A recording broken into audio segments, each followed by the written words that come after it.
Welcome to the verdict room. Pull up a seat. We're seeking the truth. Dropping in week after week. Yeah.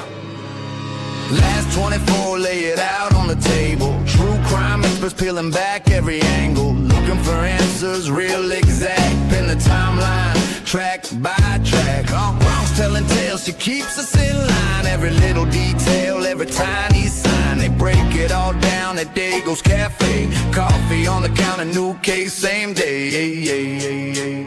Welcome to the verdict room, where we're seeking the truth, no spin. Bringing you the facts so raw, let the evidence speak again. Exposing all the secrets, looking for the lies in the cracks. They throw revelations at your feet till the gavel comes down on the facts. Hey! Typically unique, but the method is clean. Red string on the board, map out every scene. Replay the last call, rewind the last text. If it don't add up, they on to what's next. Side eyes, alibis, tear them apart. Trail through the dark with a flashlight heart. Bronx on the story, keeping pace on the track. Every minute, every motive, never holding it back. Welcome to the verdict room, where we're seeking the truth, no spin. Bringing you the facts so raw, let the evidence speak again. Exposing all the secrets, looking for the lies in the cracks. They throw revelations at your feet till the gavel comes down on the facts.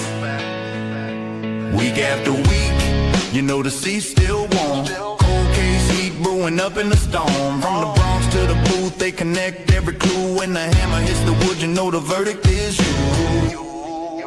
Welcome to the verdict room, where we're seeking the truth, no spin. Bringing you the facts so raw, let the evidence speak again. Exposing all the secrets, looking for the lies in the cracks. They drop the gavel one last time and the truth keeps pulling you back. Yeah.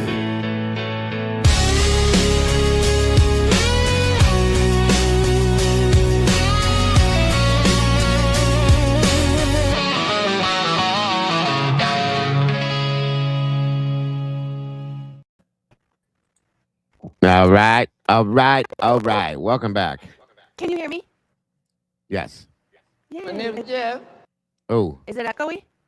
no, it's glitchy. It's skippy. Oh. Glitchy. It's doing that. It'll get rolling. I think you just something. Same thing happened I'm last time. really worried about this audio. Oh, you It's, look pretty. it's yes, you look very pretty this evening. Welcome. Jesus. I like your shirt. All these colors, they're just matchy. Very colorful. Yes. Yes. So we haven't Mikey I see all the time, but I haven't seen you in a week, Logan. How's your week been? It's been good. It seems like this week was kind of long because mostly they tend to feel like they've been really short. But this week has been really long. I think it's because my brain is just turning so hard regarding the Maybe have her go in What? and back out. Yeah, you're gonna have to go out and come back It's in. like It's really choppy, Logan. Is this any It's better? like, it sounds like a, like almost a little It's a micro stuttering. robot of a Yeah, child. yeah. Better? No, It's worse. just try going in. Come on, go. See what Just- happens. Yeah. Wait. Say something. Hello. No, it's cutting out. You be all right. Your All right. your matrix is broken. You're glitching. Oh no. We'll All right, fix it. I'll go back Yeah, out and come back in. Go ahead. Go all the way out and then come back in. Okay. All right. So, Mikey, hello Hi, again. Joey. How are you? I'm wonderful, sir. How are you? Good to Mm. see you tonight. Yes, sir. It's a pleasure. Great show last night. Thanks for having me. Yes, And sir. for those of Thank you that tuned in, thank you for being there. 100%. Yeah, that was good. Thank you, everybody, for coming out. And, you know, we had a little echo-ish going on, too. Yeah. Is it gone now? Yeah. Oh, yeah. 100%. So, thank you guys all for being here while we're waiting on Miss Logan to come back. I appreciate all of you guys joining us. Thank you, the moderators, for being here. You guys are amazing, as always. Appreciate you. And tonight, as you guys know, we have Miss Jules with a True Crime Reactions. Super excited. I love talking to Jules and picking her brain. And plenty to talk about too, guys. Over the past week, many things have happened. We got Big time. Ray having his nervous breakdown or whatever the hell is going on with him. New interviews that have dropped, just all sorts. And it's all, of course, Idaho 4. Can you imagine us talking about another case? No, buddy. They had the slow drip kicking for a while, and then nothing's new. No, with the slow faucet drip, fully, and then they send you in a spin, and they opened the faucet all the way up this time. now we got the media freaking going in some sideways directions. Yes. So, and Kim, by the way, Miss Kim is not with us tonight. Unfortunately, she's at Lollapalooza, enjoying herself. So she will be back with us next week. Again, guys, when we have Mr. Andrew Myers and Miss Yoli joining us, Miss Kim will be back with that. So you just got myself, Mikey, Miss Logan, and of course the amazing Miss Jules to break things down with tonight. I'm excited. Kim is definitely documenting her time. Yeah, I saw some of that. She went to some concert alone in Chicago, huh? She's a Lollapalooza. It's not her first time, but no, she sent me a full show for the Pumpkins, Smashing Pumpkins. I was like, hey, because I told her, I was like, I want to see it. So she recorded it and sent it. So, all right. Well, I guess I'll wait on Logan. But while we're waiting on Logan, we can bring the amazing Miss Jules in. Let me see. I think she might be here, guys. She might be here. Let me see. I heard an Uber come by. Let's see. Oh, she's here. Okay, hold on. There she is. Welcome, Miss Jules. How are you this evening? That's literally how my son, my 17-year-old, I'm live. He cop knocks on my door. That's like, what it is. Excuse me, there's a microphone. Police is here. Yeah. So loud. That's what it sounds like. Welcome, dear. How are you today? Good. How are you guys doing? Awesome. Very good. Awesome. Thank you, miss. Even better now that you're joining us this evening. Sorry about last weekend. Yes. Dude, what time did you end last night? Like 1:32? I don't know. 2:30. 5 hours, 40 minutes. Same as last time, though. So, I mean, at least it was concise. Jam up. Right. Oh, shit. How long was it? Hey, talk. Let's see if it's fixed. Hello. It is, but yes, the mic's fixed. Still a little bit of an echo, but the mic is fixed. Yeah, it sounds a lot better. Okay. We got to get you headphones, Logan. That's all there is to it. You're freaking making me look slack on the changed. What's going on with the world? It's that's burning. the problem. Heat exhaustion. Yes. Yeah. Yes. So since now that you're in here too, and again, you said you had a long week. You said, Logan. I think it's because of everything with Bryan Kohberger, and on top of that, then we've got all the Ray stuff, and it makes you angry, and it makes you specifically at him, and then it just things keep playing out in your brain, like, and that happened, and then that, whatever. So everything that came from the one, yeah. Like I said, unfortunately, Cy seems to have had a midlife crisis or a nervous breakdown or some shit, and all this crazy shit's happening. But is he just tired of hiding? Because he kind of, in my personal opinion, at this point, he kind of seems like the leaker. That's what I've been thinking. I wonder if he's the leaker, the Dateline.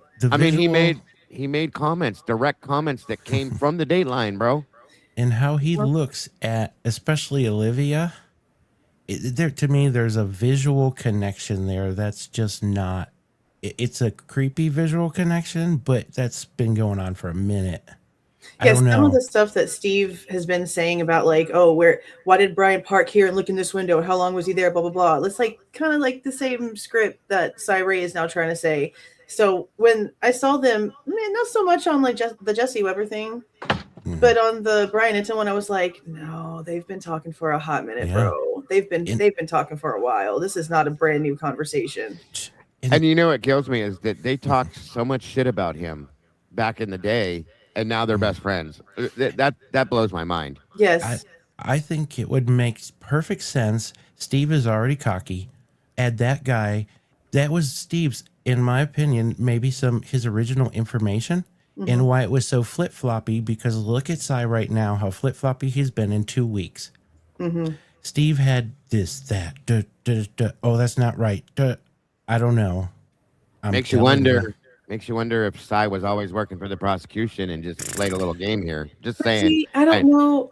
I know that's don't even know what to conspiracy. think. No, not really though. But no, because we can't trust anything that man's ever done now at this Right, point. right. But what I don't understand is if he really has all of these mapped out locations, and he says in his interview with Custody Queens that the prosecution saw everything he did when he turned in his report. His report says that he looked at all of these things, including the draft and the final that the FBI put together for the cast, meaning he saw the whole bundle of bullshit. Nothing new came in to suddenly make him change his mind. So where did it come from? Why are we now all of a sudden taking away the fact that you literally have in your entire summary, nowhere between June and November can you put the deceased and his phone together? Can you find them together in the residence? Can you find them together anywhere the entire time? That's why halfway through my live last night, I just took that piece from the report and put it as my backdrop and just moved me real tiny and just had it there the whole time. Yeah. Like, F you, bro. Like, you're lying. This makes no sense. No. Is it possible, and this is a long shot, I think, at this point, but is it possible that he is doing all of this, and by he, I mean Cyree, he's making this hoopla and a 180-degree turn from what he had been saying this whole time? Is it on purpose so Bryan Kohberger has an absolute 100% out for ineffective assistance of counsel? Because this man sat next to him and did work for him, lots of work for him, I think that's proving what that he's innocent. I think Pavarotti believes that. Go ahead, Right. Jules. But when he makes a horribly public statement like, I've been telling the whole time that this never happened to Bryan, is that the prosecution didn't contact me first. What? That tells me that you're a bot bitch. Mm-hmm. You're gonna do whatever side that hires you first wants you to do, and F the truth, because there's no way that he would have stood up at trial and said, no, he was actually in that living room 5 times. Nope. No, he was actually following Maddie back and forth and all over the place, and they met. Nope. He would have never said none of that shit. He just said Never. a report that was filed in January. That's exactly what he was saying. Yep. I fully agree with you. Also trust, and I understand what people might say, like some sort of strategy, but we've got this man coming out not only saying what he's saying, not only very specifically, but also about the weapons, and also lying about the 1129 WSU thing, and a million other things on top of not showing any receipts, just talking out of his ass, and then bringing the most vilely loud family onto mainstream media for the millions to watch. Having a full ass breakdown. And you know, Steve said some crazy shit. Steve said some crazy shit about programs and protocols where people just willy-nilly go grabbing DNA and selling them to cops and databases. And but hold up, we got this one that we're creating, and we just got to get a case where somebody would give us a call. Give us oh my god! And Bryan was a boxer out here saying this crazy stuff, and I'm like, Steve. He's not even drunk, Jules. I don't think so. Not like at CrimeCon. No. But the only story that he said was the same as how Shadow Dragon has some information for ransom. So I called and left them a voicemail today. Oh, I did. I recorded it. Oh God, yes. Up. I found their number because the only thing that they had on their website. I love living in Texas, huh? Yeah, I can record anything as long as I'm right here and I know my damn laws here. I can do whatever the hell I want to do. So I looked for their number because on their website they have like a contact me form, but if you have a Gmail address, you can't freaking send a form. They won't reply to a Gmail. Bougie ass little biatches. Okay. So then I left a voicemail on their number that they have listed for their company. And basically just was like, this is what's being said, and I'm just looking for a statement because this is a statement being made very publicly in front of hundreds of thousands of people by the father of a murder victim. And it's directed at your company, claiming that you are holding information that proves that Bryan Kohberger is guilty. Ransom. That's the word he's using. And I'm just looking for a statement. So I'm waiting to see if they respond. We'll see what happens. I can't wait to hear the answer to that one. Yeah. And now, I know he's lost his mind at this point. Yeah. He had to have the statement today was so stupid. I mean, myself, I was up, and I know boxing very well. Jesse Schul, Jesse deals with sports online on his channel. Yeah. Dylan has a sports channel. Sarge used to be a boxer. Every one of us are sitting there when he makes this whole thing he's doing. 162 punches per minute. No fucking way. No way. Okay, it's not even possible. And you're gonna believe this guy that has dyspraxia and all these other issues do it, even after he said it was said that Bryan mostly went to the gym for socialization, not for boxing. Come on, dude. Well, okay, so this isn't anything I've ever asked Melissa about. This is just how I've like taken the information that we've sort of gotten so far, Yeah. right? So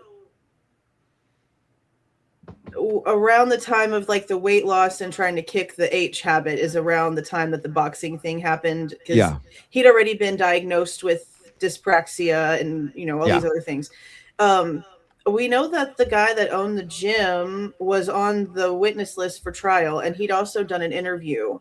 Yes. And he also talked to James Patterson, and his story seems to be pretty consistent, that what Bryan was doing was more of a men's mental health type program that he had put together for young teens and young men, and that it had nothing to do with strength training or anything. It was literally like mental health, being rhythmic. And a big thing that I also got from a lot of comments from people on pretty much like everywhere that we're talking about this, when we saw his Strava thing and found that he was a runner, people started like acting like that was a big deal. And so many people in the, I guess, the group of people that have dyspraxia and have like all these mobility issues, they're like, running is all we can do. We can't play freaking basketball. We can't do anything where you have to target or try to have any sort of balance that's going to matter. All we can do is do cardio. All we can do is run. Like that's what we all do basically. I mean, there was comments like that everywhere. So it just seemed like the more stuff that came out, the more that for the things that are different to us when it comes to Bryan, for the way that he behaved in those things was normal. So what are we supposed to, I mean, I don't know what they would have actually done if the real truth got put out there, because at the end of everything was pretty much just normal. Yeah. There was a comment in chat a few minutes ago, and they were like, I'm really surprised that people on the prosecution side didn't bring up this whole boxing thing and like absolutely run with it. Yeah. I'm surprised we didn't hear more about it, honestly. Well, Steve also said it was an author that said something to him about this video. But he was trying to act like, oh, they were going to shove it in your faces. Where? In a book? Where? Right. You put this in our faces in a book, Steve. That's not how that works. The state didn't have this. We saw the exhibit list. Did we see a video about him boxing? Not at all. No. So he was just talking out his ass again. I mean, and the sad part, Jules, is that he is becoming, well, not becoming. It has become quite like real that's what he's been doing for a long time. Let me put it that way, because he's been lying the entire time. Yes, the whole time. The whole time. Yeah, and it's not like it's just like, oh, I don't like him because I found out about Samantha and that whole thing. No, I can take what he said here and put them together, and they're not the same. The same thing with Christy. We have Christy back in December before Kohberger was even arrested. 2 days before Bryan Kohberger was arrested, she did the interview. Well, the family did their like documentary interview with Chronicles of Olivia, and in there she talks about them looking at the 11/12 footage. Well, then a couple months ago, she does that interview with Chris Hansen and tells Chris Hansen that they've never seen it before. No, you definitely seen it before. We've got you coming out of your own mouth that you've seen it before. Why are you lying? The Grinch. And then we get called all kinds of names and get, threatened and everything else because we're just asking for, why are you not being honest? How is asking someone to take accountability for when they've been dishonest about something that we can prove? How is, I just don't understand. She's dishonest every 10 seconds she talks. I mean, it's so bad too. Thank you, Sharon, for gifting those memberships. For Jules, appreciate that very much. 100%. And they're just mean people. I understand. Yeah. Okay. I understand they're lost. And guys, we have given condolences on it millions of times. That's why we're here. We've all said this in every one of our channels. We are here because of their loss. Whether they like us or not, we're here to look for real justice and actual truth because of their loss. Whether they like us or not, it is what it is. And these people attack us on a daily basis. We all know the comment about the Murder Has a Name foundation being put out. Somebody went in and said, this wonderful foundation is great. Are you guys going to use this to be able to test the hair? And she comes back and says, I absolutely would do if it was true. Now, but kindly go fuck yourself. Who talks Oh, like that? she's been going off even worse. Yeah. She said something to somebody a couple days ago where they were asking a bunch of different questions, and they were real respectful. They weren't being rude. They weren't, Yes. whatever. And what matters here with the way that Christy responded to this, which is what I'm going to get to, is Christy's perception of things. Okay, Right. it doesn't. It's just like religion. It doesn't matter what I feel. It matters what the person who makes the statement feels. So when Christy says to somebody that she disagrees with, I hope they let him out and he comes and visits you and your family, that means that she hopes that the man that she believes brutally killed her daughter goes and does the same thing to someone else. That's exactly what that means. Yes, ma'am.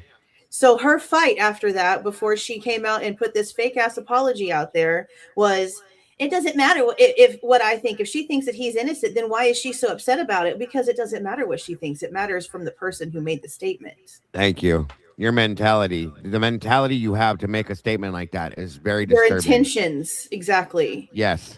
Thank And you. I mean, and people, she wants to sit there and say this isn't who she is. Yes, it is. We've read the messages between you and your other daughters about Samantha. We've read messages about way before Kaylee died. We know exactly who y'all are. Y'all just forget that those are out there. Right. It's a growing problem. That's And the problem. It's very scary, folks, and very disturbing. Like I said, I give my entire heart to anybody that has gone through a loss like this that would ever have to, truly and fully. But I'm sorry, but that only goes to a point where you can't. That doesn't give you the right to talk to people like they don't exist. Like especially people that want to help you. Yeah, that have been supporting your fight for justice. It's not our fault that you suddenly 180 just as much as Cyree. It's not our fault that you went from demanding transparency and wanting every damn thing unsealed and the gag order removed to now wanting to hide every little bitty thing because you got $100 million on the line. That's not our problem. Thank you. Means you're here for yourself. We're still here for the truth for your dead kid. I think we have, just as much right to argue about this at this point because the intentions are very clear. Absolutely. And all we're doing is asking questions to get to the truth. That's it. Yeah, that's all we want. Accountability and honesty. Yes. Yeah, we're literally doing this. We have the same things in mind that they had, that the families have in mind. And we're going after that truth, and they're sitting back pissed that we're going after that truth. After they've been begging for us to do so for how long? Absolutely. It's so strange. It is. Well, I've never once heard them mention the blood mixed with the victim's blood. They don't read the unknown male documents, DNA. Logan. They don't care. They don't. They make fun of it. Strange. They make fun of it. Yep. And I was shocked. They literally posted on their Facebook page to their entire audience, like, don't bother, don't read the court documents. I'm sorry. Yeah. Thank you. That's crazy. If you really care about this, you'll stop reading the documents. I think everyone else did the same. Like, what the hell are you talking about? That made no sense. Wildest statement ever. Yeah. And it's just, again, I hate saying this, and I said this in the beginning when this first started with this WSU lawsuit. I said, I hope that this is truly about them trying to get more discovery to try to get to more truth. But they're not reading the discovery, so it's obvious to me that this is about $400 million. Well, okay, well, in my opinion. No, you're right for them. F them. I know that one of the last conversations, it's been a while since I've spoken to Kara because I've decided like there's really nothing that I need to really discuss with her. Like, she's I get it. I get it. She's healing. And there's no reason unless I have to, and I haven't had to. Right.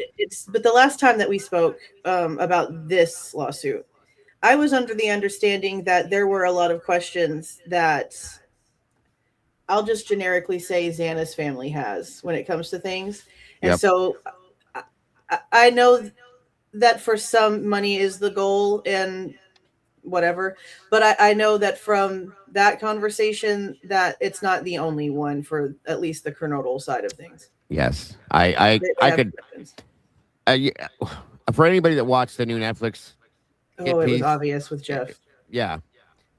And Jasmine made a statement, if I remember correctly, where she said, in a way it is justice. I can't give exact words, but you could tell she was hesitant to say what she said in some way. I feel like Jasmine probably might feel a little bit differently in some ways. I'll just put it that way. I think they're not willing to mask the fact that they have unanswered questions. There you go. Great way to put that Yeah. too. And I think everybody should feel that way. Mhm. It's very. I would love to. You know, of course, I don't want to bother any of these people, but I would love to have a conversation with them privately and say, hey, how do you really feel? Are you really comfortable with this? Do you really want this person being the spokesperson for you? Because they're speaking about all of you when they talk, you know, and they don't even put your names into it. They just say this is what we all think and blah blah blah blah blah. Yeah, It's that just was wild. actually a really strange effing statement that Steve made in that interview. I don't know what your chat was saying when they first heard that, but my chat instantly went to, holy shit, they've been playing us the whole time. Mm-hmm. Because Steve was like, oh, just, you know, we got to pretend that we hate you so you can be the fall guy so we can just, and I'm just like, hold on a minute. Yes. What was that? Yeah, right. Mr. Hollywood, what was that? Yeah, that's his famous thing. Go to Hollywood this and Hollywood Yeah, and that. you noticed that Netflix was in the fucking car on the way to sentencing, right? Yes, ma'am. All this shit they've been talking this whole time, and I was like, oh my god, Netflix is in the car, Christy's in the back seat, bro. What is happening? They What a mess. complained about all those cameras, and then they brought those cameras. Yeah, I was like, Hollywood it is. Hollywood it is. That's why I'm like, how can anyone see the hypocrisy alone? Like, It is so bad. Blatantly in our faces. It's just as bad as this case itself. It's in our face. Yeah. Like, damn. Yeah, without fail. It's a joke. It's so bad. It is a joke. It's worse than that. I don't even know what the word would be. Ms. Logan, Horrible. Yes. any thoughts? So kind of reverting back to the Netflix little 3-episode series thing. And pair that with Jack DeCour's newest interview, or both of them. Yeah. It seems like, and I'm not so sure it was very much in the Netflix documentary, really wasn't as much, if at all, actually. But the drug angle, it seems like they were trying to pull information regarding drugs, especially out of Jack D. Yes. How do you guys think it was actually for the investigation of the Idaho 4 case, or the parallel investigation that they were so worried about because the FBI was there to take down a drug ring? That's a good question. I mean, technically, couldn't it be both? Yeah. Yeah, absolutely. I just Yeah. feel like, just for me, I just feel like they were The really way- worried about that parallel investigation. The way they were referencing the dealer, the way they were saying that and stuff, you know what I mean? Mm-hmm. And these guys flip-flopped really quick to, like, we've heard all these other Kid Glove interviews they did. What This was Jackie- the only investigation that these Fs did. the only didn't one we've push- ever heard that they asked real investigative questions. Yes. They didn't push for shit, but this was on them because they were trying to figure out, in my opinion, who messed up and made them look bad, and this happened under their noses. It's a good point, Mike. Yes. It's a good point. We can elaborate on that more if you want to. Oh, 100, Please do. please. Okay, so he emailed me this earlier, and I sat back and I thought about it for a minute before I emailed him back. And I think that, you know, the FBI has a real good reason to want to cover some shit up here. Yep. The FBI is the ones who did literally every little thing here. The FBI effing up and breaking their own rules, basically, is the reason why everything else ended up happening in court, and the IGG became a and the lie was going to happen and everything else. They were And this- already there doing some Yeah. sort of something, right? Okay, let's.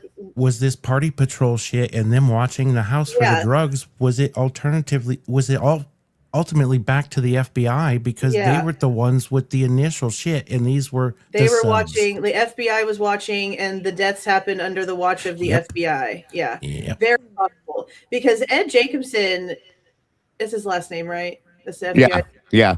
He is the only actual FBI, ex-FBI or whatever agent that I've ever seen actually be in the documentary about Yep. the case, like actually worked in, which is really freaking weird. And he's been in like 4 of them now.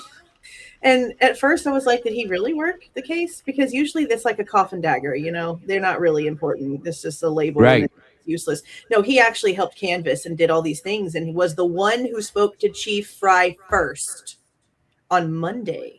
Yes. And you have to remember, we were told that there was an FBI agent at the scene walking around before Chief Fry was even in town. Yes, ma'am. And he's also the one that said Ed. he pulled the blanket back and, oh my goodness, there's a sheep. Oh no, he's the one who said that you didn't have to pull it back, that it was still partially, that you could partially see it. Yeah. See? And that's what matches the pictures that we see, that it's not actually covered up all the way, because that makes the question even more. How did you not see it if it's not covered up all the way? If some of it's hanging out and it's a little bit off the bed by an inch, ain't no way Warner walked over to check Maddie's leg for lividity and was 2 feet away from that damn thing and didn't see it. And neither one of them, Nunez nor Warner, either one of them mentioned it, said a word, did anything, didn't you? It was never even. Not even the reports. Nothing. Right. This all rolls into the hotel corral, in my opinion.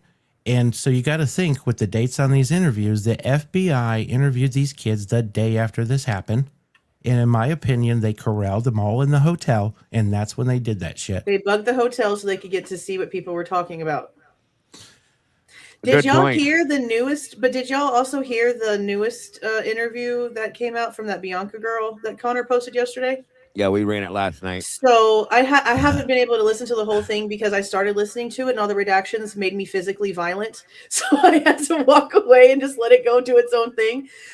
But Accomplished Day put a little piece out and was like, not only is this girl talking about that VSCO post that we knew about from a long time ago, but she's also telling the cops that Dylan told somebody that she thought the guy she saw inside the house she recognized from a party she was at earlier in the day. Bingo. And I was like, excuse me, what did she just say? Right. She recognized the freaking dude she actually saw and told the cops after Bryan was arrested that she didn't recognize him? What? That's what I was going to say, because she said she had no idea who Bryan was. So I lost my shit. I literally commented, I said, I'm falling the fuck out right now. What did she just say? Oh my God. There was just That a is little so blood crazy. on my wall in my place at some point, too. Somebody What? just smeared their nosebleed blood all over them. Bro. Oh, That God, must I'm have been losing during my Rage mind, bro. Cage. the more this goes on, the more shit that comes out. Within the next 3 years, if we, with all the interviews we hear, we should have the truth in the next 3 years from them eventually, 30. Yeah. I mean, yeah. Look how they True. redact shit. It's so ridiculous. The redactions in the Jack Decor interview. Are you kidding me? You're They've kidding been me. so Like, bad. they They redact. redacted his own name. Yes. Yes.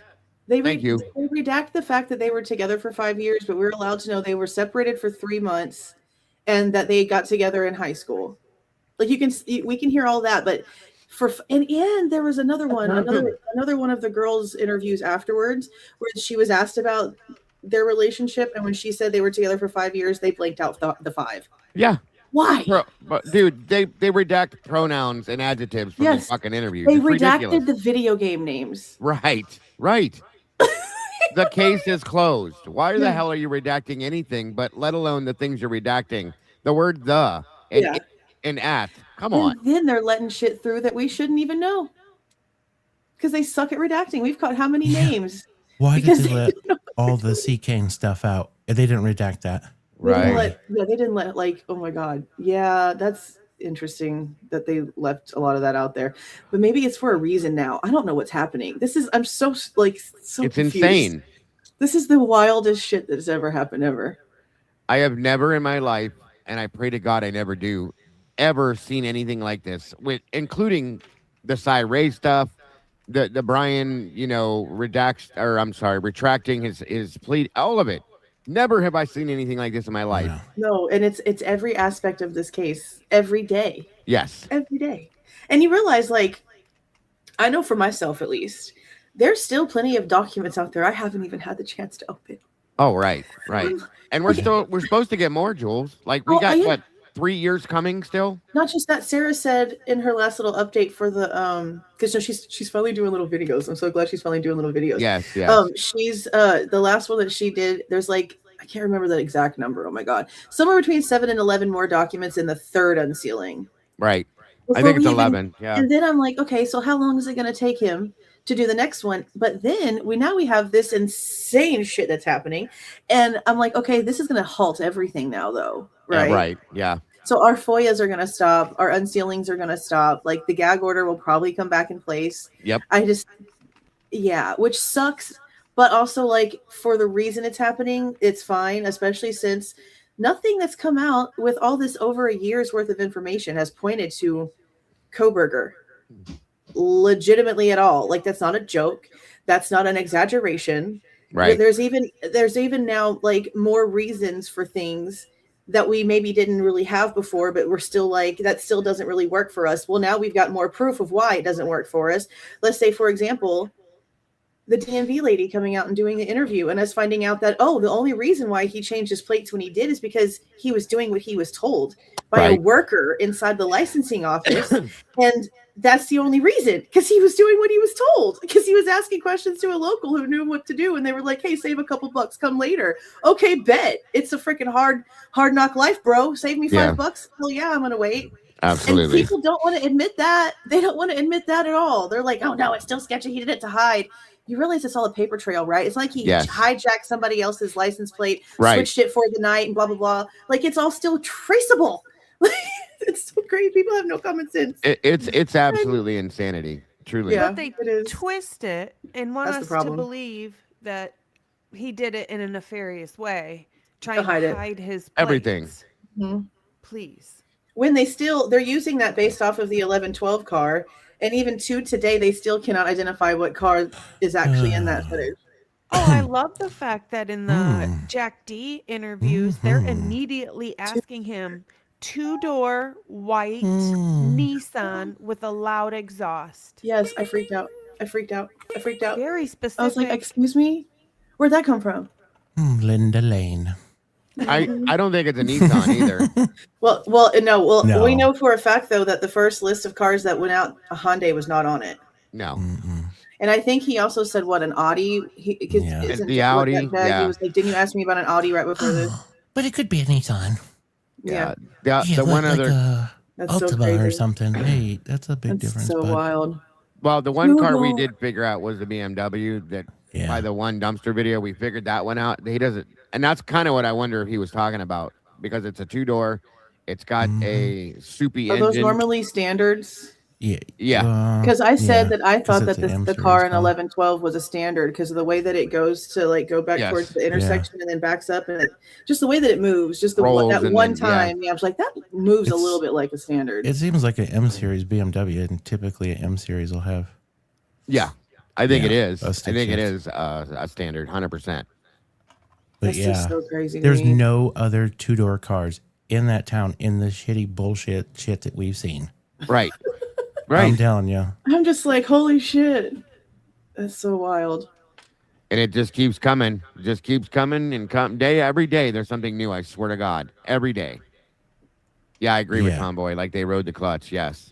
Yeah. Like, how is it that, like, we collectively, actually, you know what? I'm not even going to ask that question because I'm not stupid and I actually know this answer. I think the reason why it's so easy for us to realize this is because we are looking at this as a collective, and these dumb shits all did this all separately and nobody communicated with each other. Yep. Because if you take just the timeline, right? What we noticed was that there's pieces where it looks like Xana is trying to call Ethan multiple times. Yeah. And he's not answering the phone.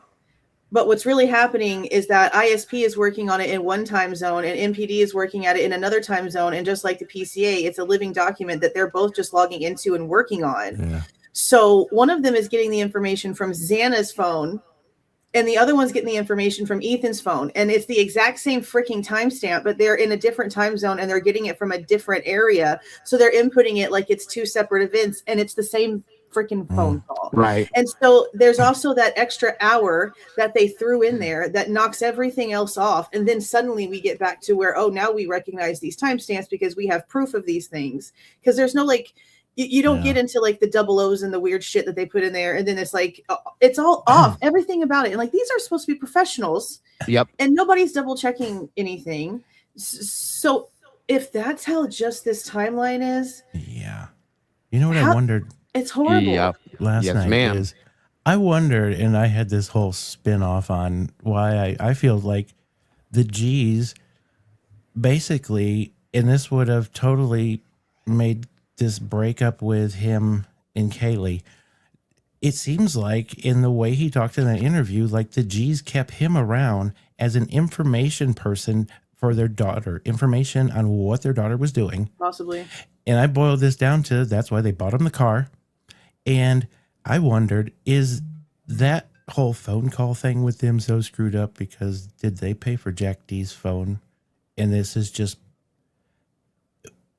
I don't know. That's a long stretch, but you know. No, his dad's name is on his account. Is it? Yeah, Cyray's, well, let me make sure. I could be talking out my ass, but I don't think I am. I know that's weird to think, but I just don't. No, think that's a good question because they know about that call and they've lied to us about it, which is a huge issue for me because the cops are like, what is this all about? Why is this here? Why didn't you tell us that you had this conversation? Yeah. And if it just showed on Jack's phone as a missed call, he wouldn't have asked if there was audio.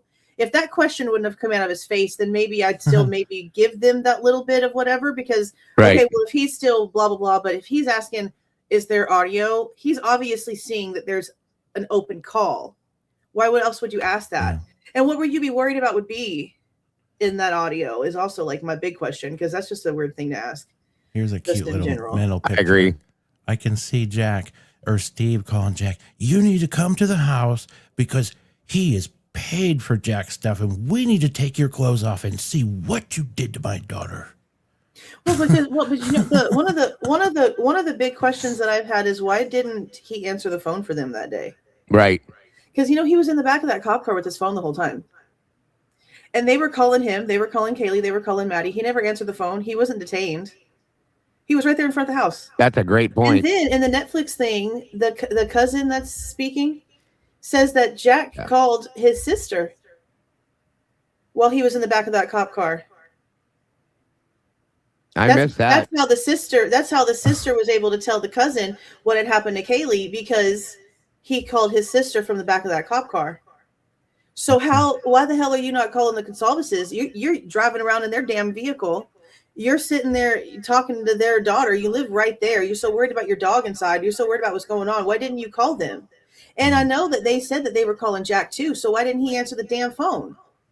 And at that point, Jules, if I'm correct, he didn't know anything because he said, can somebody talk to me? And they never did tell him anything really. And he just got in the back of the car and sat back there. Well, that's what he said. But some people, and honestly, I didn't really question this before, but some people, I don't remember who the first person was that said this. So if somebody remembers, I think it was on TikTok. Some people noticed how I guess it was somebody that just watched the Netflix series. Jack doesn't go up and ask like the roommates what's going on. He goes and asks a cop. And I really didn't think too much of it at first, but then after hearing what he said in his interview about how he was like never invited to the parties or anything the whole time, I'm like, damn, did they just not like that, bro? Did they just not like him? And that's why he was like, I can't even walk up and ask them. They don't even freaking like me. I'm just going to go ask the cop. And that's why I questioned the way, like when Dylan ran up to him and her whole dramatic thing she did in front, to him, telling him all this bullshit and everything of what happened. Like, and he just stood there. And then they pulled her away from him. But it was weird. That whole interaction was strange to me. And I had to wonder, like, it was almost... They I don't want to say Jack as a narc. We don't want to talk to Jack. Oh, well, he doesn't like drugs. Now that we've heard, I mean, maybe we're in college now. You'll be doing coke within 3 years yourself, my friend. Like that was a wild thing. Didn't they say that like that's what Xana's room was basically known for? Yeah. So if Jack was against it, that's why he wasn't invited. They didn't like him. Yeah, he was the Debbie Downer. They didn't want anything to do with Jack. Maybe none of them trusted him. I'm wondering if maybe he was not answering calls or anything in the back of the cop car because he knew it was being recorded. Maybe. That's a good point. And maybe all he did was tell his sister, hey, I think something happened to Kaylee. I'm out in front of the house waiting to see what's going on. I just left it at that. Yep. Very possible. People have been asking to FOIA the inside of the Noon's vehicle. I just don't know if I don't know if it was on. Yeah, I don't know either. So I guess I'm like, it's on the list for me to try to see if it's there. Because if it's there, I mean, they might release it redacted, but I just don't. I haven't read anything that said that the inside of his vehicle was on. Interesting. That would be a reason not to answer their call specifically. Yeah. Sure. That is a good point. Good point. Yeah. So what do you want to get into, Miss Logan? I know we talked about a little bit of stuff beforehand. Like, what is the biggest thing that's happened this week that bothers you the most, I should say? Probably the Cy stuff. There's a lot there. There's a lot Yeah. there. And it's really frustrating. I just don't understand how Cy can sit next to a defendant and put all of this work in to helping prove that he's innocent, and then right when that defendant files his petition for post-conviction relief, then that person who was defending him or helping to defend him comes out and says, I can put him in the living room. He's just lucky the prosecution didn't call me first. How is that even legal? Cy wrote, understand it. right. Cy wrote his alibi, Logan. Right. That's insane to me. Absolutely insane. I don't understand it. I don't understand it at all. From a legal standpoint, I don't know how he's not like being held in contempt of court. I don't know how the FBI hasn't went and knocked on his door the same way they did Gabriela Vargas at this damn point. Thank you. Like, what the frickety frack is happening? But you can't write this shit, bro. You really couldn't even try. When he first came out, in the first time or the second time, it was after Custody Queens, he made this comment where he said, "Oh, I can't comment on that. Hitler might put me in jail." He did say that shit. He said that on Custody Queens, yeah. Oof. He did say that. Yeah, that. I mean, I won't be mad about it. Yeah, he's not a at punk, this bro. point. He's a punk. Holy shit. And does he think that they'll be bringing him on to testify on either side at this point? He'd be stupid to get a job ever again. No way. Like, no way. The only way that I think the only people that are going to want him at this point are people that know that he's moldable. Yeah. That's all that he's proven is that he's a bot. That's all he's proven. That statement. The best thing that happened to Bryan is that the prosecution didn't hire me first. That's a statement that says I can be bought. Yep. Yeah. Unless it and comes then to out. come out, what did he admit to? That they used to go steal cartel members' cars and and bug them. Yeah. Like, I said thanks for telling us that one, Si. I appreciate him and Steve are the same kind of dumb, bro. Right. It could be the sideways shit that Logan said, the left field. I mean, imagine if that comes out, it's like, oh wow. Insane. No. I just don't get it. No. For those that don't understand, that Hitler didn't deny BK that. It was East Idaho News that was denied. They were trying to get documents that were sealed. That's what he denied. He didn't deny anything to Bryan. Yeah, somebody tried to get some of the sealed filings, and they were denied access to the sealed filings. Yeah. Right. Oh, it's gonna get. This gonna go ahead, Logan. I just don't understand how it's not perjury either.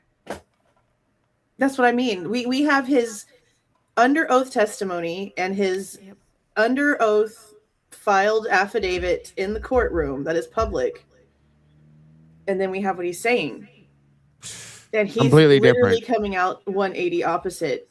I mean, some Scooby-Doo. Did y'all try to track that map that he tried to? So I pulled it up on the live both times because my ass accidentally deleted the whole first one. Oh my God, it was a whole tragedy. I had to do the whole freaking thing over again. So we went and pulled the map back up. And the way that he's describing, the way that Bryan, apparently, according to his little mapping thing, did all of this, it's like a toddler drawing. A bunch of up and down and back and forth, and he went this way, blah, blah, blah, blah. And then he basically says that he went down 95 and he didn't take Thorn, whatever that Thorn Creek or whatever is. He went 3 roads past that where there's a farm, and then he took Borgen all the way across to where there's a T and goes down south before it goes up north again to get back on Thorn, and then goes back down to get on 195. But then instead of taking that 195 and going back up to Pullman, that's where he goes down south 195 towards the Snake River. But he doesn't say how the hell he got to Snake River, because if you look going down south, it either goes towards Lewiston and becomes a whole different name of water, or there's like dirt roads, and then they cut off like halfway through the dirt land on the map. You can't even see how to actually get to the Snake River. Then he turns around and goes back up there. And I'm like, I swear explain this further. I don't understand. That's where this dirtbag, I swear he almost went at some point in time.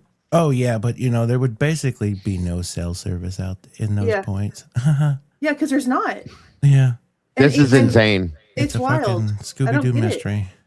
And then to say, oh, he sat there for like 10 minutes and then went back again. And then he went back down to the river again. I'm like, make up your mind. Did he go down to the river the first time? Or did he stop somewhere else and go to the river the second time? Like his inconsistency is not even consistent. Yep. Well, he wants people to think that he spent 10 minutes getting rid of everything. That's his point of doing down to that. the river. Yeah. But they never went and searched the shit. That they never went and searched. Yeah. Right. Oh, it's okay. And that's been my thing too. Like you admitted that you gave all of this to them. So how could they not go back and be like, okay, well, we're gonna have our FBI agents go back in and re-tag every point instead of just the ones that they did, because it's supposed to be being worked off the exact same information. So all they had to do was go back in and do all the exact same points, all the extra work that Cy claims they didn't do, and it should exactly match what Cy says. So why didn't they do that? And why is the prosecution still, after all this time, saying what they're saying? If they have this information from him. Right. And here's the thing. If you're working on a case like this as an expert and you look into this, no matter who you're working for, and you see, let's say, you see what he's explaining, and it's like, oh, wait, this is not good. What I would do is I would excuse myself and recuse myself from working for the defense, and maybe make mention to the prosecution, hey, this is your guy because he did this and that. None of that happened. None of that. And Nothing. Instead, he puts out a report that has absolute contradictory statements to what he's saying now. Yeah. And his story is only changing after there's a plea that makes him look like a fool.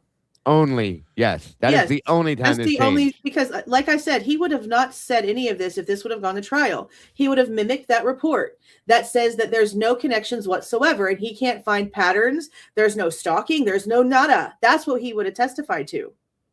Yes, ma'am. And don't forget, makes folks, me sick. This aligns with Tom Slavinsky's report as well, folks. Yes. Okay? And Tom Slavinsky's the actual expert on the case.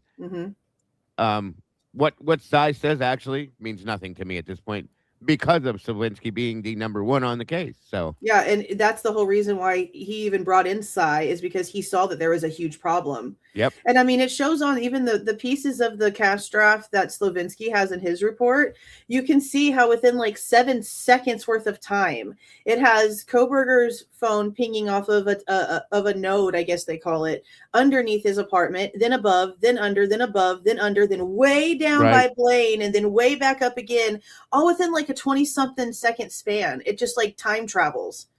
And then he wants to sit up here and be like, oh, it's within 25 meters. Where? That's more ninja shit. No shit. Like, there's no way. You're not going to tell me that. No.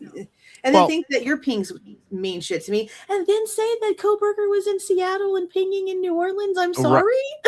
You're right. Thank you. Thank you. They don't have this down to a science at all. I don't think they even understand it themselves 1,000% and how things happen the way they happen with the way cell phones talk back to the network. Yeah. I don't think it's 100%. No. I don't think they have. That's why it's still considered junk science, to be honest with you. They scramble it up and freaking just send it. Yeah, I think they can really only use it for like a generalization. They really can't use it for specifics. I mean, there's so many false pings. There's a case that I worked towards the beginning of my channel, and they had the family looking in town in these like fielded areas for like a week off of a false ping, when in reality the girl had gone off the cliff up in the mountains, and they I didn't remember realize, that. Yeah, they didn't realize that the ping showing that she went back into town was wrong. They even have that's another thing, the false ping in the PCA, when we know the PCA is bullshit. Okay. But we also have on the 14th, they tried to say that there's a ping that shows Kohberger's phone in Moscow in that area on the 14th, but that they don't believe he was actually there. Well, Cy Ray is over here saying in his last interview, he was over in Moscow on the 14th. You know what? So which one is it? It seems like Cy Ray was the name like Othram. Othram sent the DNA and Cy Ray sent the other bullshit. Yeah. It's like they're just like buzzwords. Yeah. Buzzwords, buzz names. Good way to put it. His bullshit name's growing. He's trying. But he's making himself look like a moldable liar. Yeah, right on That's mainstream how media. anybody that sees this will see that. Fucked. Oh my God. And like I Anybody said, with sense. nobody's going to hire this dude. Nobody's going to hire him now to work as an expert in that aspect. Not at all. That wants to win because his credibility is going to be attacked every time he gets on the stand. No way. Mr. 100%. Ray, did you not submit on January 23rd, 2025, this report in the Bryan v. Kohberger versus Idaho case that says that you cannot put him and the victims in the same vicinity, that he was not stalking them? Is this not you on July 29th, 28th, 2026, saying that he was in the living room 5 times in a row? Is this not you committing perjury? Like, I can just see it now. Like, every time. Every single time. Holy shit. Unbelievable. I don't know what he thought he was doing, bro. I really don't. I don't know, but he's got to know how screwed he is now.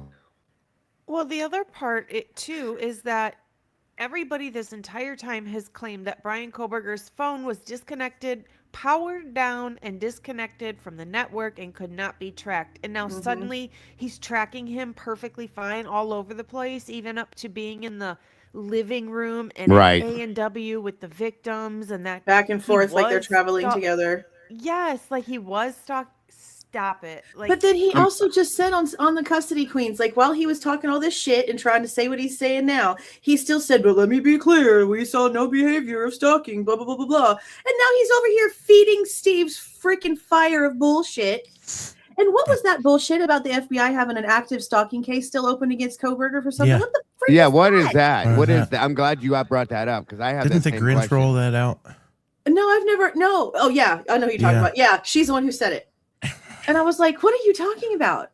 Just like she rolled out the, Anne had a da-da-da-da-da, and then she probably shouldn't have said that. Oh, and yeah, I was told Anne signed an affidavit today. Yeah. What? Oh, my God. No, Anne didn't sign anything. Right. Oh, no. Okay, so no, you're talking about Christy. No, Christy said that about the affidavit. I thought you meant Olivia. No, it was Olivia that said it. Yeah. Oh, don't even get me started on her. Please don't get me started. She's going to throw the biggest fucking temper tantrum when Bryan actually gets a hearing, and everything that happens, it's going to get bad. Just watch. Can I bring up this point real quick? Remember when we talked backstage? So I was rattling. I think it was your chat, Jules. I was all fired up last night. Cy Ray, I said he was seemed like one of those guys that would drive a Porsche. These guys said he just bought a Porsche. He did. And it's red. It's his little red midlife crisis car. Shit. Oh, God. And the pictures that he posted of that thing is like in 2024. So it's after he took this case and while he was investigating and while he was doing his report before he filed his report. So dude has just like apparently lost his mind. Didn't he make a mention about not making money or something? Yeah, he said he's doing this pro bono. He didn't get paid anything, according to him. And then apparently Celebrite didn't charge the state anything either. Yeah, look, there it is. There's his little red midlife crisis car. There's this little Porsche emblem right in the steering wheel. And with his Dylan lips, like I said. So ridiculous. And see, that's another thing. How are you a cell phone expert? And you can see the activity of Dylan being awake. You can see all of the things that she's doing on her phone. You can see all the time she's moving around that house. You can see all of these things. You're also claiming that you've seen other things. Yeah. So how can you know that she's lying about calling any of the roommates? She did not call Bethany. Bethany called Dylan. She did not call Xana or Kaylee or Maddie when she heard crying or screaming or anything at all. None of those things happened. The second that Nunes got on scene, she lied her ass off. Bethany's the only one that answered the phone. Bethany called you, bro. That's why I think that Jackie and shit is fake too. I mean, yeah, maybe so. I don't know. I don't know. I mean, maybe a lot of people are questioning in the comments if maybe them two had something to do together, both of them. Dylan and Jack D working together on something. I mean, I'm not going to doubt it at this point. I mean, I can't put anything aside of anything. Nothing. You can't put anything to the side in this case. Especially considering that you can get back and forth between Jack's house without being on camera, and he would know exactly how to get around. He's knows the house. He apparently watches every little thing that she does, and we know that he was not taking this breakup well. And it probably didn't help that the Consalvases have some sick fantasy of them still being together and probably fueled that to Jack all the time. Yes. While Kaylee was actively trying to get back with Mason Barstow 12 hours before she died. I'm sure that didn't help the situation. Maybe Gower roofied him in an airplane bottle on the ride home. I mean, you never know that either because I don't trust Eric Gower, bro. Them airplane bottles is wild. Oh, did y'all see the messages in the Netflix thing between Olivia and Eric? Oh, God. I took screenshots of them. No, I didn't see those. Well, it was when she was talking about getting a hold of Christy's account and logging into Christy's account and seeing all of Kaylee's text messages and phone calls and stuff. And she sent Eric Gower a text message saying, hey, this is Olivia, Kaylee and Maddie's sister. Do you happen to know what time you dropped them off at home? Blah, blah, blah. Like, it was a question about when they got home. He didn't answer when he dropped them off. He answered when he picked them up. And then he said Kaylee and two others with question marks. Like, he didn't know who Maddie was. And the crazy part about that is that I don't remember who. I couldn't remember in the chat last night, and a couple people said a couple different names, but it was still not. That's we had no bullshit. Answer. Who is because he said Maddie was eating her macaroni and cheese. What a stupid ass. He said it seemed normal because he'd had them both in the car before. Like, he knew them. But who's the third girl who went with them? Riley. Okay, so it was Riley. Okay. Yeah. I couldn't remember the girl. I couldn't remember the girl's name. I couldn't remember the girl's name. She's the one that was at the house when Dylan was still there hanging out with Kaylee. Right. You know, whatever, and her boyfriend stayed at the house after the girls left for a little while. Yeah. Because that's something else that a lot of people are wondering. Like, was that house ever actually empty that night? Good question. No. I don't think it was. I think there was probably plenty. There was probably times where people that lived in it weren't there, but I don't think it was ever empty. It's never empty, Joel. Yeah, it never has been empty. Never. I swear they made this look like a damn party in what I said back yonder and backstage. And that's why there was this. Yeah, this was all they didn't know if it was a party or what the hell was going on. Kim and I have been thinking that there was a party there that night for months. All the music and everything that was going on anyway. That was a part of the original story too. Yeah, and all the beer had cans a party and here shit. last night. There was something going on in that house that night, I think, or a get together that may have been. Homeboy said it in that thing that everybody tripped out and went on a tangent on the CI thing. These kids had a party in the house last night and bleep. Well, think about some of the things that we've seen. If there was a party there, for instance, we see the Banfield runners. We see people running away from that direction, heading back towards Sigma Cup. Maybe they were at the house. If some shit started to go down, people took off, you know. I swear to God, there was people there. There's just no way with how that house already operates. And Cyray also made like a comment that kind of made it seem as if maybe the girls weren't there all night when he was asked about Bethany. Oh, yeah. He would. So then I've also questioned if he knows if there's other people that might have been inside the house too, because we don't have any clue. Look how long they hid so many things from us. We had no idea about the third girl going to Corner Club. We had no freaking clue about Lakeland being there. Yep. We had no idea about a lot of shit. Look how many times Hunter answers the damn door on body cams and he calls Kaylee or whatever. They're not there, but they're still partying in the house. There's always people in that house. Yeah, there's always people in there. So, and to act like he barely knows Kaylee when he's literally in her house every freaking second of the day, when he's with her in the body cam alone outside, it's so freaking odd. What did he call her? Kylie. He called her Kylie. Yeah. I'm like, what? Y'all were literally you're in her house every day. I feel that he had a job in that house, in my opinion. That's why he shadowed Kaylee. And you know what's crazy? That was his last day there. Yeah, he was telling everyone that day. He in the Amazon Prime thing, he says that at the party at the Whites, and that's another thing they hid from everybody because I didn't know this shit. Okay, he said at the Whites is when he told Ethan for the first time that he was leaving. The bad news that was his last day. And then the cousin that the interview came out. What was the guy's name? That was the cousin. I think Connor just put that one out like a week or so ago. Oh shit! Caleb Jacobson. Caleb Yeah. Jacobson. There you go. Wait a minute. Ed Jacobson? Caleb Jacobson and the freaking FBI agent have the same last name? I said it years ago, Jules. They're all inbred. It's all interrelation. Yeah. Oh my God. Okay. Anyway, so the cousin says that, like, verifies that he was supposed to have actually left at like 11 on Sunday. That Hunter was supposed to have left at 11. Was it just to go?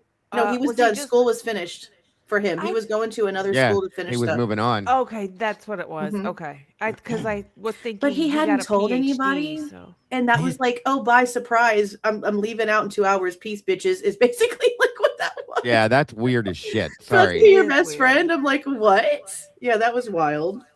That was crazy. There's too many things like that involved in this case that just you can't give an answer to. Yeah, and then all of a sudden they go outside right around the same time of everything, and then lock the door for the first time ever. Absolutely, absolutely wild. We also didn't know that Hunter made that pit stop because he went down to him and Caleb's apartment and checked on them first before heading to King Road. They said we didn't know that either. No, I'll be right back. Keep going. They sprayed St. Louis at some point in time years ago. I just don't understand why they haven't been able to just be truthful with us about things that don't have any reason for there to be a secret. Just like the person who went and got Hunter Chapin and brought him over to the house. Yeah. We were under the impression it was somebody who was actually already like living inside Sigma Chi that saw what was going on. And then they both walked over. It was a guy that lived in the apartments behind them named Cooper Atkinson that walked past the house and went to go get Hunter and then brought him over there and then went back to his apartment. He was the house controller. If he would. He seemed genuinely sad in his Netflix interview. Like he was crying. Yeah, the thing with Cooper Atkinson, though, is I had no idea that he lived so close to where he could actually like see inside King Road. I didn't either. And he's the one who called Ethan at 2-something in the morning, 5 times back to back. Yep, I saw that in the timeline. Wild. It is interesting. I want to know what he was calling him for. Yeah. And it's never talked about. They didn't mention it at all. Yeah, because he didn't even say, I just called him and couldn't get a hold of him. Because the timing isn't for like seeing the cops and trying to figure out what's going on. Right. Yep, they disappeared those guys. We were told in the beginning that it was Ethan that had a study session on Sunday that he missed.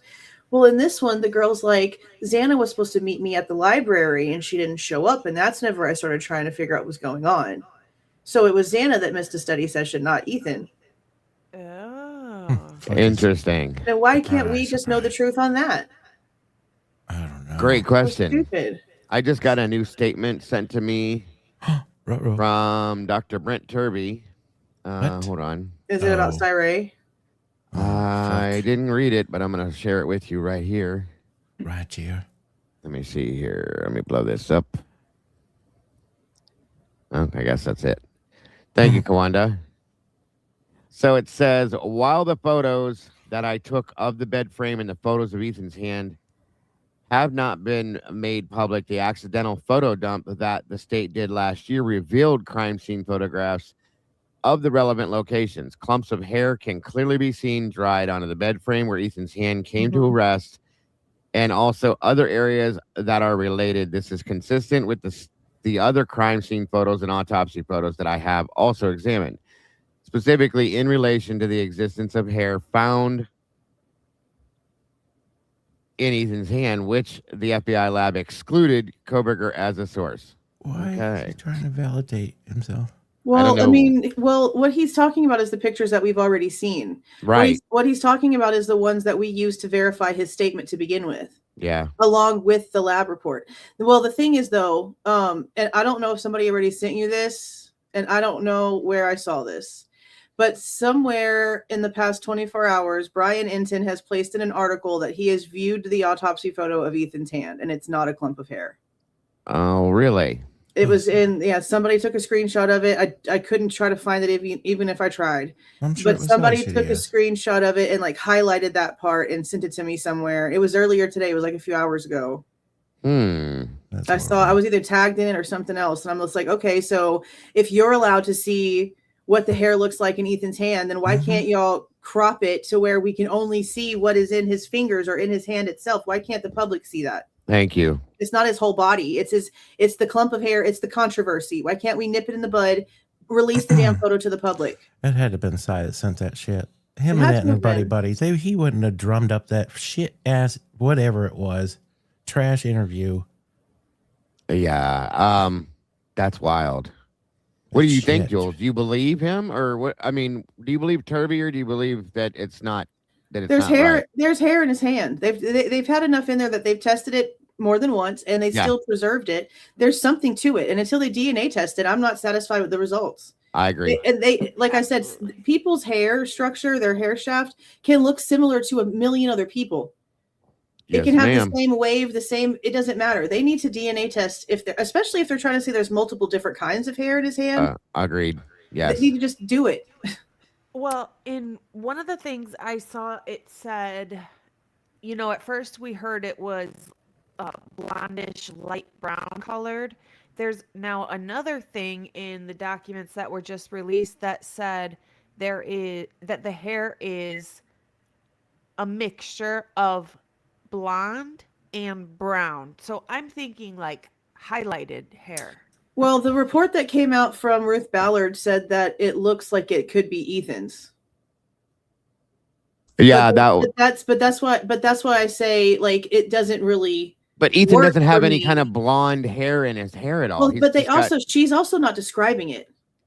She's not giving us a color in her description of what she's seeing. She's just saying it looks similar to Ethan, but dissimilar to Kohberger, which doesn't that's really true. help either. No, it doesn't. But good point. It's like filling out an application before the interview. That's all they did. That's all that bullshit is, I feel. So what do you? But when it comes to was the blondish hair, was that what Chris Whitcomb said, or was that the way that Turvey described it? Because Both. Chris Whitcomb is an idiot. Wait. Yes, I agree. But I think they both described it the same way, didn't they? 4 to 6 inches long with The a longer part for sure, yeah. blondish brown. I think was how it was described, if I remember correctly. Yeah, I remember it being more like a lighter. It is lighter. Yeah, I agree. There was just a description that I saw just this in the last 3 days, and it was described as some light blonde and some brown, and I'm picturing like highlights of brown hair with highlights. That's what I'm thinking. Very That- possible, yeah, that could make sense. And Ethan Rather had than different pretty solid. hair. Yeah, Ethan had solid curly hair. This looks like straight, multicolored hair from what I remember seeing in that photograph. Those photographs, I should say. Yeah, the ones from the bed frame, yeah. Absolutely. Mm-hmm. Absolutely. Something is going on. Maybe that's the problem. Let me check something, you guys. Ruh-roh, Reggie. Uh-oh, what's going on? No, it's just my StreamYard, I think. 1 minute. You can keep going while I'm trying to fix this, but Yeah, I just don't know what the problem would be to just go ahead and test it. Like, even though they say, okay, well, even, if we do, we can only do it through the maternal side. Okay, well, you can still do something with that. yeah. You can still get to an answer. You can still do comparison testing with that. Why are you acting like that's not a path you can take? Agreed. It's crazy that nobody asked about it. Yeah. And I agree. what is even more messed up is you get these experts.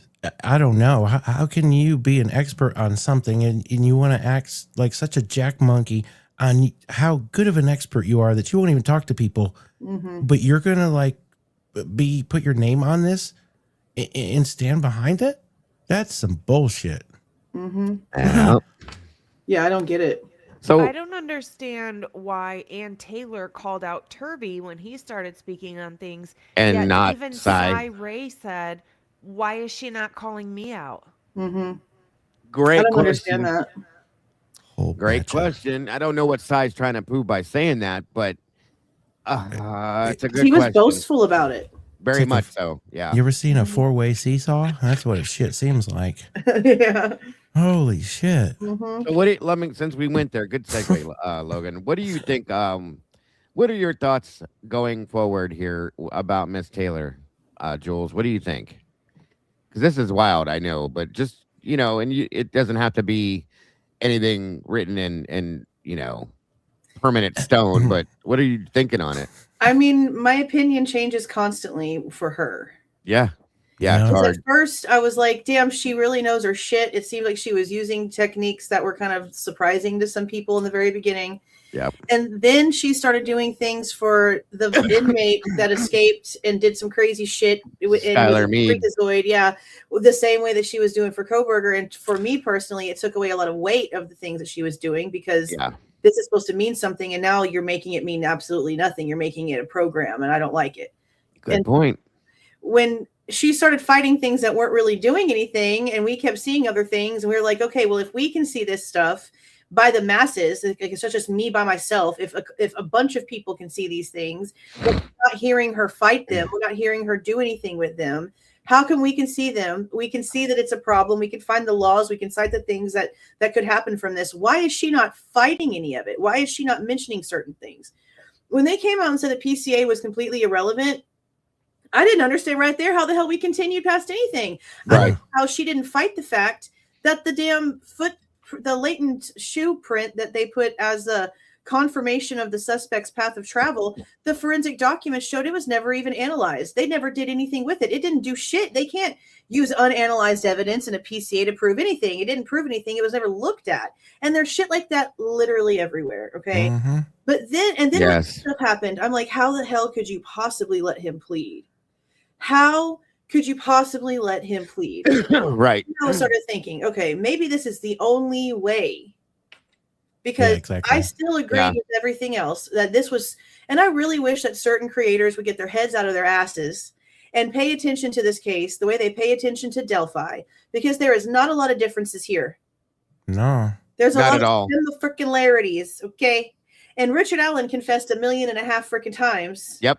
And I still think that mofo's innocent, alrighty? So I do too. there's some issues here, and bigger creators that act like Bryan is so freaking guilty because he changed his story once, but can go to bat for Richard Allen, who admitted to something 1,500 freaking times. But we understand the circumstances. We understand what duress is. We understand what threats are. Kohberger is now claiming that he was threatened, that he was lied to, that all these things were going on. Yep. Well, if he's claiming that, then at this point, I have to say, fuck Ann Taylor, because she's not doing what he's asking. And if Cy-Ray is going to be coming out here and he's going to be citing Garza versus Idaho, well, the way that I read that is that there was an appeal asked for that Ann Taylor didn't file. And so now he's having to do what he has to do on his own because Ann Taylor failed. Well, but then I also hear what Cy-Ray just said the other day. It makes me wonder, Jules, about I think Steve is the one that said it when they were at CrimeCon, where they said that Bryan or the defense, I don't know, it was Bryan or the defense asked for an Alfred plea and they denied that. So you got to wonder, did Bryan say, hey, what about an Alfred plea? Can I do this? And they told him, no, you don't need that. Based on what we've been told in his new affidavit that he put out, like, it's possible. And Steve Consalvis is the one who said that first. He was drunk off his ass at CrimeCon. Right. And he was live on some idiot's channel who pretends to be a damn lawyer, but he sucks as hell. And even though I don't like the Consalvises, okay, what that dude did to them is so disrespectful. You do not take a family at CrimeCon, that's the family of a murder victim, and put them on your live stream, drunk and inebriated, and ask them all kinds of questions and fuel the insanity. You don't do that. Nope. That is so freaking rude. Person. Exactly. It shows exactly who Scott is. Probably. But it shows exactly his character. So I didn't like him before. I hell of it don't like him now. But he's the one who said that. And he said he can pretend like they didn't have a heads up on the plea all he wants to. When he says, we rallied behind that, we weren't going to let that happen, you had enough of a heads up to get a whole gang of people together, broski. You can't keep complaining like that. You had a chance to organize. Well, just like he's lying through his teeth, and I again, all due respect to your loss, but he's lying through his teeth when he said that he said it like this. We just found out that Bryan's parents were there for the plea, even before we knew about motherfucker. Excuse my language, but you're lying, because I remember when you refused to take your ass in the courthouse and you were walking back across the street and they were filming you and you said, we know when you bought your plane tickets. Flight. Thank you. You knew they were there. You knew they were there. So stop lying, bro. Yep. They lie all the time. Damn. He lies all the freaking time.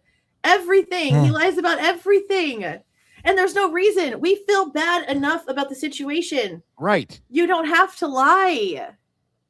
I don't get I it. don't understand it, Joel. I don't understand it. Why the lying, It's the weirdest shit. the misdirection, the missing, all of it. It's All just of it. every time they speak, it's all bullshit anymore. And then Yeah. did y'all see how his newest excuse for the reason why they didn't go down to Moscow is because his ass was on call and he couldn't be 25 miles away from the hospital? You piece of shit. Your daughter doesn't. You absolute piece of shit. Wow. Your daughter is not worth you calling your boss and being like, hey, you know that murder house on the news? That's my kid. I got to go by. Thank you. 5 seconds, bro. And I'm sorry. We've all had jobs.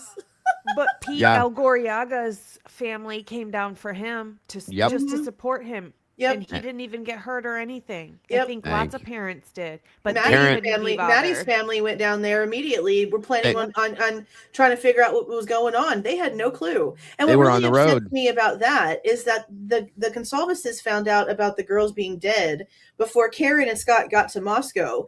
And instead Right. of calling them so they could get the news from people that they know, they just waited and just let them hear it from strangers down at the police station. Mhm. And I'm just like, you had 25 minutes to call them and tell them what was going on. Y'all had apparently been in contact back and forth. You could have told them, people that you care about, that you've grown to love over the past decade, and you just let them find out from strangers. That's crazy. Thank you. And they're a different level of It's selfishness odd. and narcissism. It's so weird. Maybe that's It's where so they were weird. leaning on old Jackie. Yeah, well, right. And like Conboy said, was he on call or was he at urgent care? Which one is it? You can't have them both, bud. Yeah, because Christy is damn sure the one that came out, because she was like, only time in our 20+ year marriage he's ever had to go to the emergency room. Yeah, just happens to be that night. Just so happens you won't put your face on camera. You realize the first time that they talked to the news that I could find so far, the first time I can find is November 20th, 2022, and it's a phone conversation. I can't find him putting his face out there before the 23rd. I think you're right. I do. Truly. Mm-hmm. I can't find it. And even then on the 23rd, there's like a little bit of like a red mark, like right here underneath his eye. And I'm like, damn, is that rash healing up? What was all that about? It doesn't heal up that fast. That what he says or claims that he had lasts weeks. I wonder if maybe they were putting makeup on it then, if it's even true. I don't Because that's know some if I crazy believe it. timing. I just can't. I mean, and I think it was like 2 years after, she just randomly freaking says it in an interview, and I'm just like, I don't know if she was supposed to say that. She probably shouldn't have brought up that she lost her ring when she was wasted at CrimeCon. No shit. I want to know why all of the misdirection, the lying, the what are you hiding? Okay, at this point, That's the problem. What are you hiding? Because remember, he didn't want his family interviewed deeply. Yeah. And you know what's good? The one thing I really liked about the way that Cy did his interview, and I don't know again if this is strategy or if he's just saying things to go along with conversation, but we know that this whole thing about them not doing their victimology stuff for Kaylee is like a big topic now. Yep. Even though we knew from a long time ago that they were refusing to talk to the cops. That's when Shannon Gray went in front of Judge and was like, no, it's not my fault they're not talking to the cops. They weren't talking to the cops before I showed up. I'm just now stepping in. So whatever happened beforehand didn't have nothing to do with me. This is my fresh slate right now. Yep. Okay. It's that mentality. Well, that too, because he's just as dumb as they are. Puff your chest, and we got to keep our name. Well, you know, they said in the book that his Shannon Gray's wife is some sort of big influencer.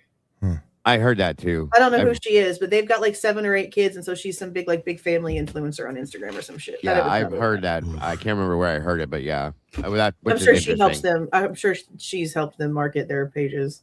Well, I mean, not to mention the hypocrisy behind the fact that, you know, all the YouTubers are such bad people and what we do, so on and so forth. They've become the same thing, if not already had been, in their own way. And then look at what just married into the family. And you realize she deleted everything about the case off of her TikTok page. There's a very few little pieces on YouTube, but everything is gone from TikTok. And her videos had millions of views. If you remember too, in the beginning when she first started on this case, she wasn't all about the guilt side of this or that, anything else. She was just looking at stuff and asking questions too. So yeah, and I think that they didn't. My thing is, this is all self-preservation on the Consalvases side. They're hiding something big. Oh, Olivia. It's starting to look that way to me, really, honestly. Yeah, and I have to ask why. because they've just lied about too much that doesn't need to be lied about. It takes me back to some of the things because I really focus in on some of the stuff they say over the years. And if you remember back a statement Steve said that there's going to be some names of some people drugged through the mud, and it's going to be some stuff that people are going to think is gross. What are you talking about, bud? What are you talking about? I remember the drug through the mud part. Yeah, I don't remember the gross part. That's how he put it. He might have said it. Yeah, but I remember him making a statement about that though. And I wish I could find it. Yeah, and like I mean, who gives a shit? Like if it's if the truth is gonna come out and it's gonna do what needs to be done, then oh well. I mean, I don't know what else to say to that. They were sure hitting old Jackie on it. Yeah, they were. And what's crazy to me, have you noticed the way that Christy talks about him? Like she tells stories about them, and every time she tells a story about Kaylee, she has some sort of dig at her. She always has some sort of negative something to say. Yeah. But for Jack, oh no. It's nothing negative comes out. She feels sorry for him. She's crying when she has to check his body for marks and shit like that. She can't say a single thing about Kaylee without something negative. No, she was a brat. She was this. She was that. She was like, really? Yeah, it's pretty bad. At one point, she probably was even jealous of the way her appearance. You know, I mean, mothers are like that. Yeah. I think that and this is just coming from my own personal experience, seeing a situation. When Christy walked into the interview with Cyree and Bryan, Olivia's entire demeanor changed. So the entire time, I mean, she talked, but she was quiet. She didn't interrupt. She wasn't overly animated. She was pretty, solemn. She was sitting there. As soon as Christy showed up, her posture changes. She gets really animated. She's interrupting them every time they're saying anything. Her complete demeanor just shaking her head like when and a bunch of people in my chat were like, why does it feel like they're in competition? And it's like Olivia wants to be in competition. There's even one part where Steve says something and Olivia's reaction is very oddly flirtatiously toned, and it made me very uncomfortable to hear. She gets very like high pitched in her response, and she puts her hands in her hair with her head down, and it was just very strange. You know, it was odd. And then she said hashing old news, and then Christy says, Dad, what? I think it's always been a battle. Like Steve took up for her. The mother was always, super over. They never did anything right, and so look how they treat Samantha. Became this battle. And I think Christy's always been jealous of and any Olivia other female in Steve's life. Olivia portrays herself as though she's the one that's in charge of this whole thing. She starts coming in with her questions and her statements, and it doesn't matter. He's not going to get a hearing. It's because of this and this. But she only got that aggressive after Christy showed up. Exactly. And that's when she started yelling and insulting, throwing insults, and just saying all kinds of it just instantly turned on Mean Girl instant. It was interesting to watch. Yes. Her clothing choice was extremely strange to me. How are you going to come on half naked? Literally. You know that there was covered up. There was a problem. That's why there's a cut at the end, and then she's in a green shirt. Yeah. She's covered up after. Her shirt must have come open and they had to cut it out, because right before the cut, it's a big picture of Bryan Kohberger, like it covers up the screen just long enough to let Steve finish the sentence he was saying, and then it cuts, and suddenly she's in another shirt saying, "Okay, I gotta go." So she probably just how do you get on a freaking panel with all these dudes and your stuff's just sticking out everywhere? Her and Cy have some weird. That's what I caught. There's a weird energy. Yes. My father was there for me growing up, so I don't need to be half naked on the internet to get attention. Yeah, no shit. Yeah, it seems like there might be an issue there or something, because who in their right mind as a woman would come on national television with no bra and a shirt that just has a bow right here and is open? Mother. That's right, a mother. Yeah, that's so crazy to me. Look there, insane. Right there, and then right here, he's still wearing that weird ass half nothing. And there's several times in the entire interview where you can see just her bare chest bone all the way down until you start to see her cleavage where her shirt is. She's just not giving a damn. No, and it's what are you? ew. You know what I mean? And you're doing it, and first and foremost, before anything else, you know you're about to be on camera with your fucking father. Right. Look at all I her would look at all her never. faces, guys. Every time I pause this, she's making a new face. Yeah. The other one would, I swear she looked like Stimpy. It's very not okay. I don't give two shits. It's just not. Yeah, here's a little refresher for those of you. Hey, Sai. This is just oh my It's all god. very odd, bro. Yeah, listen here real quick. Attorney, you got to keep that line between your clients, right? Yeah, I was told by insiders that it's a small community we live in that said she's purposely after you, Steve. She's watching your interviews, making us all. Yeah, Now because you what- constantly threaten Brian's life every time you get on camera. Exactly. Now watch her, like Jules said, her body language and everything when her mother sits down. Just watch. Is this one, Christy? I'll watch it. Yeah. Together and coming up with discovery based off your conversations. And once I learned that, guess what? I started talking about Bluetooth. I started talking about other things and just put her on rabbit trails just to play chess with her. But I've heard some really unnatural things are going on in this case. Is there evidence? I'll save Steve for a minute. On Olivia's cue. Is there? I'm just joking. Is there evidence, Sai, that we don't know about that was never public? I think there's definitely stuff that has been withheld and has still been withheld.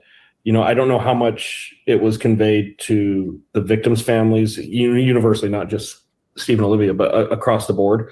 There's some really disturbing things on his internet history that I don't know ever really came out that would be incredibly hard to just simply show and walk away from a jury not thinking that's going to leave a big impact.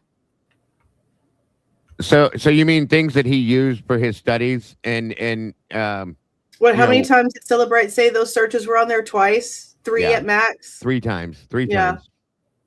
It ain't no different than our search histories on because of what we do. It's the same damn thing. So yeah. Yeah, and unless he can produce something that shows a pattern of this constantly happening, then it's a research paper. Absolutely.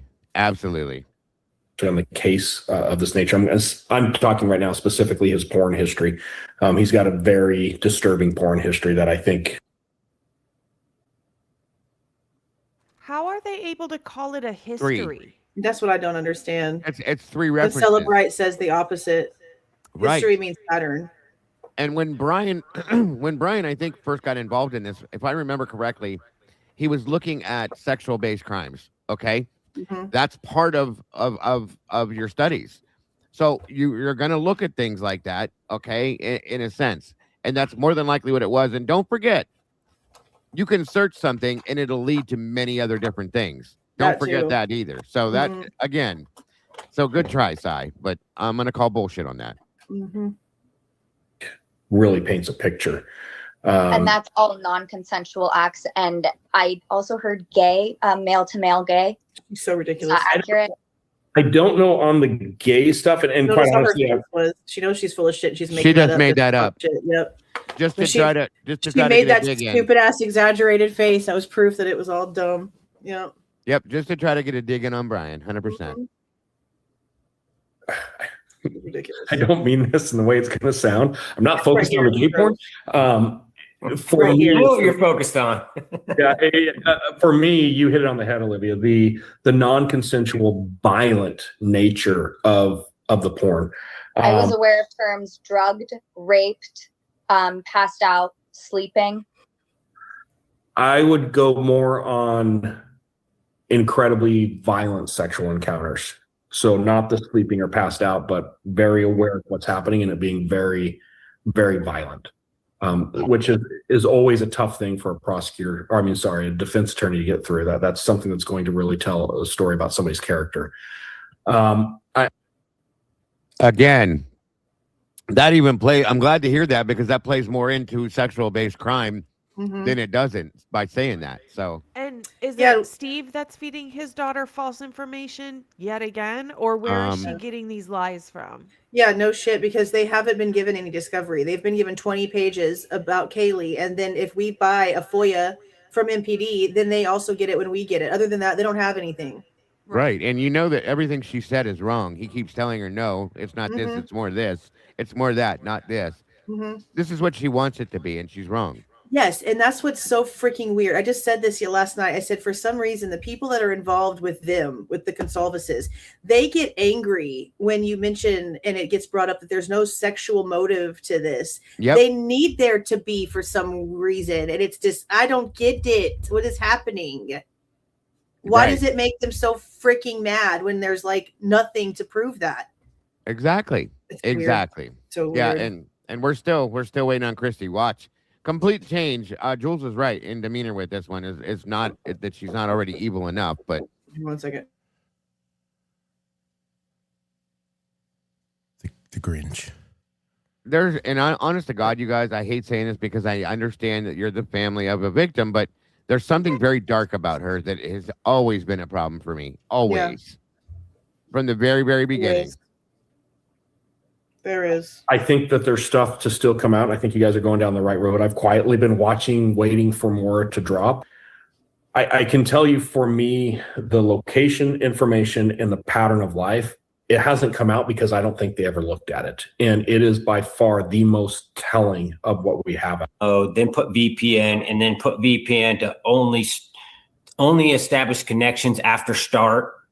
And he did this whole thing, and that was brand new. He hadn't done that in the config files. That was the first time he did it, and they're going to bring that forward to say that this is a new behavior, just same thing that you're saying, a new behavior that he did before and after, and he doesn't do it again. He like stops coming back to the Moscow area after the murders. He doesn't go back there anymore. So anybody who thinks he's over there just shopping, they're like, and I guess the message really is to the world is you can't commit these crimes anymore and get away with it. And that's really what I'm trying to say is I just learned recently with the labs I'm working with, I can't say this on regular TV, rapes are getting very, very rare.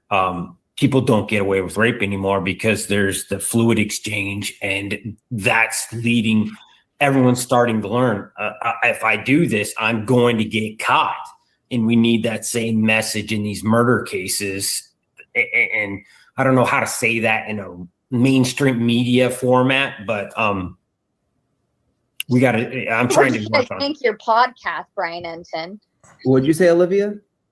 So we're just going to tank your podcast instead. My apologies. No, it's okay. It's okay. So on that, Steve and Olivia, let me give you a name. Once again, rape or sexual assault had nothing to do with this case. So why are we talking about this? Why There's did that there's a lot of unnecessary. I don't get it. Right. That should have never been brought up. And it's so weird and like disturbing to me that it was. But the exchange of Buzzwords. fluids, I don't know how to say it. Then don't say it. Just like this one here, that for no reason other than to be an asshole, in my opinion, had to call Bryan a pedophile at the sentencing. Are you serious? Yeah, that's wild. Nothing to do with anything, but you go ahead. You do your thing, girlfriend. But you also need to see, and that's why the history with this family is something that I constantly question, because if you also go back to the DV situation that Olivia was in, where she was the aggressor, what made her flip out on her husband was her husband crawling into the top bunk with their daughter to help her go to sleep. And so I've always wondered if, like, seeing her husband get into a bed with her kid gave her some sort of PTSD trigger. And that's when she grabbed him and pulled him down to the ground. And that's when that whole thing started. I'm not accusing anyone of anything. I just see things and I question what the motives are, because there's always some sort of something happening. There's no one's life that's freaking perfect. There's always some crazy shit somewhere. That's and so wild. I just wonder if it's a PTSD reaction. And then I see her behaviors and it's just really questionable. And for her, she screams that she's either been assaulted herself or somebody really close to her that makes her uncomfortable. Look at the way she dresses, the way she acts, the things Yeah. she says, absolutely. Yeah. Yeah, my wife has even used her psychology on her and said there's something wrong with this one. There's something dark Mm-hmm. behind her eyes. She doesn't know, but there's, like you just said, Logan, the way she presents herself and acts and stuff like that, 100%. It's right there. Mm-hmm. Yeah, there's something. All of this case, I think it's really, really important. The name is Matthew Nilo, Nilo. So Nilo. Okay. Matthew is an attorney who was practicing in New York, but he went to law school in Boston. And in the early 2000s, when he was in law school in Boston, he was a serial rapist. And I want to say he had 7 victims that they've identified. About 2 years ago, maybe 3. Man, time's flying right now. Maybe a little bit longer. Just after these murders, they did the exact same thing. It's the exact same team with IgG. And they took some of the DNA from one of those rapes. They ran it through IgG, and like I said, it's the same team that worked on the Kohberger case, and they got it on Nilo. And they went and did the 1-to-1 comparison. They got it. They arrested him in New York. That case is working its way through. I covered this case when it first came out. He's going to challenge the IgG, and he's going to win. The thing I want you guys focused on, because this is probably one of the more infuriating things. And if somebody's told you this, I'll shut up. But if they haven't, they are doing a huge disservice to all of the victims' families right now by not giving you guys the lay of the land. The defense is going to buy all the time they can until one of these IgG cases hits a major appeals case or the U.S. Supreme Court. When it does, you can kind of mark my words here, the rule is going to become you have to have a search warrant for IgG. You just have to. Most states have already started to adopt it, but this Nilo case is really likely. He's got the resources, the funding, and the knowledge to take this to the Supreme Court. If that happens, and they actually look at, hey, when you sidestep the search warrant and you step outside of policy, IgG is out. If that ever happens, that is Bryan's gold card right there. And I think that the defense, they're watching this case very carefully. They're waiting to see what happens with this. And everything you guys are going to see the next year or two is nothing more than buying time. Well, would that even matter if he pled guilty? I mean, it's not like he had a trial and then was found guilty, and then he could go back and say, oh, the evidence they used at trial against me, is unfair. Like he still pled guilty. And that had nothing to do with the IgG. So here's the issues, and there's 2 huge issues here. And again, Steve, if somebody's explained this to you, then I'll move on. If not, like you have to be aware of this. The fact that the prosecution probably never told you about Garza versus Idaho. Right here, yeah. And man, commit that one to memory. So Garza versus Idaho is a U.S. Supreme Court involving Idaho, where a guy who took a plea deal, who voluntarily pled guilty, actually got it reversed. And he took it all the way to the Supreme Court. So plea deals are not the closing of a case. Plea deals aren't like, okay, we're going to put this behind us. We're going to let everybody get closure here. Anytime a prosecutor frames a plea deal as closure, they're doing a huge disservice, because plea deals get turned over all the time on appeal. The second thing, and man, I am not a Hippler fan at all. I think Hippler made a critical error when he made the ruling that IgG could come in as a tip, so be it. But the moment he prevented the defense from being able to expose to the jury that the lab techs willingly, knowingly violated their own policy to do it, it's not a constitutional issue. That evidence comes in, but it does become a credibility issue. And any other court in the United States, when anybody associated with law enforcement oversteps a policy as it relates to evidence, you got to explain that on the stand. And I think if the prosecution did it right, you can explain that. Hey, for the interest of justice, for X, Y, and Z, yeah, we made this tactical decision. But the moment that Hippler made the decision that the jury can never hear about any of that, and the defense is not allowed to cross-examine officers who knowingly, intentionally violated policy on one of the most critical pieces of evidence in this case, that is a judicial oversight. That in of itself, when challenged properly, has the ability to bring this case back. Now, to Steve, to your point, do it right. 10 times out of 10, he gets convicted and maybe more comes out, and it really does put some closure behind this thing. Bring back the death penalty. I am all for this. But I think that I don't agree with the national populace right now that his appeal doesn't have legs, and it's very unlikely it's going to happen. I think there's a couple things that if it falls into place just right, it could happen. So I just say that as prepare yourself, right? I've talked to some crazy labs. And That's what I said. so there's some multi-billionaire, okay? His house got broken into. Somebody stole his safe. Didn't just take it. Didn't just break into it. They took it. And long story short, a cigar was left behind.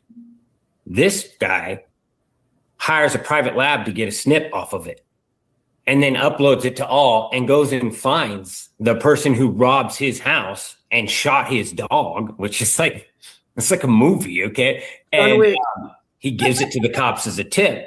And they said, he basically arrested this guy and is taking shit over it because he was supposed to handle it himself.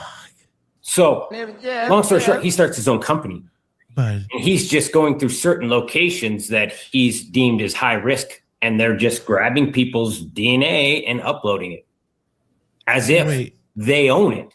But once you abandon your DNA. When the Grinch comes in, she puts the choker on. He can't geek out like that. No, never. And they're selling those databases of just willy-nilly swabbed up DNA profiles to police officers. Yep. This is why I'm getting in DNA. Oh my Jules, God. you want to be the next customer? Hey, Scully. Isn't that insane? Holy Absolutely. Absolutely. So, but my thing is, okay, if this company exists and they're going to, like, let's just say the middle of Los Angeles and they're swiping shit everywhere, how are they labeling those light posts on Elm Street? Like, right. How are they labeling that shit? This is fucked. Oh, thank you for the get the membership, Scully. I appreciate that. Thank you Great so much. question, Jules. And Becky, that's what I said. That's exactly what I said the other day, Becky. I said, why the frick?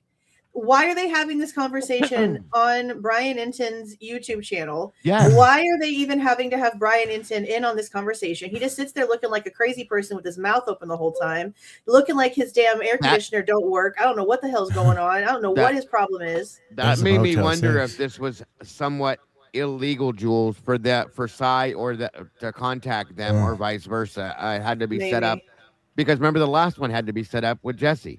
So I gotta wonder if some of this was because of that. I mean, he wasn't supposed to be contacting them and vice versa. And then Bryan facilitates it. But now he's even telling him at the end, like, okay, well, I'll just get your email from whatever and I'll talk to you. Send it to flockshitdna.com. Pretty much. It's weird. Yeah, like they already had a public conversation with Weber. At that point, like, why didn't they just do? Because he makes a comment. Oh yeah, we have a limited time here. Well, home dude, they would have had a limited time off your freaking panel. Yeah. Why are they there? So, and then they're going to complain about how everyone just wants to, make this content. Okay, well, you're literally making this content. Yep. It's insane. The hypocrisy. Same thing every time. Because how many hundreds of thousands of views does this video have? How many right now?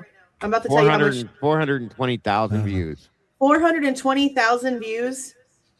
Yeah. Okay, I'm about to tell you how much money Bryan Inton just made on this video. Sure thing. Yeah, he's just like they did with right now it's about, let's just say, if he's getting the same as most true crime, it's about like $8 per 1,000 views. Yeah. He's already made $3,300 off this video. Just one video, right? And he talks for 5 minutes out of the whole hour and 42 minutes. If that, you are correct. Yeah. Yes. That's how that works. Cy, can you tell me? Okay, thank you. And that's pretty much what he says. And he always looks like he's watching Sesame Street the whole fucking time. Look at his face. Oh, yeah. Look at him. Right. He looks confused. What are you? I know that when Steve starts talking crazy shit like this with this database and some other crazy shit, he starts looking like he's regretting his life choices for a little while. Yeah, definitely. He is so sideways confused. It's not even funny. He's like, maybe I shouldn't have done this. Oh, yep. boy. Exactly. Looks like he's tanning at the same time under like He was in it. He's been. Shit. Yes. He's probably there right now. Oh my God. All right. Hold on. You don't own it. So then they're making these databases to sell to the freaking cops. It's an I'm going to say he's a criminal, and this is a weird story, but I really don't know he was or not, or he was just a shady business guy. But he found a niche, and he's going in there because the database, CODIS is puny. There's almost nobody in it. 29 million, by the way. Bigger ones, and he found this niche, and they're like, we're afraid to work with this guy because we feel like this is going to get shut down. But this. Am I the only one that thinks she's irritated because she's not talking? I mean, she just always. Well, she has the very best RBF 29. I've ever seen in my life. 29 million. The what? very best. And she always has In it. CODIS, there's like somewhere Oh. between 25 and 29 million people in CODIS. Yeah. I don't know what Something he's like talking about. I don't Again. care if there were only 50 people in CODIS. Yeah, if we there's don't- 50 people we that don't have break committed rules. violent crimes or whatever, Right. or crimes in general, just check and see what is. Go Well, with another light pole. he's saying that the reason why this multimillionaire, whose story I cannot validate, by the way, I Right. spent a good like 15, 20 minutes on my live the first time around, Googling all kinds of different ways for a cigar and DNA and a safe and a company and a millionaire, blah, blah, blah, blah, blah. I couldn't find anything where a company was involved in anything where there's a story of a guy who started a company and none of that stuff. So this guy's just like, if it's true, it's vigilante all the way through and it was never even reported. I don't know what the hell's going on. Or it's just all bullshit. Or Steve knows really some black market DNA guy. I mean, there's a black market for literally everything, every body part. It doesn't matter. Would So that be surprising, Jules? no, not with the way these people have lived, not with the stuff that's come out about their background, not at all. It would make perfect sense. Actually, it would be par for the course. Exactly. So it wouldn't shock me. There probably is multiple companies like that across the country that people just go around and they get paid for however many DNA samples they can provide. Amen. Quantity over Amen. quality. They don't care where it comes from. That is correct. It's just crazy that he's just sitting here on what he knows hundreds of thousands of people are going to see and just openly saying this crazy shit. Yeah. Agreed. Fully agreed. Wild as hell. This is the stuff that's going on, Steve. This is the wild, wild west of IGG. What were you gonna say, Olivia? SGG. Were you gonna say something? Yeah. So I guess that I just don't follow the logic completely that this is not an appeal. This is a post-conviction relief. Mhm. The relief that he's asking for is for his guilty plea to be removed. Let's say that it's all granted. That essentially puts him back on the trial court. Let's say that they successfully delay until the Supreme Court decision in which it is deemed to be unconstitutional for the IGG process. We're assuming that that's going to be then done retroactively, then apply to this case. Let's assume that that happens. Let's assume that IGG gets removed. It doesn't change his DNA being a direct match to the DNA on the sheath. So I guess I'm not following. She's not wrong. Jump from these things happening, and I know you said that they're unlikely. You know, you were like, if these things all fall together, but I'm not following how these things all fall together to then have the IGG removed, which then puts us in a position where the case is at risk considering the DNA is a match. So maybe the work was ethically bugged, Who's crunching ice? but the work It's fucking Dago. There you go. He's fucking Yeah, so let me like give you mother. a couple things. The best case I can reference you to Those TikTok is videos, Carpenter Those people versus with US. ice fries. And what Carpenter is, it's a bank robbery case, so obviously not anything of the nature of what we're talking about here. But in Carpenter, they do some cell tower dumps and they look at cell phone records, and they're able to place Carpenter at the scene of this bank robbery using cell phone records. Mhm. But it's the FBI. And, in 2017, well, actually, the ruling's in 2017. The case actually happens about 2010, 2011. The FBI gets involved, and instead of using a search warrant to get the phone records, they use basically what they call an admin subpoena, which is a supervisor at the FBI saying, hey, this is relevant to a criminal investigation, give us the stuff. So Verizon gives them the records, and they put him at the crime scene. They recover some evidence based on the phone records. He goes to prison. It goes on. He finally gets his appeal. It goes up to the U.S. Supreme Court, and this was the first case in the United States that challenged, can law enforcement look at your location data without a search warrant? Geo warrants. Yeah, and basically the Supreme Court said no. Looking into your location data is so personal, it requires a search warrant. And this was the landmark case for cell site location information that requires law enforcement. And now everybody except for the FBI was getting search warrants for a decade before this because we all knew where this was going. But the FBI was doing it at that point. So how does he have a claim? So it reversed. It reversed the conviction. because the conviction was based on the phone records and the Supreme Court said, hey, you should have had a probable cause search warrant and you didn't, the phone records went away. So they had to retry Carpenter and prove the case without the phone records, which luckily they had a ton of evidence and they were able to do.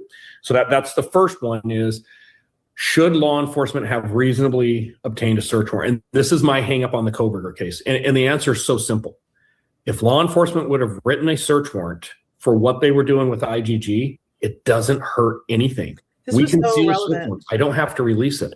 I'm going to go back to my undercover days. We did a lot of cartel cases. I was a cop in Arizona, so we had a lot of cartel cases on the border. We used to steal cars to wire them with GPS because we needed to get access on the car to get our GPS in there, right? So we would literally order the key from the manufacturer, and we would go steal cartel members' cars, and then we would plant the GPS in it, and then we recover it and give it back to them. It's a great scam. We wrote search warrants. I know I trust you now, Cy. Thank you for telling us that. What the hell? Who admits to shit like this? You know what I mean? This entire thing is so irrelevant to this case. What is all of it? Why are you talking about getting a search warrant for the IGG and sealing it?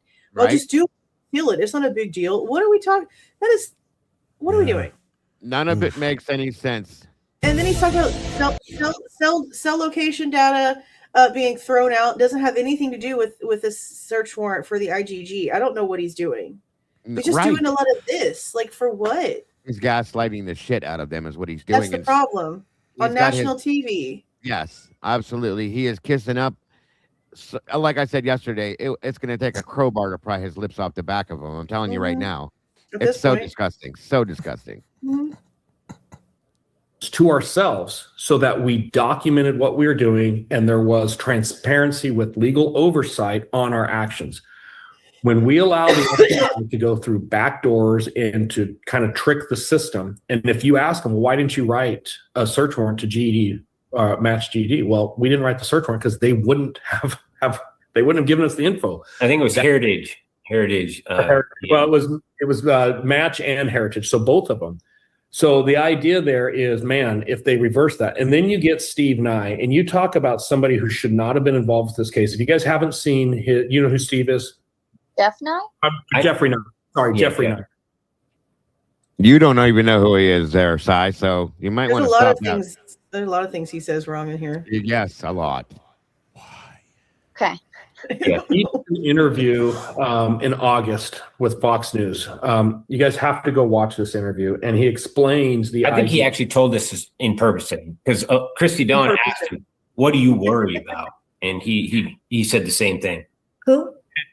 And I've worried about. It's not so much him explaining, because I agree with him. The entire case was hinged on the. There it goes. Did you see her eyes? Instantly, she starts trying to get attention. Rolls her eyes up in the top of. Yeah, this is. Look at her face. Look at that face. Yeah, she's like, oh, here she comes. IGG. Mm-hmm. It's what he says towards the end when he says, and usually with these type of things, we can argue inevitable discovery. And what inevitable discovery is the Carpenter case. Yeah, we have these phone records and it helped put the case together, but take the phone records out, inevitably we still would have discovered all this stuff and we could prove the case. And that's why Carpenter is still in prison today, even though those records got thrown out. Especially considering it went to Othram first and they found the right tree. They were on the wrong branch. And Leah Larkin herself testified in the Franks hearing that eventually it would have led to him. 100%. 100%. The problem is Jeffrey Nye on Fox TV during that interview said, we didn't even argue inevitable discovery because there was nothing that applied for it. And I'm like, dude, shut up. What are you saying? More importantly than even what Othram found, we have to remember on November 29th, Washington State University identified Bryan Kohberger and the vehicle, realized that he just swapped his plates for Washington plates, and notified Moscow PD. The idea that Bryan Kohberger would have been completely absent of this investigation minus IGG is absurd. All they had to do was follow up on credible leads. That's it. That's all they had to do. Oh, such a lie. Okay. So yeah, I think that we're on the same page. And I'm not saying I ever think this thing gets reversed. What I'm saying is if you guys, as the victims in the case, in all of the victims' families, if you're not being told, hey, this could be 5, 6, 8, 10 years before this thing works itself out in the criminal justice system, you're being misled. The Carpenter case, well, that was a 2011 arrest. That case came down in 2018, and that's just the appeals process. That's not even the initial case. So I think we're in for a very long ride on this. I think there's a lot of things that are going to still happen. I don't know that he's going to get his post-conviction relief. I think they're anticipating that. All that does is now it forces it into an appellate review. And it's the appellate review that I worry about. Do you think that'll... I guess I'm not understanding that point either. How does a post-conviction relief force it to an appellate court? Here's my thing with this. You would think that they would know everything about this case at this point, right or wrong? Yeah, especially the processes that would take place afterwards, especially if there's multiple attorneys working for the families. Exactly. So somebody would have told them, you do understand, even though he waived his right to appeal, this man can still appeal these things. It sounds like nobody told them this. Okay. Every time they've interviewed, they've come out here and literally used the fact that that was waived as like a boast point. Yep. Yes, ma'am. And now they're like, oh, well, we knew it was coming. We knew that this was going to happen. No, the frick you didn't. And if you did, you sure didn't act like you did. Right. They always try to save face for everything they do. Right. How is Ray saying that we would have gotten to him even without the IgG being in here? What? So you were going to take his car in and test it because you would assume that victim's DNA would be in there and then nothing would come back. So what would you have? He claims that the WSU tip on 11/29 was sent into MPD, and he's wrong as fuck. Yeah. That's what he's going off of. That's why when we went over this, I had Jenkins' interview with Angela Levy come up, where he literally tells her, no, we looked and saw the car. It didn't fall into the criteria. We didn't turn it in. It queried that there was somebody named Bryan Kohberger that had a similar car in the system, but it was not in the year range we were asked to look at, so we did not turn it in. And at first I was like, okay, does he think that maybe the tip was sent into the FBI or to like a different tip line or something like that? But he specifically says to MPD in this interview. No, it was not. But there are 22,000 other vehicles that resemble Bryan's or are the car that fits the description that they're looking for. So what I don't understand how, if they took IgG out of this, how would they get to Bryan Kohberger? Because eventually they did take item 108. That was his swab when he got back to Latell County, and took that and compared it to the profile that was created. But wasn't the profile created off of IgG? They compared it to the way that I'm understanding. And see, this is where the verbiage of everything matters. And this is where I don't know exactly directly what it states. I'll have to pull up the report. I think it's report number 11.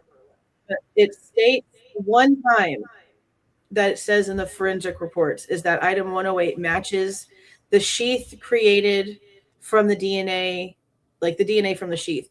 But I don't remember if it says specifically if it's the Idaho State Police profile that they created and did a comparison against, or if they're talking about the actual profile. But I don't see how that would be possible considering that the FBI deleted it. So let me see what the report says, because it's item 108 that they get that from. That's the only time it shows it. I think it is report number 11. Hold on. But yeah, that date's interesting. Yeah, let me get these out of here. Forensics. Got all of these damn folders in here, man. Forensic reports in order. I'm pretty positive it's number 11. Unredacted. No, that's not it. Why the frick did I think 11 so bad? Let me look at my index, because it is item number 108. Hold on.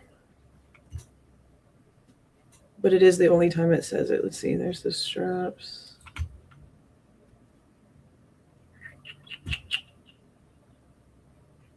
It's after his arrest. It's probably like 3 days after Pennsylvania gave the car back. No, it's like after. Well, it's not the car. It's yeah. I was just saying in general. I got a weird. Actually, you know what? I'm glad you actually mentioned the car, because I didn't realize that Pennsylvania's FBI office is the ones who disassembled the entire car. Yeah. And I question why they were able to take apart the car and do all that, but when it came to the trash, they had to fly the trash bag all the way to Idaho. So they could modify the F and DNA. I mean, that's the only thing that makes sense to me, because why would you need to do any of that? That's weird. And I wonder what that date is, because I think that pins up to when everything started going to Othram. Othram got sent on 11. Off the profile for Othram got picked up from Idaho State Police on the 21st, and Blaker and Matthew Gamet, the director of the Idaho State Police Lab, got on an airplane on the morning of the 22nd to go to. Yeah, what was that, Texas or something? Yeah, Othram in Houston. Report number 22 is where item number 108, the reference oral swabs from Bryan Kohberger. It's also, so let me open the report. Item 108 also has a chain of custody issue that we have emails for where the locations were incorrect, because for some reason, Latah County was for some reason required to send their reference swabs for Kohberger to the feds, which I don't know why, considering that they did their own shit with him. Like, they did their own. Yeah, so report number 22, the second page, it says, well, hold on.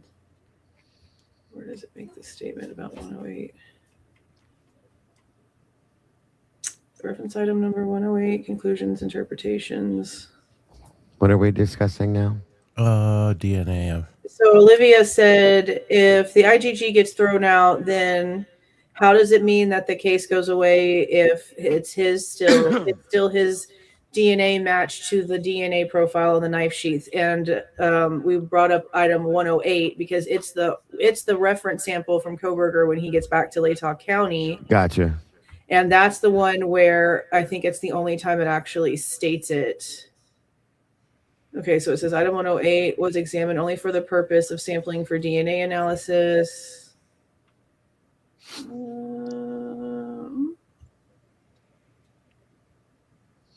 Let's see, where's it at down here? 103. A freaking page. So 108 only shows on page 7, it has reference oral swabs from Kohberger, evidence tape, metal envelope, 2 swabs. They took a cutting of them and then repacked it.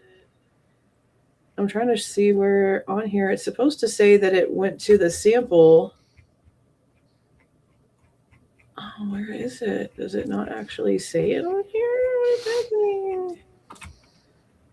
Is it at the end? Am I tripping? Where is this? I could have sworn it said this on this report. Maybe it doesn't actually say that on this report.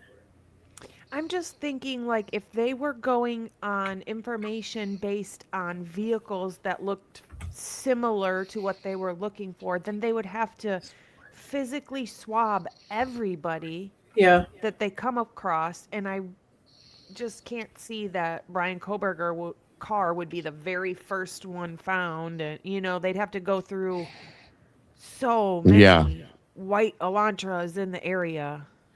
Yeah, I just don't I don't know why the problem that I just don't know why Cyray keeps like holding on to that when that's not true.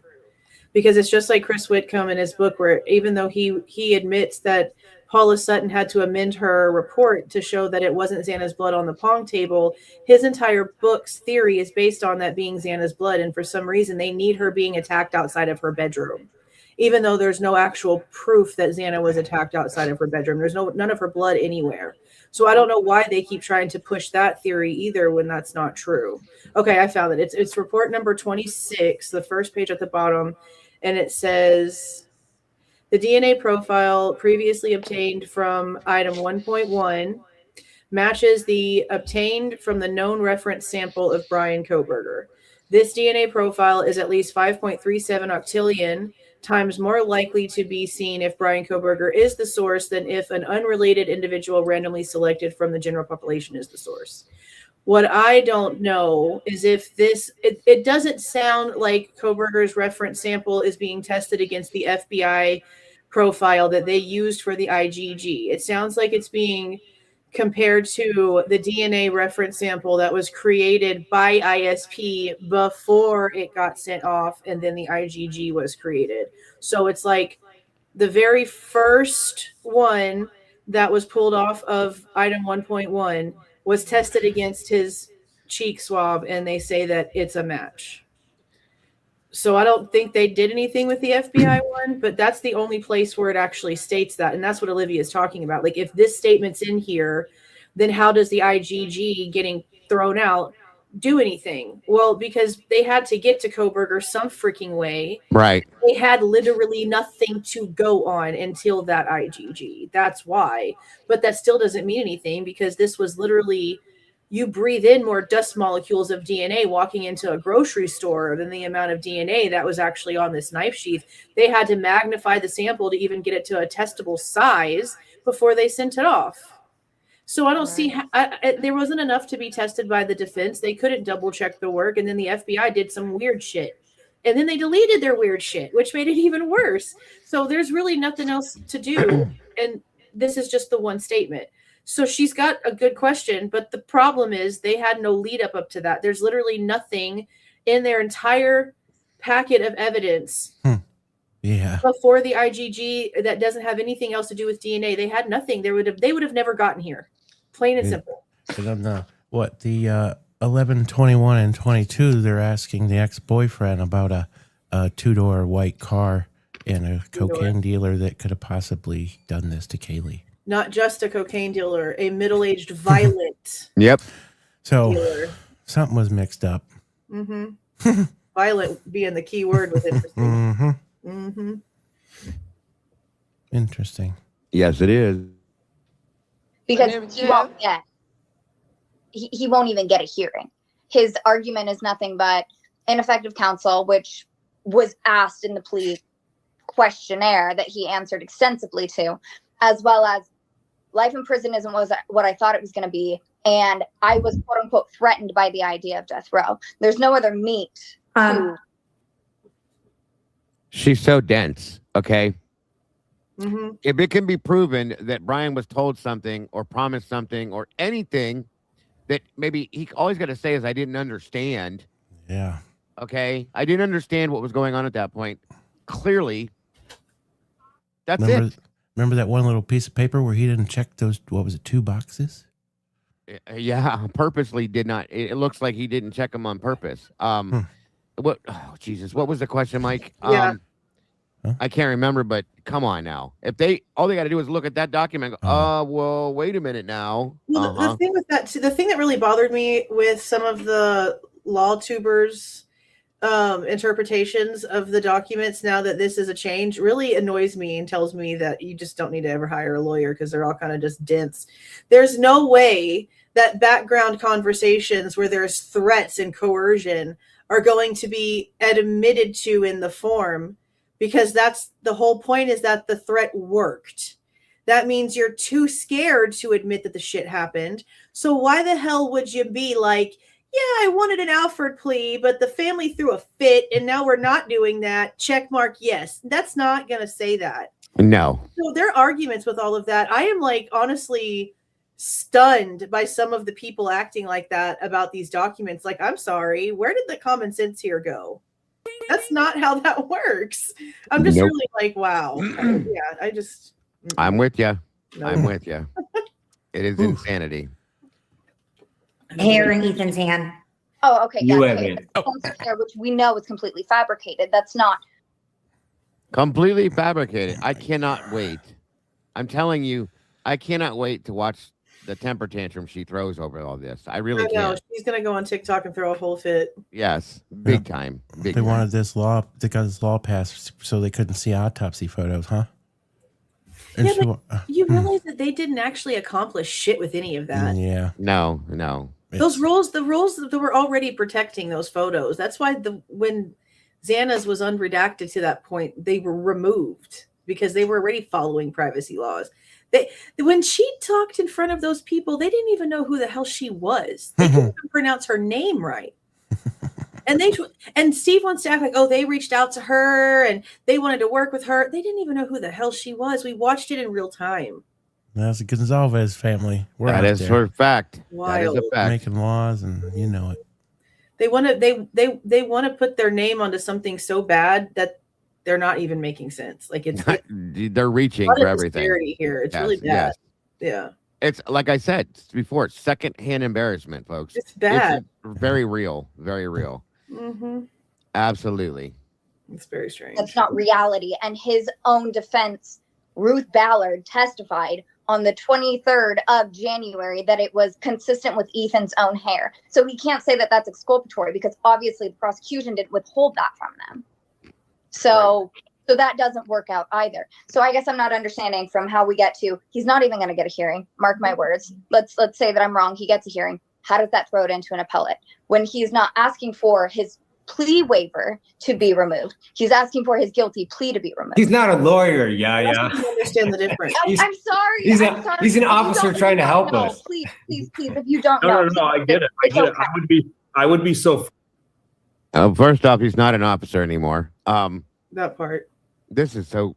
Jesus, this is sickening. What is the difference between? I mean, isn't it the same thing? Like if you're basically saying that your plea was placed under threats and false promises, then I would assume that the waiver and the plea itself are one freaking thing together. Yeah. One would mean the other. So I don't really quite understand what her whole argument is here. I don't get it. She doesn't understand that if it's, let's say, for instance, Hitler denies the hearing, whatever, you know what I mean, what he's going to apply for, the Bryan's applying for, Mhm. that Bryan can appeal this, and then it can bump up and appeal it per se if it's denied. She doesn't get that. She doesn't get that at all because she thinks that since he waived his appeals, he can't appeal anything. Which is crazy because now they're trying, her parents at least, are trying to act like they knew this was coming, which is not how they've behaved at all. Right. Exactly. Again, she thinks she knows a whole bunch of something and doesn't seem to understand anything, unfortunately. So Yeah, the people that they have in their corners are not being honest with them. no, That's they the never problem. have. And right here, Bryan Enton, shame on that piece of shit because he should know damn well that a bunch of crap coming out of Cy Ray's mouth is bullshit. Unless he really is the way I think he is, really just taking those damn papers and printing them out and putting them on that table and pretending to look through them. He knows this man is lying to this family and he's just sitting there allowing it to happen. That's trash. Trash. Well, you answered the reason why, Jules, because he's getting $3,300 $3,300 just out this They're video. sitting So. here as furniture. Yes. Yeah, let me just flip through my Rolodex and Mhm. find somebody else so I can put some more bullshit out. You know what I mean? Shit. Huh. Crazy as shit. Federal. Yeah, that's where it needs to go. Yep. That's what's also honestly really surprising. Like how with how popular this case is, has somebody from up there not actually taken some time and been like, let me pull this shit, called one of their freaking assistants and told them, print me out all of the paperwork from the Kohberger case. I want to take a look at this shit and start looking through it. Like they've got the resources. Right. There's no way this is not a topic. Trump talks about this case. How did they not know about this case? I sent an email to the Department of Justice twice, and nobody's responded with anything. Obviously, they don't care. I agree with you. And I think after Whitcomb came out, remember Dago, I think we kind of kicked that around with some things that he had let out, the possibilities of how this could make that possible. Yeah. So it's, but yeah, for real. I just don't understand. In fact, I would be like, just please release the guy. The only thing I That's ask. why they won't talk to us. That's how I feel. Just release. Let's just release him. Yeah, they won't talk to us because these are the kind of questions that we give to Thompson, and Thompson just his eyes start But darting. I don't think that it's not an unfair question. Like you said, I don't know that Cy has the answer, but that's what Olivia's asking is really the question. I mean, here's the thing that we have to keep in mind. The post-conviction relief that he's seeking right now is going to go before Hitler. And I agree with you 100%, Olivia. He's going to turn it down. He's not even going to get a hearing. Now, since they're on that point, I want your opinion, Jules, because we all know how Mr. Hypocrite is. Okay. I think, my personal opinion, I think that Hitler's going to approve this because he knows that they'll appeal it if it's not approved, and they'll appeal it to the point where it'll get out of his hands. And I think he might be a little nervous about the fact that he's already had his hands in this mess. If it's allowed to go above him, he has no control over it then. And I think that might be something he might worry about. So I think he's going to approve everything all the way down the line. He's either going to approve it effortlessly or he's going to fight it tooth and nail. I mean, I don't really think there's going to be an in between. There's either a reason why he allowed the plea to happen to begin with, because he didn't have to. No, of course. And so instantly with him, I question his judgments. Yes. Because he was so rude to the defense the whole time. He tied their hands behind their backs the entire time. And then as soon as he was going to have a chance to just like let them fall in front of everyone, as he was assuming was going to happen because of how he was ruling against them, he was like, yeah, let's just go ahead and do this. It was in his power to say no. 100%. So is he saying no because he's being paid, directed to rule certain ways? I don't know. Great point. But if he really wanted it out of his hair, then we're going to see him instantly just handle it and get it done and over with. So I guess the temperature. I guess maybe we need another couple of maybe weeks or so, a couple more dates of things happening before we can really decide the temperature he's going to take. But it's going to be very noticeable very quick. I will say he very fast approved Bryan getting a public defender, which we pretty much knew was going to happen, but he didn't waste any time either. Like it wasn't even a 24-hour fresh filing, and he was it was all in the same day, wasn't it? Pretty much, within 24 hours, less than 24 hours, That might have been the fastest thing he's done yet. And or shizzle. That's why I wonder. Like I said, I think I imagine that he could be worried about somebody else that he's handling this that he's already had his hands in. And I could see like if there were mistakes made, or which we know there were, but issues with him that if it goes federal by some chance based on appeal, that would, if I was in his shoes, I'd be a little nervous as to like, wait a minute, no. I want full control of this. I want to make sure certain things happen, certain things don't get out on this and that and everything else. So that's why I think he's going to fully approve everything going down the whole thing. That's my opinion. But I've just wondered if there's ever going to be a portion of the PCR fight where there ends up being an issue to where a new judge gets maybe motioned in, because this judge already has shown a huge bias. Big bias. Yes. And so I don't know if the Ada County public defender is going to automatically be like, well, I already watched this shit show one time. We're not doing this. That's why I want to know who the attorney is, because as soon as we find out who his I'm surprised it's taking so long for counsel to make themselves known. They're probably nervous, Jules. Think about like all the shit we've seen. Somebody draw the short straw. Right. They're like, I don't want it. You want it? Do you want it? I don't want it. Yeah. I mean, truly. I'd be nervous. Wonder, how long have they known that this was coming down the line, and that's why he did sign it so quick? Who knows what they have spun up? I can't say too much. I don't know specifics. All I know is that back in June, the beginning of June, Melissa made a comment about just know that we're on it and continue fighting for the truth. And this was in the beginning of June. Yeah. And I kind of felt like that was they were in talks at least then that something was shaken. He was talking to his family. It makes sense. That's why I wonder, like, there's if Cyree is serious about, she's talking to him every day, she's seeing him all the time, then that also sort of tells me that maybe she is involved with what's happening, because this is the best way to go about things, because she apparently has this motherly protective, to this day still believes in his innocence, according to Cyree, pretty hardcore. Yeah. So, I mean, it may look like he's, tossing Ann aside and throwing her under the bus, but maybe she's like, this is the only way to do this. I don't have a choice. When did that silly ass Whitcomb book come out? The beginning of June or end of May, one of the two. Some shit. Right. Like I said before, timing. But when did we get the announcement for the book? Because when did Turvey start talking? Turvey started talking a long time ago. We were told like I can't remember when we first heard about it. Oh Jesus. We had I remember when Lee told me about it, it was like roughly a month before it hit. Roughly. Like maybe 3.5 weeks. So, and then we were told we have the interview, blah, blah, blah, so on and so forth. So, yeah, I think about almost a month. Yeah. So probably. I guess about hitting like, oh, well, shit, I guess I can just Google it, dummy. I think it's close. At least like a month apart. And then Turby came right behind, and then which I still don't understand why the hell Chris Holland had anything to do with anything. Like April 28th was the okay, release date, so it's been a few months. Yeah, it's been that was long. way out.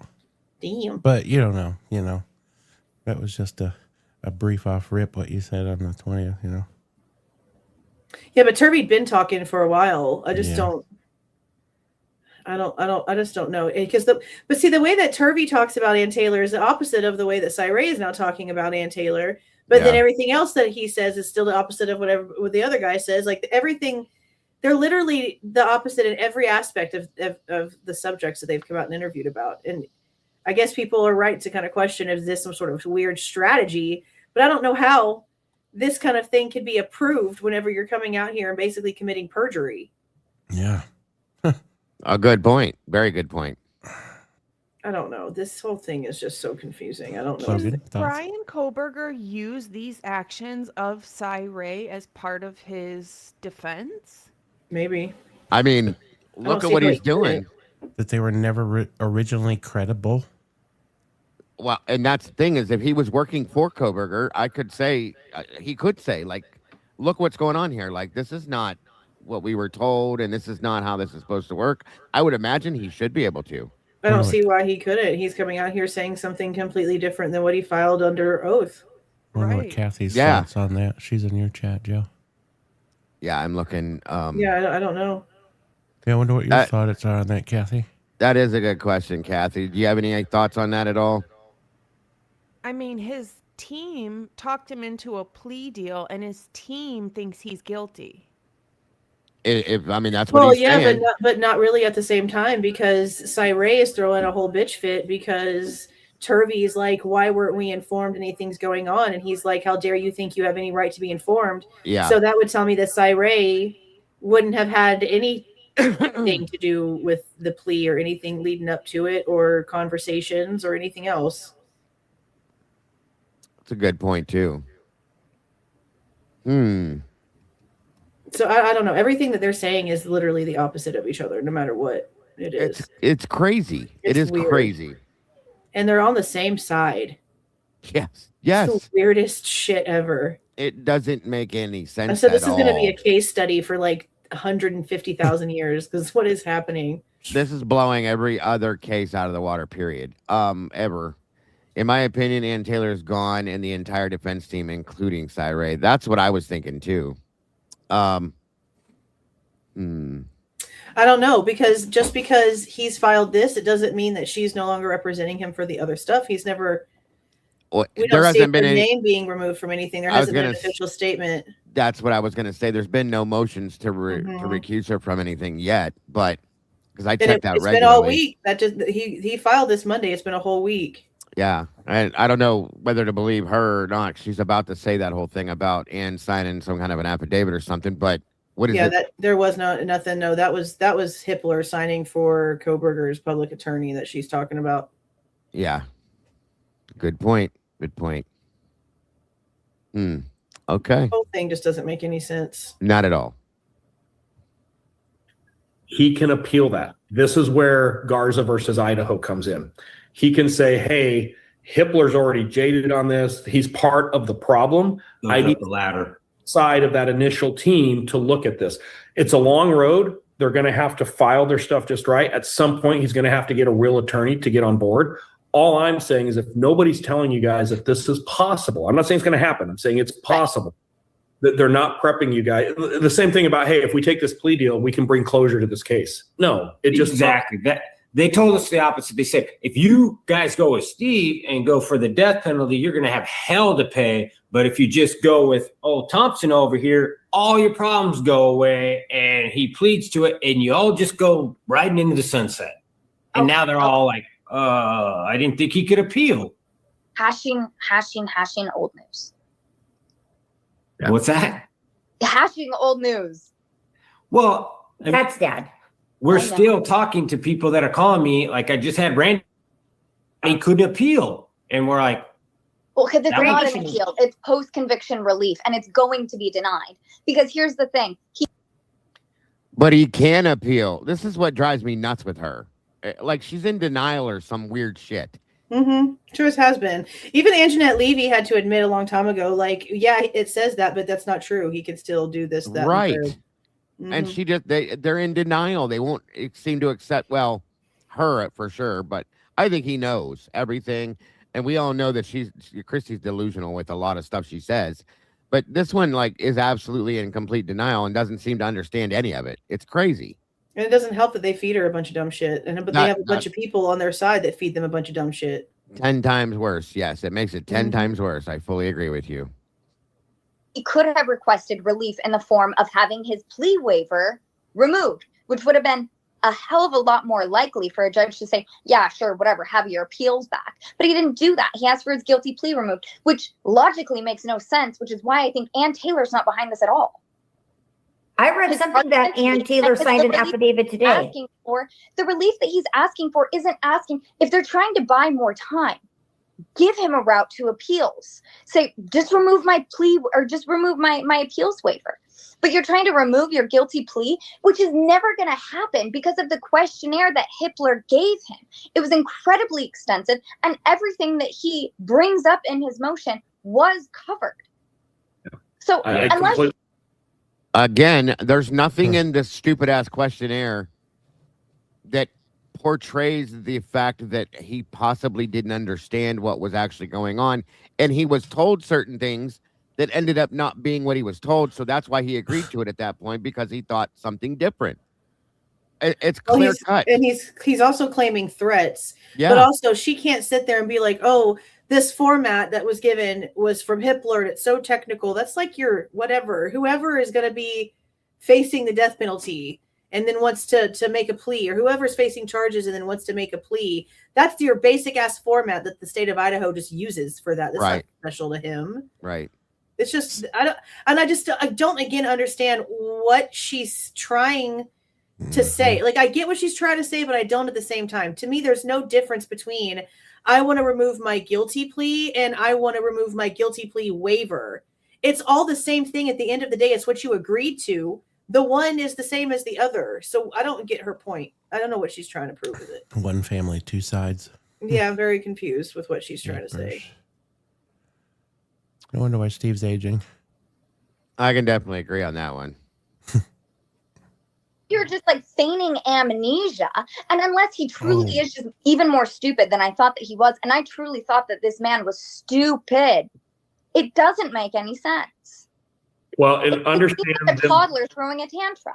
See how she's constantly turning down this animated as shit all of a sudden? Motion for the post-conviction relief is another log on the fire for the bigger appeal issue. We're not done with these motions being filed. I think in the next 60, 90 days, like I'm saying, we're going to see a lot more start coming out of the woodwork. This is just step one to get that. There is a very... That's step one. There's a very intricate, very well planned out road that the defense is going to go down here. We're just getting started. Yeah, the minute they thought they were going to do a plea, they probably had a whole exit strategy to be like, this is what we're going to do. And they sold that to him. So he's not selling out Ann right now? Ann's part of this? Ann's me. This is just total.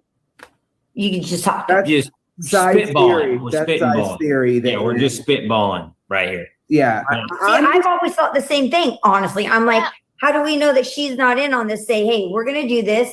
Then after a few months, you're going to file, inadequate, ineffective Just counsel. an attorney saying, yes, I was ineffective. Like you're looking at motions. You're looking at the evidence that was, attempted to be suppressed. You're looking at, there's so much more that goes into it than just an attorney being like, yeah, she's essentially going to lay down on the knife, right?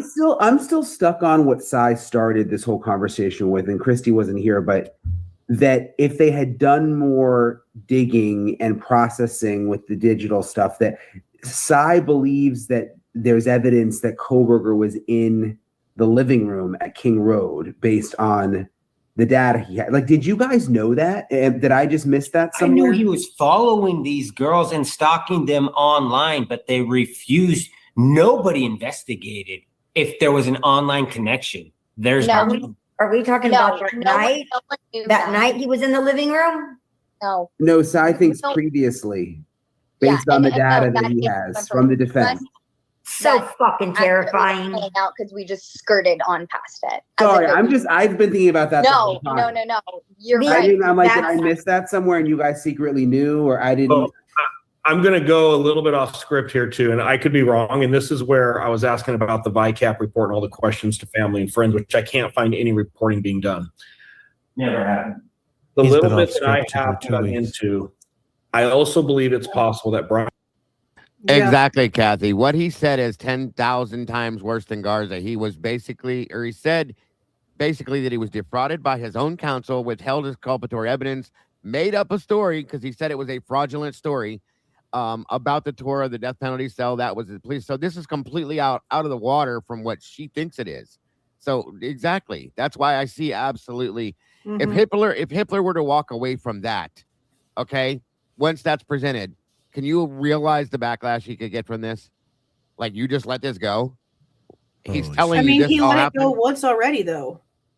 Well, I mean, yeah, that's a good point. So he's gonna have to do something, because he should never have let this plead. He should have said, no, I'm sorry. I don't give a shit what y'all agreed to. I'm not allowing this to happen. We have drugged this out to 2 different damn counties. Y'all played games this entire time. We're not doing this. Yeah, that's a good point. That is a very good point.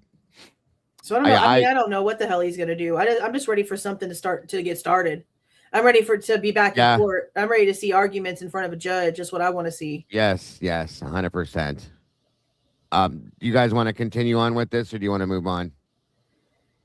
I mean, like, I'm so sick of these people. I agree. Hi, Ray. I'm so just like nauseated with him. For real. Is there any more questions about any of this? Anybody in here has, or any points or anything to make, other than the fact that she needs to put some fucking clothes on? Yeah, that's crazy as hell. What you were right. If you look at her now, guys, this is so funny to me. I never realized it, Jules, until you pointed it out. On down towards the end here, she comes like they cut or something. You're gonna see Bryan's face pop up because they put it as a cover before the cut. Yeah, and at one point it happens earlier in the video too. So I think she had a mishap earlier in the video. She did. I saw it happen just a little bit ago, and I was like, oh, yeah, right there. Yeah, I think you're on the spot.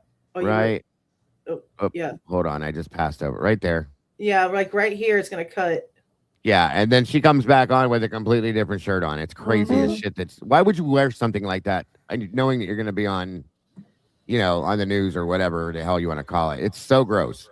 I don't understand anybody who thinks they can use hair as clothing. Yeah, no joke. Yeah. That's what she's trying to do. She's trying to cover up her entire chest with her hair. And I'm like, girl, you know that your dad is watching you. There's none of that matters. There's no what do you gonna call class? Yeah, no, there you go. Actually, that actually, yeah. Game. So if you dig, She has very kids. good point. That's fucked. Yeah, and then hold on. That must have been where they had the mishap there, and then now she's got a different shirt on. Mm-hmm. Gotta love it. I wonder if it was her mom or dad that said, "Hey, sis, by the way, you're kind of hanging out there." That probably embarrassed her, which is That's what I was thinking. That one of them said something to her. Yeah, but at some point, and I didn't even realize it. Now I was looking for something. You could see she moved her hair somehow, and I was like, "Whoa, Jesus!" Mm-hmm. Put that away. Yeah, put that away. No modesty, no nothing. Like, how would that be your choice for something so important? Thank you. Thank you. It's like she's trying to expose herself almost. It's gross. Anyway, enough. I agree with you. Enough. I just don't understand how he can come out and say these things when his sworn testimony is the opposite. That's my problem. His statement, his statement alone, his report should shut this down. I mean, don't they have to go with his? Okay, if Hitler looks at his report and says, "Okay, Mr. Red," which we already know he doesn't like him, this is what you put in your report, and you're out here saying this, shouldn't that be illegal? I mean, isn't that like the same as letting a jury member go home and look through the shit on their cell phone and on the case that they're freaking being a jury member for? I mean, it's definitely a violation that should be addressed in court. And yes. Yeah. And there's no way that he doesn't know that. And I don't understand how we haven't heard anything yet. It's been a week it's been 2 weeks since his interview with Custody Queens. Right. And so he it's came out. very strange. He came out right away with the second. He did the custody queens interview and then swore he wasn't going to do anymore. First and foremost, then he comes out and does this next one, and completely contradicts everything he said. Mm-hmm.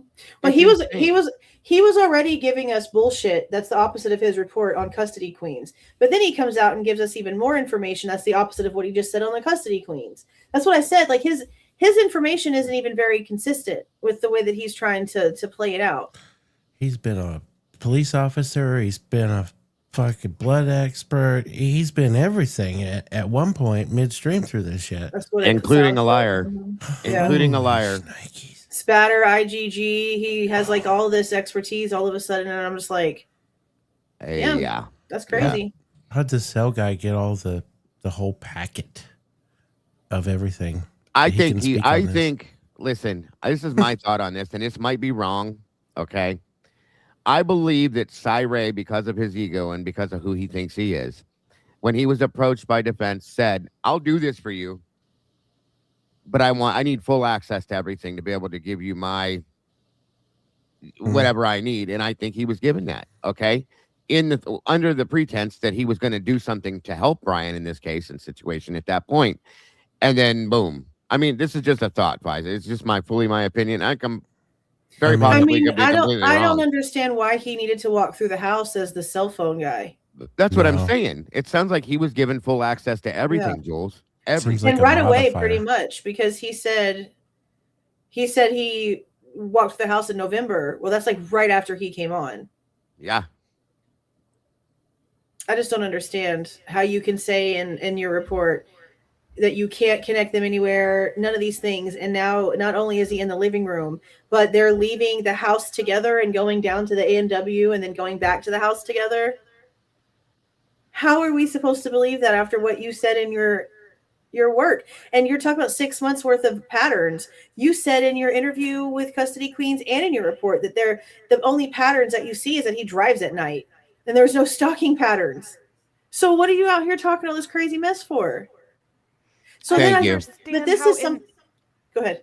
I don't understand how in his work everything says we can put him hitting off of a tower that services an area in Moscow. It doesn't even say King Road. It just says in Moscow. And now you're saying you can put him literally in their living room? Yeah.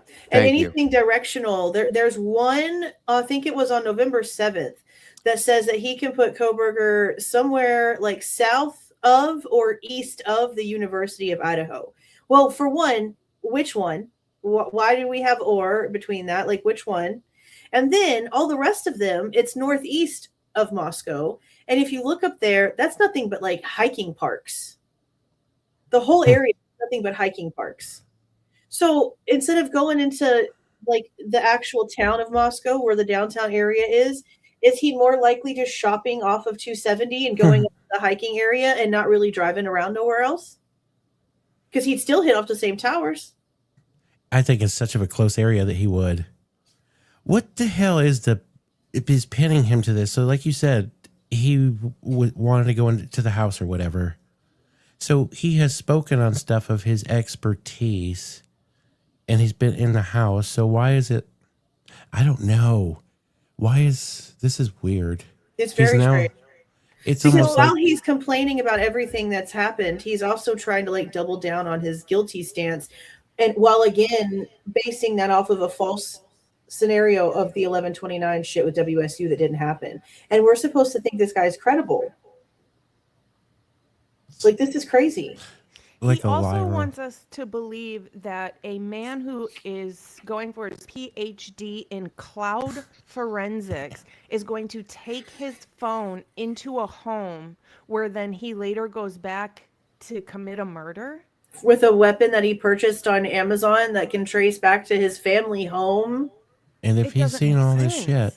In the car that his mother gave him, with plates that were on the car that his mother gave him. Yeah. That he wouldn't have realized, oh shit, I forgot to turn my phone off before I left my apartment. Now it's going to look like I left. So now I got to wait and do this another day because I fucked up from the beginning. No, every little detail that screwed up was still go time. And then that car was never in King Road before that weekend. So then you see this big ass SUV. Like if you were stalking them and you ain't never seen this SUV before, you see the damn Jeep, you see the bigger SUV, you hear music on, lights are on, people are talking and singing and everything inside, and you still, oh, this is the time. Yeah. When everybody else around you says they went to sleep at 9 p.m. So everybody else's house around it is dark. Yeah. I mean, I'm sure people have TVs on. Why wouldn't you enter a home that has just a TV on where you know somebody is actually sleeping rather than the home where there's music coming from? Yeah, where there's an active, obviously something happening. And so here's a good question for you guys. With what he has spun off and we've heard from what he said, can you guys agree or disagree that he probably would have seen the autopsy photos, right? I'm starting to believe he's seen everything now. So how could, in all this shit that he wants to spin, and if anybody knew shit from shit and saw all that, and he can come out here and say all that and believe it was only one knife that was a K-bar? I don't think he believes it. I think he's just following their narrative. Yeah. But it's like, talk about bullshit. Because you ask him about the cleanup and he gets offended like it's his personal history that's being assaulted. Yeah, I love It's crazy. I love Like, the way why you put do you that. get so mad? Why are you so angry? That's a motivative. And then it's like, oh, it's so normal for there not to be any feet prints coming out of where the floor is. Oh, it happens all the literally time, you covered in guys. blood. More It's often so than you normal. think. That I was a think that's puppy what pad. everybody said. What are you I mean, talking about, and bro? you know what kills me is I have to give custody queens a lot of credit because they really did try to get him to They speak on did. these things. You can tell they studied for this one for sure. Yes, and like you could tell they were getting irritated with his answers on a lot of these things because they don't make any fucking sense. Because they had his report in front of them, and then they were expecting his answers. But then again, at the same time, I also wonder how much of that was maybe not really too surprising to them. At the same time, I think because Ron, he showed them some stuff on a map before that interview. Ron said that.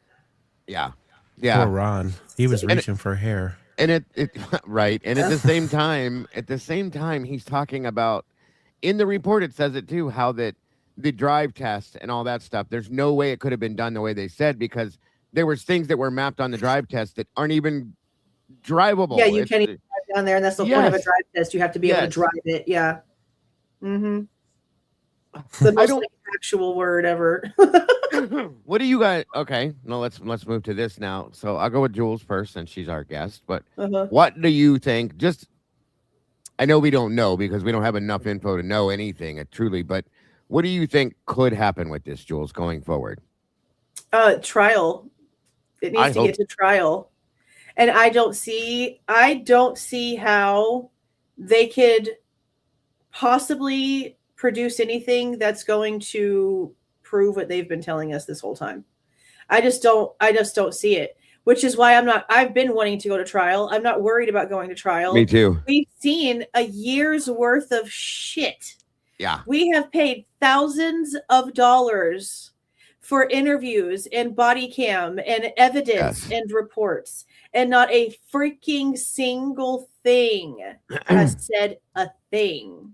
And that is outside the unsealings of the court documents that have also continued to not say a freaking single thing. So Nothing. I don't think that they can do anything. Bring it. Let's go to court. I welcome it. The same way that Bryan said, bring back the death penalty. Let's go. Well, F it, bro. And Let's go. I'm glad you brought that up too, because that statement from him alone Confident. gave me actually kind of gave me chills, because that is so utterly confident that, in my opinion, I don't see Bryan Kohberger, because we've seen him in action in certain things. I don't see him making a confident statement like that without having that confidence to back it. Period. Yeah, it's pretty you pretty much know exactly the tone behind it when it's stated. Yeah, it was very confident the way that it was worded, for sure. My absolute that innocence. was my instant reaction. Yeah, 100% me too, man. My absolute innocence is my truth. That with that other statement is okay, bud. Let's show it to us. That's been what he has said ever since the beginning. That's why over the past week or two, I've been going back in and getting old interviews and stuff like that. Yeah. And his interviews in Pennsylvania with his attorney, the LaBar guy, he even said then he's going to be exonerated. My GPS information is going to exonerate me. Okay, well, here's Cyree talking about some damn GPS information. Let's get to it.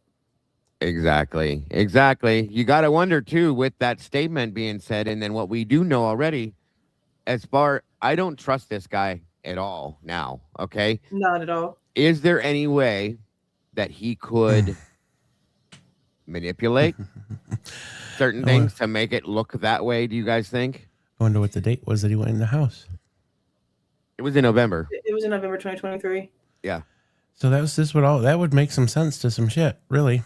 If that statement, and going off that statement, just saying that if they couldn't send it was basically the original of the tracking of his cell phone, they had to figure out another way that they were going to make this happen. Mm-hmm. I don't know, but you can see where I'm going with this. It's just shady as shit. It's all very reverse engineered. But why would he come out here and slip up and say, yeah, some shit about that? But well, this is why I made the statement I made earlier when I said I know it's conspiracy-like, but I gotta wonder, was this a plan from the point that Cy came into play? Was he working for the prosecution, doing a little flippy job here? I mean, I know it's crazy, and I don't usually think like that, but I don't understand this. I've never seen anything. But nothing he produced was used by them. Not use. No. The only thing that's in his report that the state used is that they can't put him at the house. Yeah, right. And that's another point I wanted to ask you too, Jules, and Logan actually too, because remember Bill Thompson at the end of this all said, "No, we cannot place Bryan Kohberger in that house." Mm-hmm. Do you guys? Because Tomboy brought this up and said she thinks it might, and I kind of agree with her. Do you guys think that may come back and bite the prosecution in the ass? Not if it's the truth. Wasn't it said that they couldn't use his technology? If it's true that they can't put him there, if it's true that he was never actually there, if it's true they can't connect him there, I don't see how it could bite him in the ass. Well, the only way that it could is if they really have had all this information and it's legitimate and it's real, and Cy Ray's not fucking lying, which is going to be insane because he was lying back then. Regardless, he's a lying liar somewhere. Okay, he doesn't win this at all. Well, right, but what I mean though is like coming back to bite the prosecutor that's going to try to prosecute Bryan if this does go to trial, with him saying at the end of the last. Oh, that's what. And then maybe trying to change it later. I mean, yeah, technically, because that's an under oath statement. And then not to mention what the two detectives said is, no matter how bad we wanted it to be, we can't find a connection with him. All of those things were said after the sentencing, and now they're going to go to trial. If they do, you can't use that shit now because nobody's going to believe in you. No, and that's my whole point. Like if Cy Ray really saw everything from the draft to the final and everything in between and gave all of that to the state, then how come the state did not go back in and remap everything and resubmit it? It's the same question I have for the 7 minutes. When the 7 minute time frame got removed and the car from Pullman leaving from Nevada Street, the one going in front of the cannabis shop, when all of that got removed because it's the wrong car, it's got fog lights, it's not Bryan, they still have all that fucking footage. They still have all that footage. Why didn't they go back in 7 minutes and go and find the damn right car? Well, one of the things he said was he told them all this and said, now I'm not sticking up for him by any means, but he said that he basically gave them the opportunity and the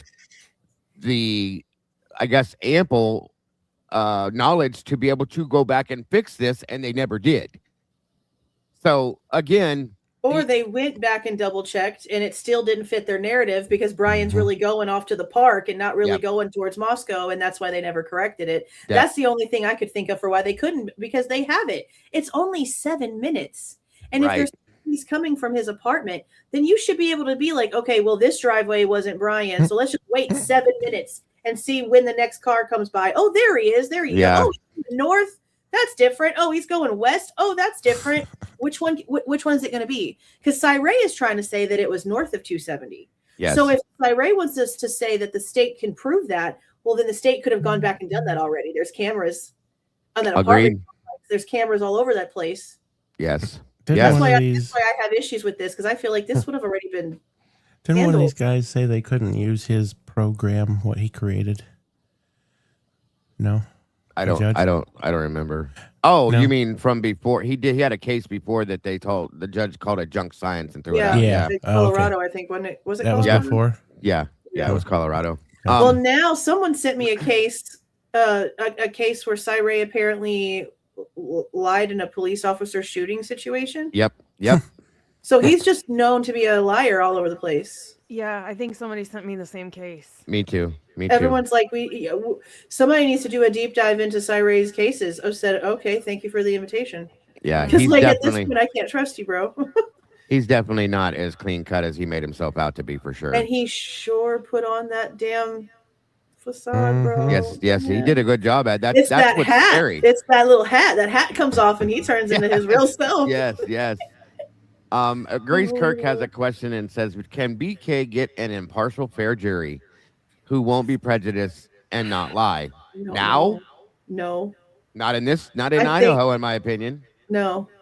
I think it would have to be a judge, like a panel of judges, like a Supreme Court type situation. I fully agree with you. And I don't think he ever was going to get one either. And that's why I think it was never going to go to trial. That's just my opinion. Look what happened with the Murdoch case with the Becky lady. Yeah. Okay. You trying to tell me that this kind of shit wouldn't have happened in this with the Gonsalves's damn talons and everything? Right. Some crazy shit would have happened. Yeah. So if you guys have questions, just like Miss Grace did, guys, put cues in front of them so I can see them, please and thank you. I would love to ask the questions you have. And how far do we think this stage with Hippler, how far do we think it's gonna go? Because I have a feeling Hippler's gonna try and not hear anything, not be part of anything. I guess we need to know what the actual step process is. So if he gets the way that I've understood it from listening to a couple different people is once he gets the actual name of his public defender, then the public defender will file a more legal filing for post-conviction relief. That's, your regular normal motion, print it out, whatever. And then I guess from there is where that's basically them asking for a hearing, right? With the lawyer submitting the motion is them asking for the actual PCR hearing. So I guess it just all depends on if that gets approved or not. The way that it's sort of coming across is if it gets approved, then it goes on with the PCR direction. But if it gets denied, then that's where they're claiming it gets thrown into an appellate process. Yeah. So technically, would that mean that getting it denied would be a better thing? That's what I thought. With it getting when he's given a lawyer, and then the state has to respond. Yeah. And then depending on what the state responds, then it can go to an evidentiary hearing. Okay, so then Bryan's lawyer will have to file something, and then the state will have to respond, and then there'll be a decision on a hearing. Yeah. Okay, I didn't even think about this. And if Hippler denies it and says, I'm not listening to this crap, then he can request a different lawyer. Or, I'm sorry, a different judge. Different judge. Yeah. Which is probably what'll happen if it gets to that point. But I don't know, Hippler. I mean, unless Hippler's just really wanting to be a dickhead quick as possible, which might be why he's approving things so quickly. But then again, it's still been all week and we haven't gotten a name. Or will Hippler let it continue and say, yep. And then when it comes to the evidentiary hearing, now he's done. Shut it down. We've gone through weeks and months and maybe a year or more of all this stuff. Then all these steps, then Hippler will say, no, deny. Could it go that long before we get to an answer for a hearing? A year? It could be months before for the state to respond. It could be months. Yeah. See, a lot rides on that part right there. And see, I also think there's another possible situation here too, that with all of this garbage going on, what if Hippler just tosses the whole thing out and says, no, release him, it's done. Oh, just be done with it. Yeah, I don't think Hippler's brave enough. Like that would be you would have some big cojones to do that. I mean, think too. I agree with you. He if he actually looked at all of the information that's actually there, that would probably be exactly the way that he would rule. But then Bryan Kohberger can ask for a different judge. Like he can say Hippler's part of this problem. Yeah. I need a fair and impartial judge, and he can get that. And it's obvious. You can see it, very easily. Yeah. Somebody who just completely doesn't understand DNA. Yeah, not at all. I mean, didn't he not really do much criminal stuff before this case? No, he was doing malpractice with. That's what I thought, that he didn't really have a lot of history at all with criminal stuff. No, a little bit with it. Didn't he sort of touch the Daybell case?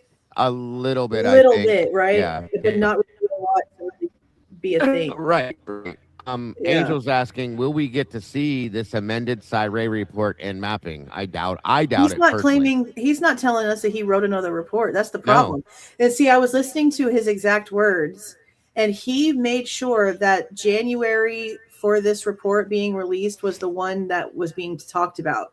Because I was even questioning that. I was like, okay, so is he trying to say that he wrote another report? Is there some other information that we haven't seen? No, when he's telling Steve about the report that he's mentioning, he's talking about January. Oh, So right. I'm like, so what is this damn report where you're literally claiming that you have no connections and you can't actually do anything? So why do you keep referencing that when they're saying the opposite in what you're talking about? Do you not realize that Steve's going to go read that and be like, that's not what that motherfucker just said to me. What are you talking about? Hey, yep. Great question. I Great don't point. understand it. I don't get it. I don't think there is one. It should also be a law that if you've had 24 motions in limine in the first part of trying to plead your case or defend yourself, that if when it gets to that time again, everything needs to be sent to the defense. Oh, you mean off the rip? Yeah. Yeah, because that's like what, like 24 discovery requests. Yeah, they should get everything off the rip. Everything. Yeah, I don't know why it's a tiptoe process. Instead of wasting all that time requesting documents. I need why is that the process? I don't because they're still trying to fabricate bullshit. But that's the process for everything. Like that's the process. Like if you have a case enough to bring charges, then why should I have to go through hoops and all this bullshit and just give me what I'm like? Just give it to me. Like I don't get it. I hate I always say every single process or every single system put in place for humans is broken. The justice system, the medical system, the healthcare system, and every little system, school system, they're all broken. They're all broken. So I agree with you. Somebody else asked, and I don't think it does because we never had a trial, but does double jeopardy apply here if it goes to trial? And I don't think it would because there never was a trial. No. Well, it's not like he's being like recharged. Right. It's different than being recharged. It's the same charges and there was never a trial. So I would think it would. Yeah, it's basically just the same thing. It's not new charges. Yeah. Yeah. Now, if he would have been found innocent, not guilty, and then something would have changed and they would have found hardcore proof, they couldn't recharge him. That's kind of what I thought. That's what it is. The deal was with that. So good call. Mm-hmm. We also have, I think it's Jeff saying, not Jeff, but Jeff C.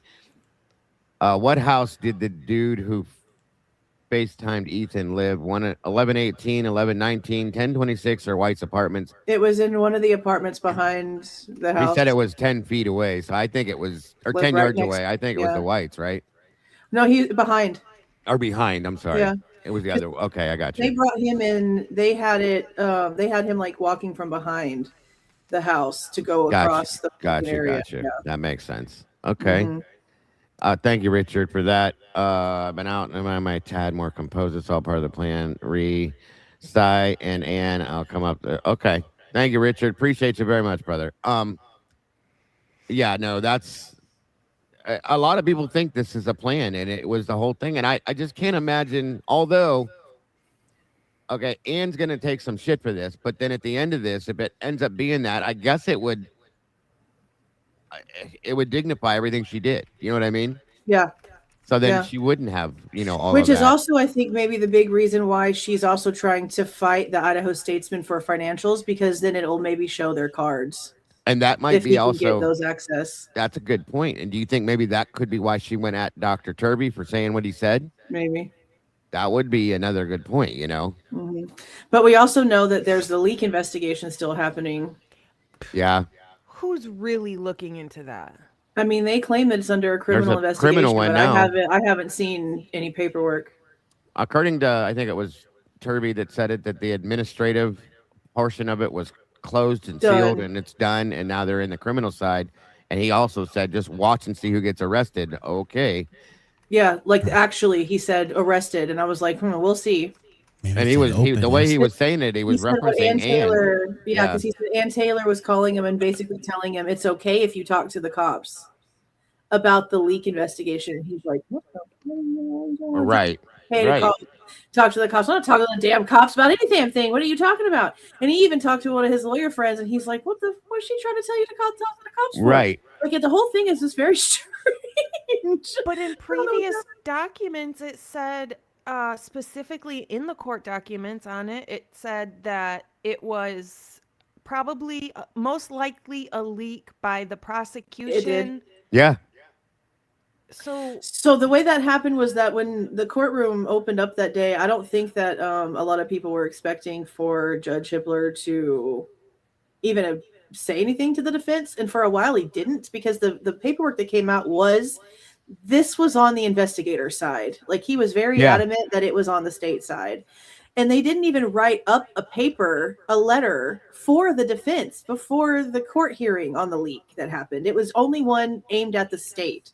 Yeah. So then they created one for the defense just because there wasn't one and he needed to be fair. But Hippler, as biased as he was definitely not, he was telling the prosecution at them. Yeah. And I think the letter, the way it read, if I remember correctly, to the defense said almost the same things, but it basically said, make sure your I's are dotted, your T's are crossed, and cover your S, because that way you don't want to end up in the same situation.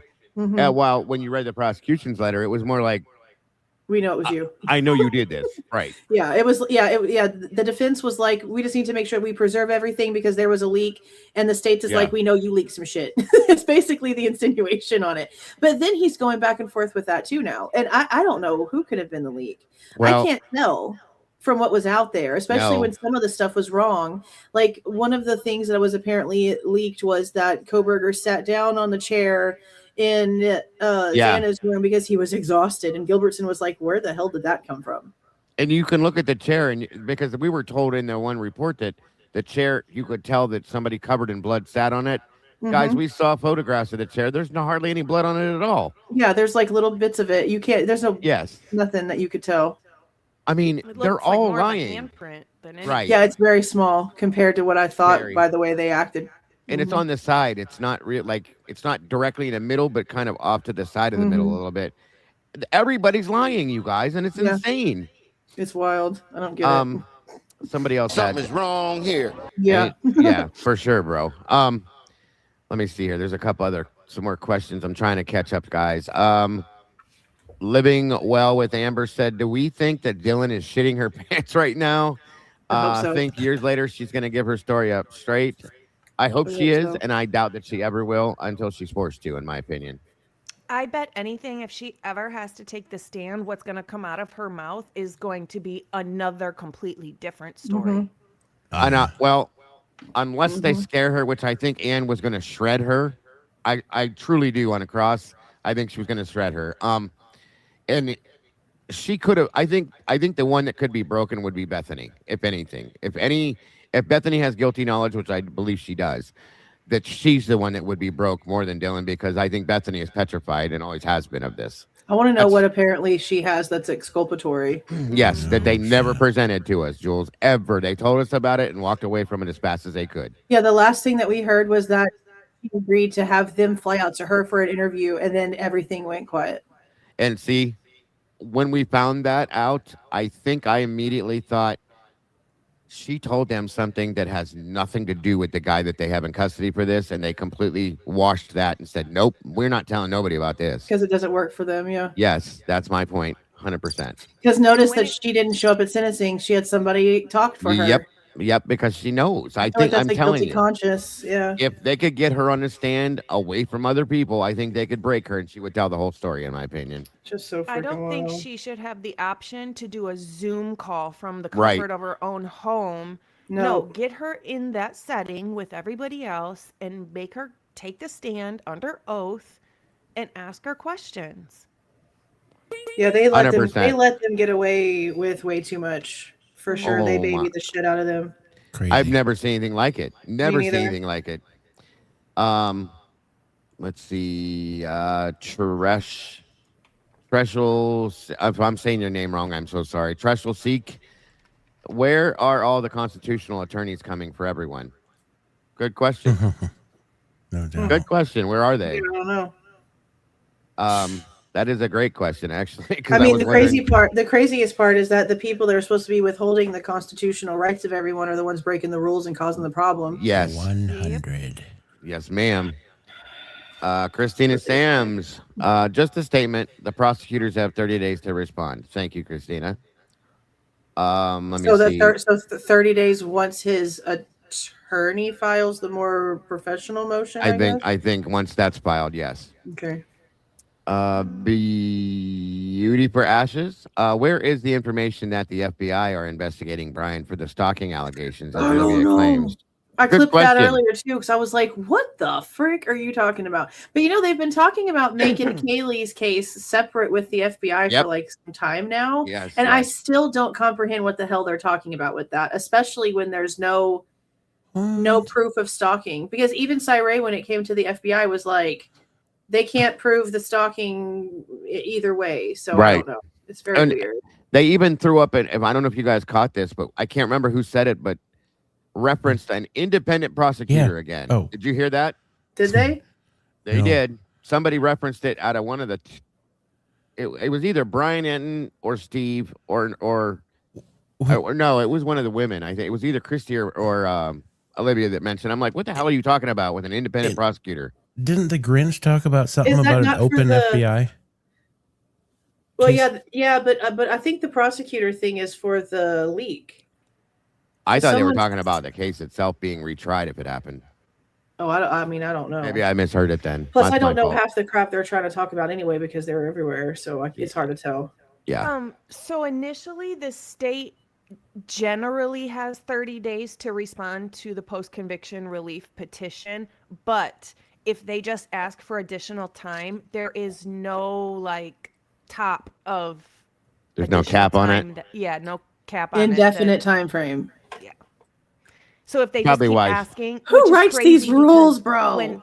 Exactly, because when Ann Taylor was asking for more time, she couldn't get it. So why do they get it when the roles are reversed? That's wild. It's basically like unlimited time. They just have to give a halfway legit reason why they need it. That's probably why Cy said this could go on for 10, 15 years. You know what I mean? Yeah, and look what that does to the WSU lawsuit. Oh, they're going to put a stop motion on that for sure. 100%. I'm surprised it hasn't happened already. Bingo. Yeah, I was going to say that too. And that's why, that's why Steve's acting the way they're acting about it and acting like smartasses about it, because they wanted a trial. But now with this happening, that money, those 100 millis each goes away. They won't even be able to get a settlement out of court if they put a stop motion on this, period. That's done. Nothing. Sure, if it's all that bullshit they've been talking. Yes. You're going to see some very angry people. But then I also question what's going to happen with the EWU and MPD lawsuit, because that's for the FOIAs, and the FOIAs are going to be stopped. Everything's going to stop, I think. Even the document release, all of it's going to stop, and we're going to be going backwards in time again. Yes, I know. But it's also going to be extremely, insanely busy. Oh, yeah. Yes. Because this is going to be more discovery, more stuff coming out. Motions, yeah. At least with the way the courtroom is going to do stuff, because they're not just going to release information anymore either. Right. But I wonder if the stipulation could be no gag order. Oh my God. Could you imagine that? That'd be sick, huh? That would be the nice. only way that this would be the perfect balance of things. Yes, that would be. And I hope that's motion too. We don't need a gag on this. Let it play out. We've already released and unsealed so much information. Why do we need a gag for? Y'all have y'all's damn redaction rules. Yep. So just do it. That's it. Yes. Let it be. Just let it be. Yeah. Yes. Let's see. None your business says, Jules, can you explain the 7-minute thing with the surveillance footage, please? So they claim that Kohberger's phone got turned off at, 2:47.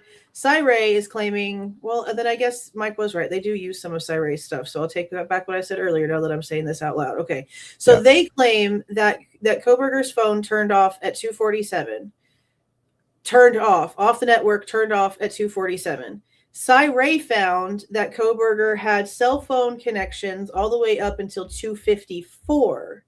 So there's 7 minutes of camera footage that goes from Nevada Street right off of 270 and that area that shows that white car, the white car that Remember when Gray Hughes had to come out and admit that it wasn't Bryan's car? It was that footage from Nevada that got released from Pullman FOIAs. Pullman FOIAs is where this came from. And that's where the car is pulling up to the camera, and you can see that it has fog lights. And that exact same car is, from what I can gather, that's the exact same car that travels in front of Floyd's cannabis shop. Well, it's in that 7-minute period. And since now they actually can prove, according to Cyray's logic and his pinpoints, that Kohberger's phone was still actively connecting to places for that 7-minute time frame.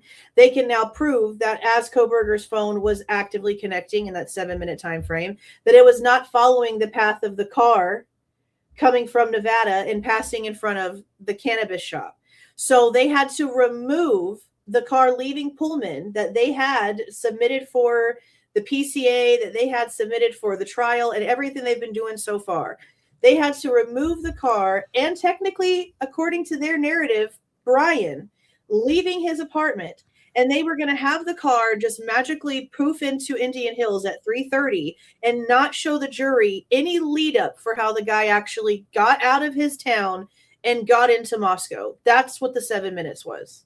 And that's based off of Cyray's work, which is crazy because, again, I say, if he did all this work and it removed 90% of the draft, and it changed all the camera stuff, and now they can't actually show us a path that Bryan took to Moscow, then that means, again, that something about Cyray's work has to be real, or else the FBI wouldn't have changed their shit. The state wouldn't be saying the things that they're saying. Right. So if they've got Cyray's work, then why are they not using the parts that make Bryan guilty? I don't understand. That's the biggest question with the whole thing. I agree that's where I'm like, I don't get it, because this doesn't math. They're either using your information because it's right and it proves that he's not the guy, or they've got your information and it's right and it proves he is the guy, and for some reason the people that need him to be the guy aren't producing the proof that shows he's the guy. That doesn't make any logical sense. Not at all. And that proof you're speaking on, this is perfect. You'd probably have to have a chain of custody on that, wouldn't you? Yeah. Sure. Ain't that a son of a bitch, eh? Bet you that ain't right. I'm sure you'd have to for everything. 100%. Yeah. I bet you they could push that and squash all that out. Right. I just don't understand how they didn't go back and try to correct anything. No. When they were given the opportunity to fix the issue, they didn't even touch it. Not even a little bit. They just let everything ride. And that was in the time frame where they could have made corrections and it wouldn't have affected anything. Exactly. And they could have just covered it up and said, oh, well, there was a couple mistakes made. Here we go. Boom, boom, boom. Fix it. They had no problem taking out this. They amended the 7 minutes. That means they could amend their evidence. Yes. They chose not to. Yeah. No. All those motions in limine, they could have inserted things that were corrected and removed things that were wrong. We went through that for how many months? Right. And I think because they thought they were going to get away with everything free and clear, and it was just going to flash over and that'd be the end of it. He was going to get probably found weren't guilty. expecting for him to want to plea out. Right. Because then now that makes the process completely different. Yes, ma'am. Keith Vance is saying, is a latent shoe print not evidence of a cleanup? No. I thought. Not technically. Because biologic can be anything. It doesn't have to be blood. That's number one. I'm more concerned of the lack of any prints. Yeah. Than that, because there should be leading up and fade away, and we don't see any of that. What we see is one little mark in front of the bottom step that they didn't photograph because they said that it was an officer's. Then we see the one that they actually did photograph that they claim could have been what they don't even claim anything. That's the one they didn't analyze. So they didn't photograph the one behind it because they said it was a police officer's, but then they took a picture of that one and never analyzed it. Well, common sense would tell you, if you think that the one right here in front of the step is an officer's, the next one's probably the next step the officer freaking took, you dumb shits. So I don't understand why they even did any of this and then used it in the PCA. That's where I'm like, what? How is this not something that she's fighting even harder? We have the forensic documents that says that L4 was not analyzed. We have the documents that states the one behind it wasn't photographed because they thought it was a cop. How is Payne able to use that? And there is documented proof that he had the information about that not being analyzed by the lab and the other one not being photographed 2 weeks before he wrote the affidavit for Bryan Kohberger's arrest. And he still placed it in there as proof of suspect's path of travel. He's the one who signed off on the damn documents from the Idaho State Police coming back to MPD that has these handwritten notes about the prints. Then you got all these tousled rooms that Nice. look like shit wasn't done in them. No shit. Clean as AF, but nothing. Just ripped out drawers and all kinds of fun stuff. See, in Bethany's room, having a bunch of broken furniture is interesting. In my opinion, somebody was ransacking looking I for think something. so too. Mhm. I think so Because too. the spare bedroom as well as Bethany's room looked like something was gone through, and makes me wonder then, was Bethany not there for a period of time and then came back at some point? Ray's answer is weird. Well, why didn't you just answer it, dude? Like, He could have, and well, but you know why? We realize later why he can't. He can't remember.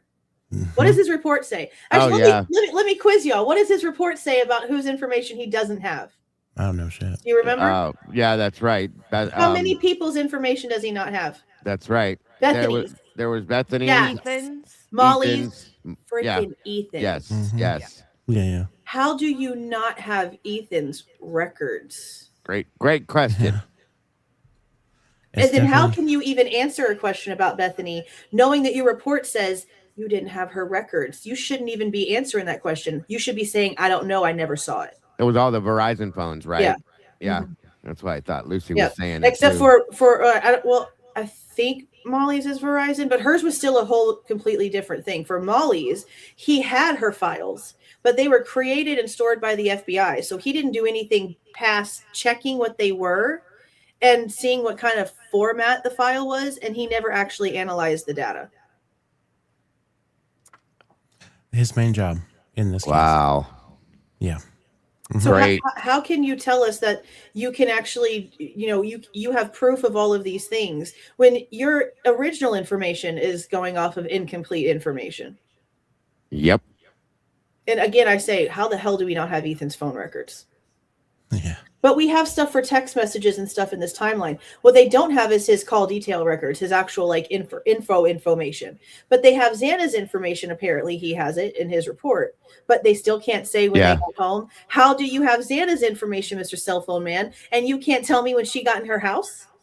But we got this DoorDash order. Can we just start, and put that as a pinpoint of some kind of focus here? But then they tell us at 2:15 when she makes that damn DoorDash order that she's not at 11:22, but they won't tell us where she was. That's a good. Thank you, If you for can bringing tell us that that up. she's not there, then you can tell us where she was.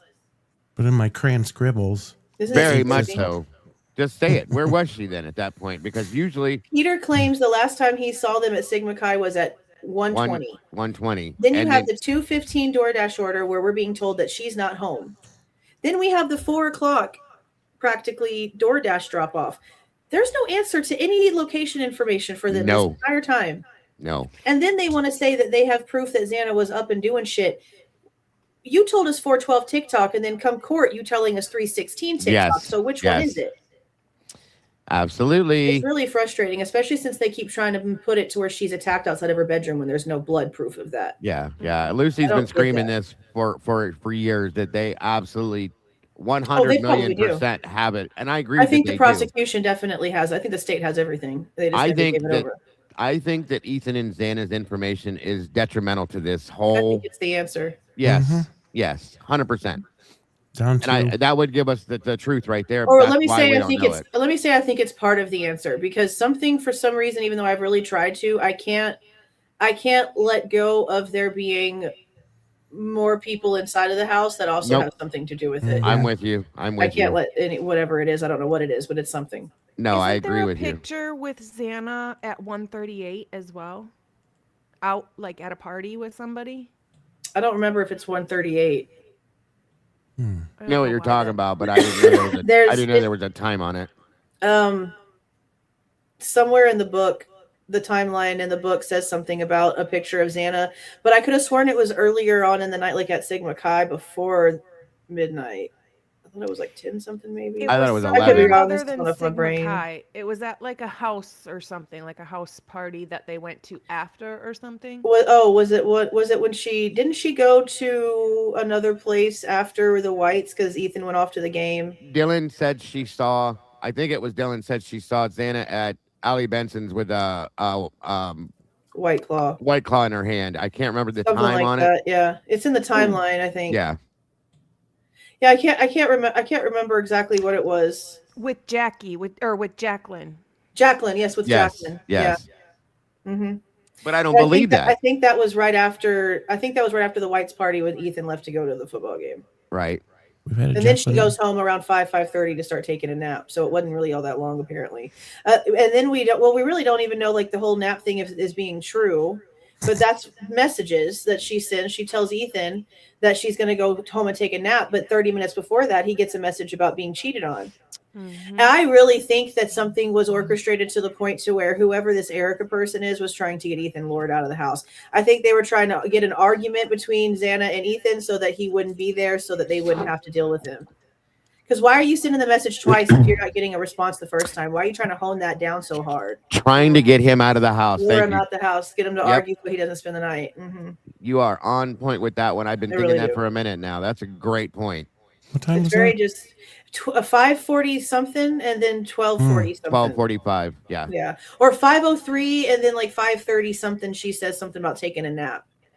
And then right after that, remember, he's at Hunga Dunga and him and Peter apparently have a conversation about how it's hard to date Xana. Yeah. I don't believe that either. I think he got into a fight with somebody and Pete took him outside to cool him down because Maybe. that's the only thing that makes Yeah. sense. With you don't talk I mean, about. we already know there's some sort of like egotistical fight that apparently went down that night somewhere. Oh yeah, Barstow Yeah. or was it? Yeah, Barstow said that something went down and it was there that night too. Mhm. So there was a fight there that night. I agree Yeah. with that. Well, the girl that lives at 1119 that came out and did that weird ass interview a while back, she even said when she was at the party that there was like, it was like an ego fight. Like she mentions the fight that went down at Yep. Sigma Chi. Yeah. Ethan point. also has I'll be right back. marks on his like first three knuckles that would come across as marks from being in a fight and not from Like he punched what somebody. happened at the house. And Yeah. see, it would make more sense if those came from a fight prior to that, because they said that they're trying to say as he was stabbed the first time that he was up on his right elbow, and you can't punch somebody by being in, you know. So that would definitely be like more of a no, he was tussling type thing. Mhm. Yeah. For sure. I just hope we get the truth one day. This is so crazy. I hate this case so much. What do you guys think about the roommates adding Ethan to their house group chat, but not Xana? That is where I was wondering if there might have been something to the cheating messages, and they were Yeah. maybe trying to see, like maybe they were trying to help Ethan catch her. Was the first immediate thing that I, thought of. But then I also had to stop and think, like, this asshole that wrote this book cherry picked these pieces he put in here, and he knows what he's doing and what he's trying to insinuate. So am I going to fall for this bullshit? I don't know. Either But they it's like draw him questionable. away or like tell him about something that they didn't want her to know about. That too, But, like yeah, something. same. Yeah. But I just weird. found it strange because she's the only one that was there with them at the party that wasn't added. Why would you add the boyfriend and not your friend that you live with? Right. That was during the day. It was right at the party, like right when they were getting at the party in the very beginning. Towards the after, like in the afternoon, nighttime. Mm-hmm. It was odd. Unless they were just trying to talk to him about something like. Well, they maybe already what the had fuck him was on it? other stuff though. They already had him on Yeah. Snapchat. Like they already had Yeah. contact info, but it was a group chat they added him to. So I don't know. It's just all strange. But I feel like whatever those messages were, they were trying to get Ethan and Xana separated that night. That's a huge point, I think. What do you guys think of the pink and green jacket? Not only was there blood on it, but it was in a footprint on the jacket. It was a shoe print on the jacket in blood. Like somebody stepped on it. Is that what was in Ruth Ballard's report? Because I know that she says something about it in the report, but I didn't read the whole thing yet. I've read so many did reports. I. I know it's in the reports, but I could not tell you which name it's under. So I know that Amber Vance had said something about finding some documents that mentioned, well, we knew about the Blue Star thing, but she had found something that said something about how Blue Star like destroyed some stuff, destroyed the DNA on the jacket. It was like sprayed over by Talbot and it kind of like ruined a lot of stuff. I still have to look into that part myself. But the part about the jacket's already just weird because it went back and forth to Dylan before, you know, and it looked like it might have been washed. I think they said it looked like it had been washed. And they went back in the house to get it too, right? Yeah, because everything came out in like waves. They didn't just go in and like pack up all the house at once. They like did it in section. Didn't they get a separate warrant to go back in? That was on one of those things. They have to, I think, every time. Yeah. Oh, gotcha. Yeah, that would make sense. Yeah, let me see. Because I know that they actually did. Well, I can't say I know because I could be not remembering correctly, which is why I'm trying to find it. I'm pretty sure that this Ruth Ballard document says that the blood on the jacket was Dylan's. That still doesn't mean anything because, like, if it's not yours, why is your blood on it? That's kind of crazy because she's trying to say it's not hers. So let me see, like, where the frick. Let me see. Control F. Yo, folks, there was an active shooter situation in Twin Falls, Idaho. 3 dead, 2 injured. Right Mass now? shooting. 2 hours ago. Holy shit. Wow. Good That's God. crazy. There's been a lot of crazy shit going on. You in an In-N-Out burger of all places. Oh my God. Jeez, bud. And there's a little bit of a. Hang on, let me see if you can. Yeah, and this is not. This is a semi-automatic weapon. Look at the photograph real quick. Look at that. Oh, boy. Lord. Got a freaking In-N-Out? Yeah. What What are you doing with that? That man wanted to Or In-N-Out. It's not. I don't know if it's an In-N-Out burger, but In-N-Out. Yeah. You got In-N-Out, huh? Well, if you can tell it's some kind of a machine gun or a rifle or some shit. It's not a. It's got a clip in it or a magazine. But wow. So much for concealed. Too much violence, y'all. Too much stuff going on. It's bad everywhere. Okay, I found the one. So Ruth Ballard's report on page 12 has the Jan's. No, I'm dumb. That's not what that says. For some reason, I thought that said jacket, and it doesn't. It says JanSport. Hold on. Let me find it. Where is the freaking spare room? My God. Another broken backpack. Another JanSport down the tube. Yeah. Nancy Guthrie. We're just so rough on backpacks here. I just can't explain it.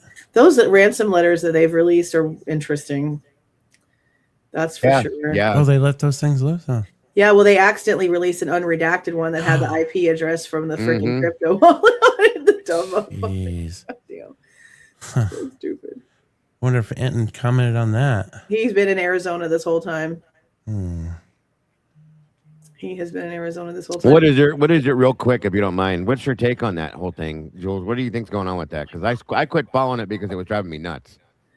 I'm really aggravated with the fact that they didn't send the money because they knew when they did that video where they were like, we understand and we will pay. They knew that she was dead. Yeah. And so we were right when we were like, damn, it really sounds like they know that she's dead. Yes. And that they're trying to get the body back so they could, put her to rest and have their closure. So if they knew that then and they're still out here saying how important it is, then why didn't they just pay it? They have all that freaking money. She's a freaking bazillionaire. They have the FBI. She has her literal own FBI little detective team that's working with her. She barely ever talks to the sheriff over there ever at all. He just did an interview about this a couple of days ago that I just finished listening to last night. So I'm just like, why didn't you make the freaking payment? If you know that she's dead and you want the body back and you've got the letters and you knew precisely what was being said because you were the one actually reading it, why didn't you pay the money and get your mom's body back? Now she's decomposed somewhere in the desert of Mexico probably, and you're never going to find her. I was told, and it's probably not true because you know how this goes out here, but I was told that the FBI told her not to send it, which is why she didn't. And then all this other stuff happened behind it, which makes no sense to me. But no, because they orchestrated the whole video where she said that she would pay. Yeah. There's videos of the FBI walking into her house with cameras and boom mics and lights.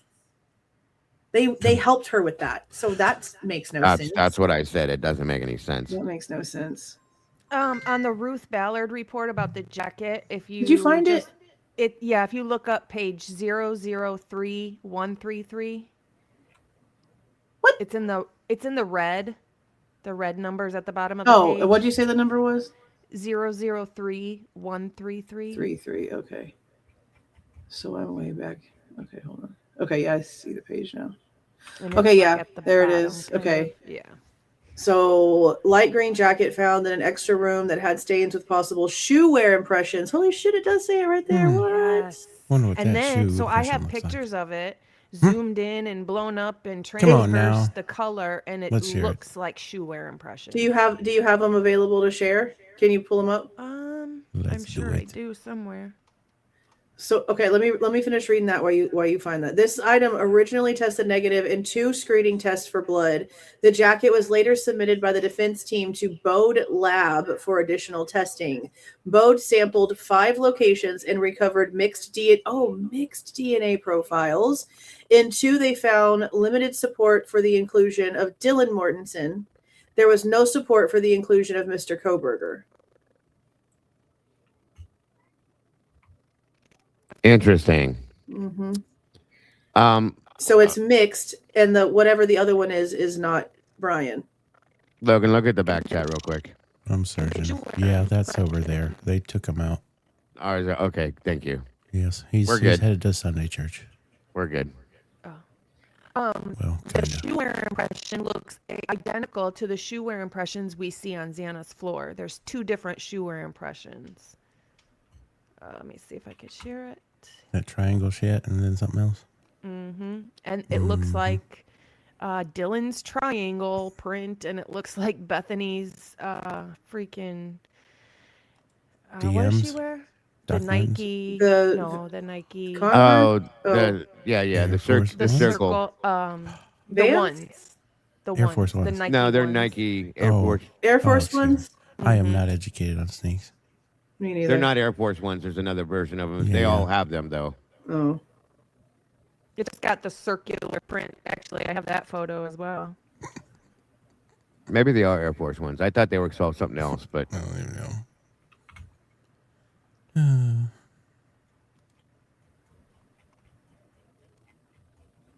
I'm sharing it in the back further. your mic is doing that thing again, Logan. Yeah, it's getting real robotic. It evens out.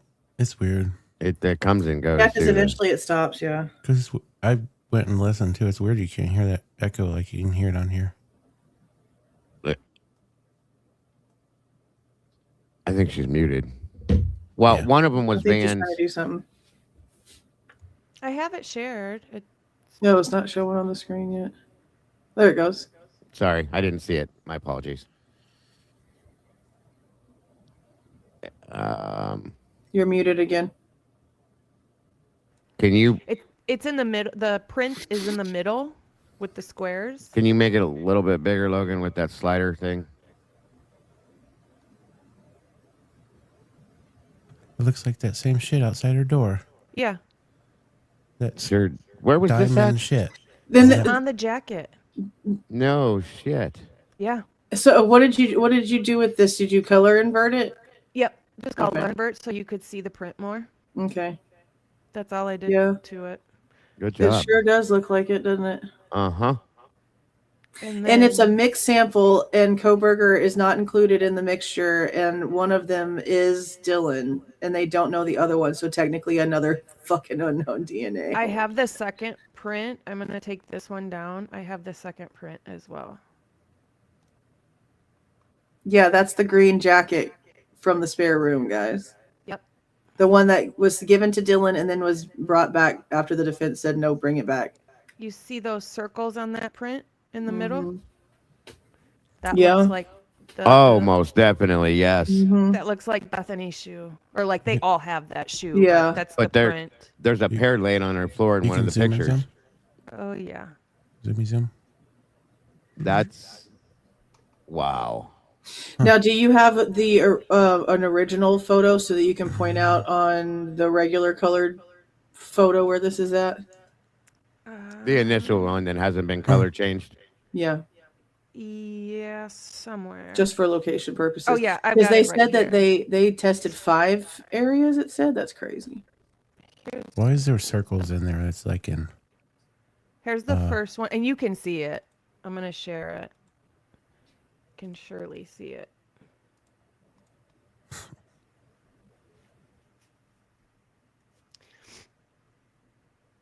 That's the square one.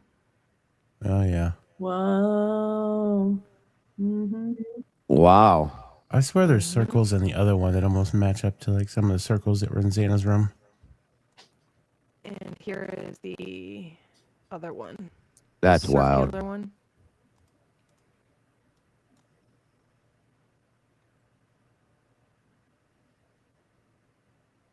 Yep. It's a lot more blood than we thought there was, really. Because these prints are everywhere on the jacket. Here's the problem. Everybody in Idaho had them damn shoes. Everybody. Yeah. Even the guys. Hunter Johnson, Jack DeCore. There was like 3 people at the grub truck that had them on. You know who doesn't, though? Bryan Kohberger. Right. Mhm. Yep. Yeah. Yeah, no shit. I just can't believe that they just completely tossed off a jacket with markings like that on it, with blood on it, Well, to the girl whose blood was on it, and didn't I think question he nothing. destroyed it on purpose. That Yeah. was going to be my statement It's next. very possible. I don't trust anything. It's starting to look that way in a lot of different reasons. Mhm. That was Yeah. evidence left in the house they had to go back and get so they could Yeah. destroy it That and is then return it. Crazy. Crazy Let's stuff. see. Tresh will see shed it again. Why is Christy trying to erase Dylan coming to her house and asking or begging for Kaylee to come back for a party at a sorority that neither of them were in? Yeah, because they're where the story came from. Yeah. Christy's the one that said it before anybody. Yeah, that Dylan, that she was going to be the +1 to Dylan's to the formal, And that Kaylee and that Kaylee was hesitant to come back downtown. Yes. And then she finally decided, oh, I can go show Maddie my new car and blah, blah, Yeah. blah. And that's why she did it. So, yeah. Mhm. That's a That good she was question. hesitant and back and forth. See, that's the thing that they've told us so many freaking stories. They can't even remember which ones they told us, which is why they keep getting pissed when we ask them about it, because they don't even remember lying. Yep. That's Every day it's a different story. I That think is- that was the cover up for her bringing something back to town or a connection.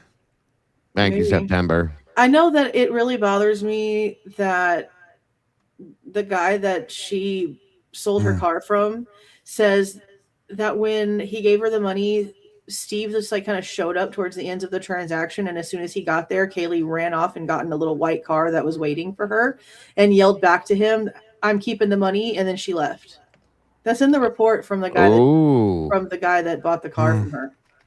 Yeah, because They met at the Hayden Walmart. There's some. And I had thought originally, like, even if it was said that, like, she had to whatever with the money to give it back to whatever, she didn't take it with her, some wiry drug dealer would say he saw something on social media and he's just like, oh, she sold her car. Duh, duh, duh, duh, duh. Well, see, that's the thing, though. She never posted anything on social media. That was one of the big questions. Like, no one knew that car was Kaylee's unless you saw her on Friday or were part of her family or lived in that house. You didn't know that was Kaylee's car. She never put. We were looking for something on social media, and there was nothing on social media. She never posted it on social media, which was honestly kind of surprising. That's that she didn't post her brand new car on social media. But you would have. That's bingo. Yeah, I thought Like that she was kind of weird. Yeah, I would, especially that type of a car. Look what I did. Especially with what she posts all the time. Yeah. Like Yeah. she didn't want anybody else to know for certain reasons. I wonder Kinda why. went dark. Yeah. And it also takes you back to wondering why she left and went home or to stay at her aunt's or wherever she was staying anyway to begin with. Why did you do that? And why did you not want to go back? Something else is behind that. The thing is with that is that if it was just a simple storm that caused her to stay, then why didn't we know that? Because Dylan and Bethany is where that story came from. Yeah. When the interviews came out from Dylan and Bethany, once they well, I guess it was more Bethany first, but it's in the second round of interviews. They're talking about how both of them said this, that they had talked Kaylee not only into maybe staying one more semester, but that the reason why she wasn't back that week is because she left the same weekend that Maddie left. because Jake flew Maddie Yes. to Boise with him. And so Kaylee left, and she was only supposed to be gone for like that weekend, and she was supposed to go back to Moscow that week, but there was a snowstorm. And the girls said that her tires were bad, and she'd have already been trying to, I guess, make up her mind on if she wanted to get a different vehicle. And that sort of was like the last straw. Instead of getting tires, I'm just going to go get another car. So then the whole Range Rover thing ended up happening. And then she ended up selling the other little car. But if it was a storm that made her stay another day or two, and then that's what like dominoed into everything, then why weren't we just told that? It would have been so much easier. Right. Yeah. Instead of making it sound like she was like trying to run away from something. And so I brought this up last night with Dago, and it was, you know, this is a weird thing, but let's say that she knew that she could sell that car. Let's say that she did owe somebody some money for something.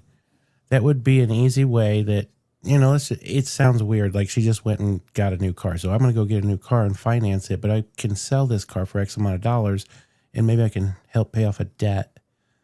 That would pin back to why she would just get in a car and leave away from as Steve. soon as Steve, that's what was weird, because this is a stranger from Marketplace that she just posted the car to sell it, and he doesn't know their history, he doesn't know their family history, right? So for him to just be like, I don't know, the guy showed up and she yelled back, I'm keeping the money, and got in a little white car and took off. A little white car and took off. Whose freaking car was that? A little white car, a little two-door white car, maybe with a Suzuki motor. Maybe. But hence why they ransacked the house. It would, you know what I mean, Vern. Well, and see, the thing with that too is that she put down $6,500 for the Range Rover, plus her grandma gave her $1,000 from a credit card. Yep. Then we were under the impression the whole time, and we could still be right, and the cops have the report wrong. We don't really know. What the report says is that it's the day after she got the Range Rover that she sells the car for $6,500, which would then make you think that she had the $6,500. She gave it down for the car, then she sold her other car and had the $6,500 back, and she's like, I'm keeping it, and then she takes off. But how is it the same amount? Is that on purpose? Is it backwards? Is the date wrong? Because we know the police get shit wrong all the time. We've already had, I think, like 2 interviews that were FOIA'd, that the date on the interview in the report is not the correct date said in the interview. So we know that they make mistakes all the time. She just soft called me out, Joe. It's a good point. Very good point. So I don't know. But people are also questioning, do they have proof that she actually deposited that money into the bank? Or did she just have it on her? Because if she was flashing that she had thousands of dollars on her at the corner club, that's not, you know, somebody could have known where she lived. Yeah, I'm going jack right. I mean, people have killed people for a hell of a lot less than $6,500 freaking dollars. Let's be serious. I picked up a body of somebody, a guy that was shot and robbed for $20. $20. That's wild. It blows my mind. You would kill somebody, take a life for $20. That's insane. No shit. So Blue Mustang says, I thought that the video of them at the corner club was deemed AI. It has everyone standing around in the same positioning at the grub truck. So why is it on Netflix? No, that's FOIA'd footage. Yeah, I never heard that was AI, but that's interesting. That's FOIA'd footage from the Moscow Police Department. That's what I thought, yeah. It's just shitty because they have to blur everybody, and everyone's like sardines packed in there, so it looks weird. Yes, it's very grainy. And then right after that, it says, but the rumor mill was, how could she afford it? And in OnlyFans sus way. She made like $3,400 a month as an intern, paid intern. Yeah, she made a ton of money doing her job. She made really good money as a college student. That's a lot. Right. Plus, her score was her credit score was really good. So she had a really good score history. Plus, she had a really, really good job. That's all you need to produce paycheck stubs. It's nothing to get a car like that. Yeah, they'll jump all over them. That Range Rover cost less than my freaking Honda did. I mean, it was used. Yeah. People acted like this was like some big deal. No, it was a used vehicle. If it would have been a brand new year, like a 22 brand new, it would have been a lot more expensive than it was for sure. Like 16.5, something low, closer to 20, but still nothing. Like it was still a few $1,000s less than my Honda. Brand new, it would have been a $70,000 vehicle, but it was used, so it wasn't. It wasn't worth cheaper. Plus, she was paying monthly on it. Yeah, I just don't understand how she was affording everything she was doing. She was moving. She was going on trips. She bought a dog. She bought a new car. She wasn't getting paid that well. She was getting paid over $3,000 a month, and she wasn't paying full bills. She was paying partial room fees, paying the water bill, the internet, like small stuff. I've raised an entire family on $12 an hour, so I know it's possible. I mean, before, not now, but like back when the kids were a little bit smaller, I did everything on $12 an hour, and I paid $1,000 a month rent, and I didn't have no child support, no help. It just happens. You just do it. Bless your heart, Jules. Plus, she also was making really good money for not really having a lot to pay. But she's also a hustler, so she was probably doing stuff off to the side too. That's one thing that they constantly say, is that she was a go-getter, she was a hustler, she was always doing stuff, always independent, more probably because she had to be. But so she was always out there doing stuff. I never found it strange that she was able to get the Range Rover with the contract and have her credit checked. I never thought it was a big deal that she was out buying alcohol and dinner for friends. If you're not paying $1,750 a month in rent, you can go do those things every freaking night, especially in a college town. What is it, $3 well and down or some shit like that? But I never really found that to be a big deal, especially you're that young and you're making like really good money. You're going to want to flaunt that by, let me buy you a drink. Let's go out to dinner. Come on. We've all been that age. Showing off. That is one thing that in the Jack stuff that they did ask about is, was she buying people drinks and one of the girls that they did the victimology interview for her on was mentioning, I can't remember who it was, that she was kind of buying drinks and doing stuff, buying a lot of stuff more recently. So Like, could she have been doing stuff on the side? Yeah, maybe. But at the end of the day, her paycheck stub shows she was making like $3,400 a month and barely paying any bills. Yeah, that's all I saw. Yeah. If that money's all free and clear and you're only paying the internet bill, like like whatever your room rent is and the internet was in her name. Yeah. Good point. I can't read the name, but did they want Kaylee to be a separate FBI case because they found something deeper connected to her family, and because they refused to cooperate, FBI couldn't separate her after all? I mean, I don't know if it would be something like that, because Steve says it like it's something to be proud of that they could have done it. Good point. But I don't know. I don't know. I think if there was something to do with the family, the FBI taking over things wouldn't be a choice anybody could have. It would just happen. And I want to answer another question I saw too that I just remembered I was going to answer before. That was not a rental car that she was driving. That was the vehicle. That was her vehicle. It had a temp tag on it. They don't put temp tags on rental cars. So not just that, but when they went down and actually spoke to the guys at the place, they had conversations about the check engine light situation and about giving her a loaner car when they were fixing it. But then the way that it worked out, because of what ended up happening, was that the check engine light wasn't even looked at by them till the car was released from evidence and the consalvuses brought it in, because there was that like limbo time where they had called and said, hey, we're going to give it back after they release it. Yeah. And so they refunded Steve's mom's credit card, so Kaylee's grandmother's credit card, the $1,000. But then they called back whenever they called back and said, never mind, we're going to go ahead and just purchase it. So they recharged the $1,000 from the card, but the check engine thing wasn't even looked at until after it was released. That's what I thought. Yeah. It's not a loaner car. That discrepancy came from freaking Jack, the guy that's not her boyfriend, the one who just wishes he was a part of her life and wasn't. Okay. Yeah. Right. No, he came out and said, it was a loaner car because of this. No, she probably in passing discussed with him that the check engine light was on and what they said. And he just didn't give a shit enough to actually listen to the fact that it wasn't going to happen. That's 100% my thought too. Steve also said that Kaylee had money that sat around in old accounts. So why borrow from grandma? But my point was, how was it in the rumor mill if no one knew she had it? How was there also rumors? What do you mean? That's what Blue Mustang. No, like after the fact, when she died, it became a big thing because there is this big Range Rover and now she's dead. Yeah. Yeah, basically just how fast it happened. Right. And that makes sense. And people not understanding at the time that it was a used car and that it was a contract and a monthly payment, and people putting stipulations on it that weren't real. Yeah. Most people thought she paid straight cash. Like I had people trying to tell me in my email they had proof that she paid $25,000 cash for it, and I'm like, no, she didn't. No way. No way. Yeah, it's just a lot of. You gotta love these rumors. Yeah. Let's see. Body cam said that one of the victims was a CI. We can't ignore that. Plus all the drugs associated with that house. I think that's why the feds were on it immediately.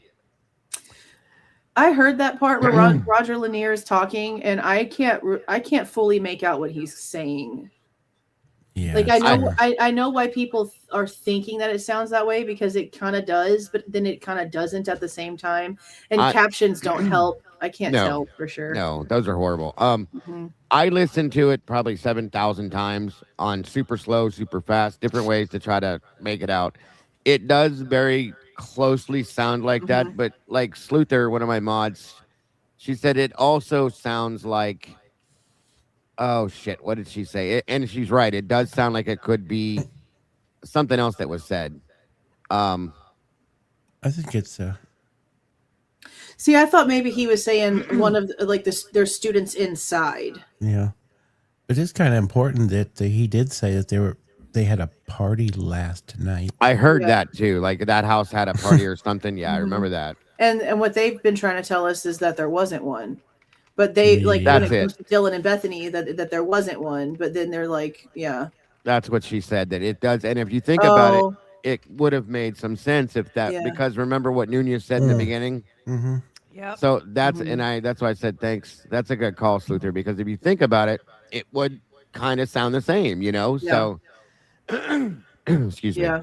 Because that is what I think he probably said over dispatch first before they knew what was upstairs. So, yeah. Well, yeah, when they walked in, according to what we were told, the body cam that we didn't see says, oh, it looks like he did this and then took himself out. And Warner said, how did you get to that? And he said, because of all the blood, which still irritates me as a first responder, because he was a EMT for years before he became a police officer.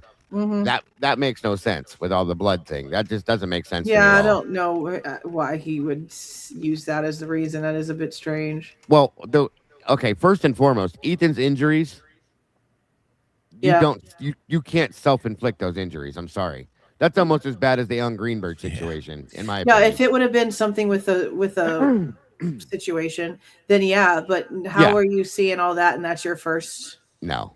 Yeah, that's crazy. Definitely don't. And there's a lot of things with that first entrance into that house that bother me. The fact that he walks in with a defibrillator and drops it before he even hits the hallway, and then he goes into the room. Yeah. What the fuck are you doing, dude? Listening to Hunter. That's probably my only guess on that one, but that's still, you don't.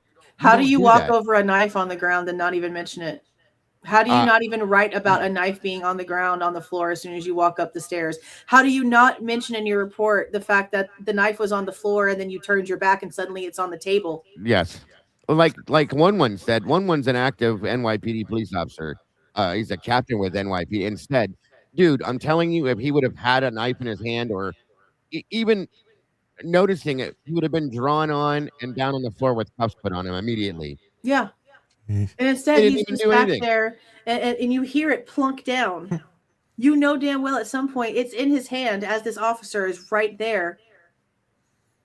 The next I don't even think that Nunes even noticed. That's I really what I'm don't. saying. I think his back was to Hunter the entire time that it was being moved around. But how do you not notice a fucking knife on the floor? You walked right over it. You don't put your back to somebody in a situation like this, for one thing, okay? That too. Here's my other question is why did Hunter do that? Why did Hunter drop it on the ground and then turn around and say something about it? We don't know if he dropped it on the ground. We don't know if he dropped it on the ground. Oh, that's we don't a good know point. where the fuck that knife came from. That's because a good point. Emily's and Hunter's story is that she's walking up the steps and sees it on the ground already on the floor.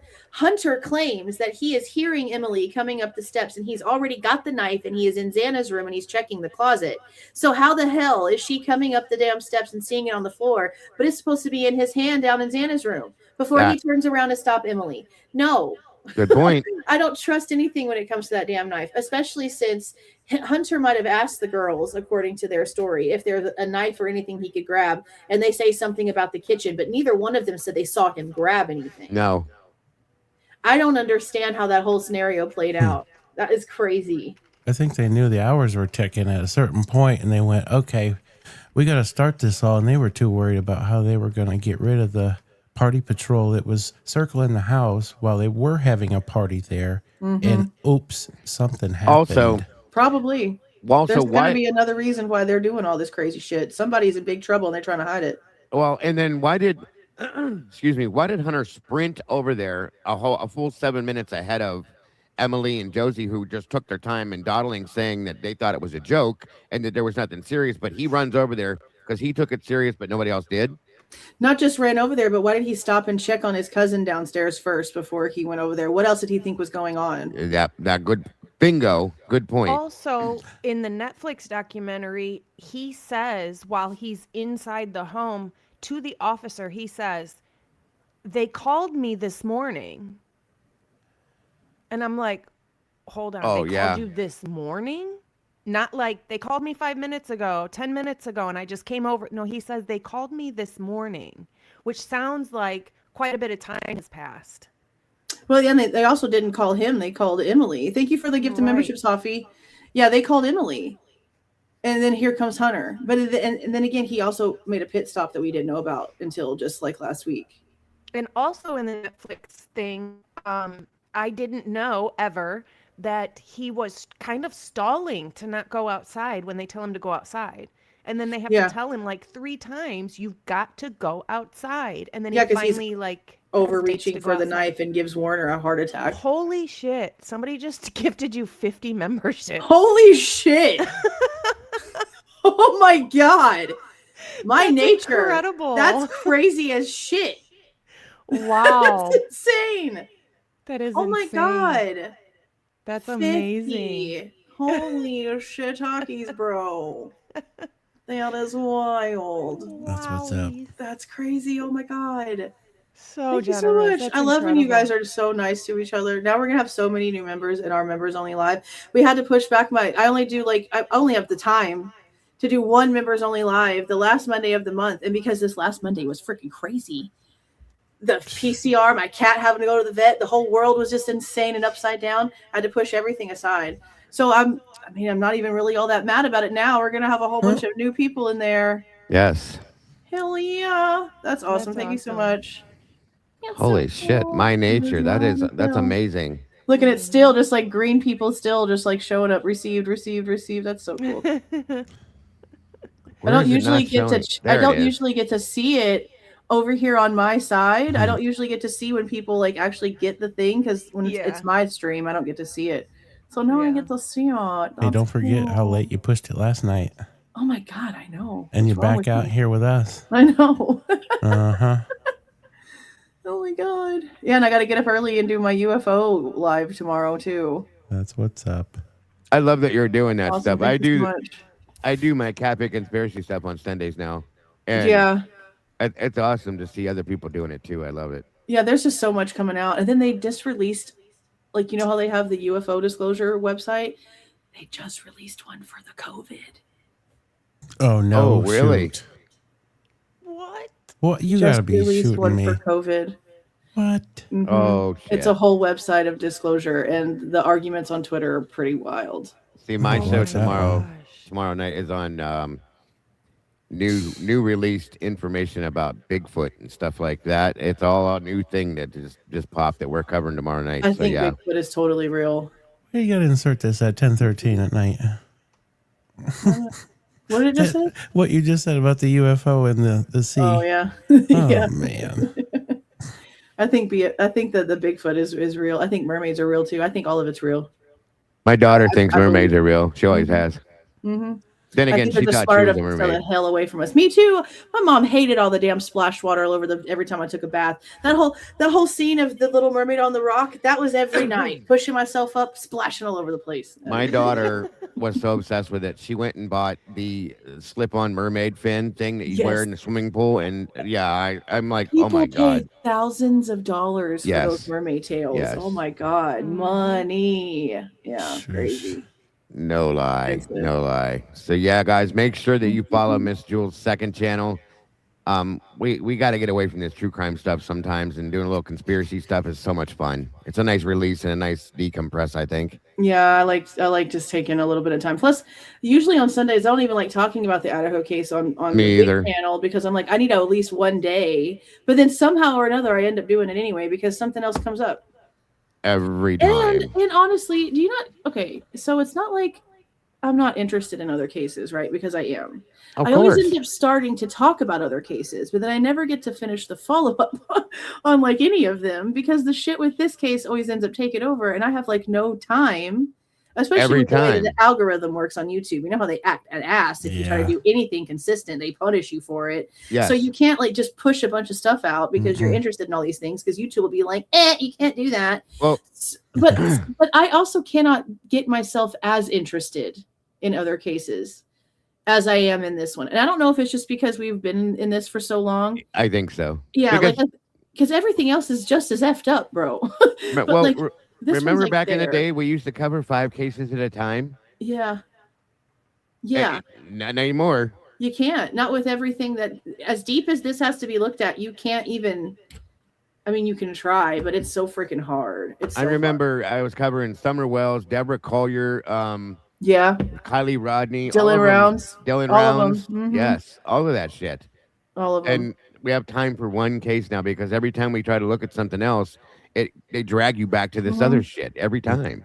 And like Sleep at night. I know the stuff that's going on in the David and Celeste case. I know the stuff that went on in Anna Kipner. I know the stuff that's going on in all these other cases that I'm Yes. covering, but I don't have the time. I can't. No. Yep, I Don't follow all have those cases too. I've been No, watching and- the Clancy trial Yeah. Oh, yeah. How you and hang the on to all David that? hearings and all that. Mhm. I'm trying to keep up with what's going to be happening in Delphi as well. Like, I swear to God, I'll be getting ready to set up a show on a different show. And then ding, ding, ding, ding, ding, ding, Something ding. My happens. email goes off Mhm. and it's like this in Idaho, that in Idaho, this in Idaho. And people are talking, I'm like, okay, I'll change it I up. can't keep a schedule. I have like a bunch of white erase boards that I have on the wall, and I always try to have like I try to be organized because I've been actually actively trying to get some of my OCD back because obviously I need a little of it to stay organized. And so I've been trying to actively make myself get up, make the schedule Monday, Tuesday, Wednesday. What do I want to talk about? How do I want to do it? What time can I do it? Compare what I need to do, make a schedule. The second I get the whole thing laid out and maybe get one day's worth of shit taken care of, the entire thing has to be rewritten because here comes some news notification. You can't, you have to literally do this by the seat of your pants. That's why I stopped doing that. Schedule. Yes. Yeah. I'm driving myself crazy and stressing myself out even more by trying to make a schedule I can't keep. I just have to go with the flow. That's what I started doing and just let it go because I can't do it anymore with the scheduling thing. I kind of stick around the same period of time unless I got something else going on. But besides that, you can't put a title on it because it's No. going to change. Yeah. Yep. It's too much.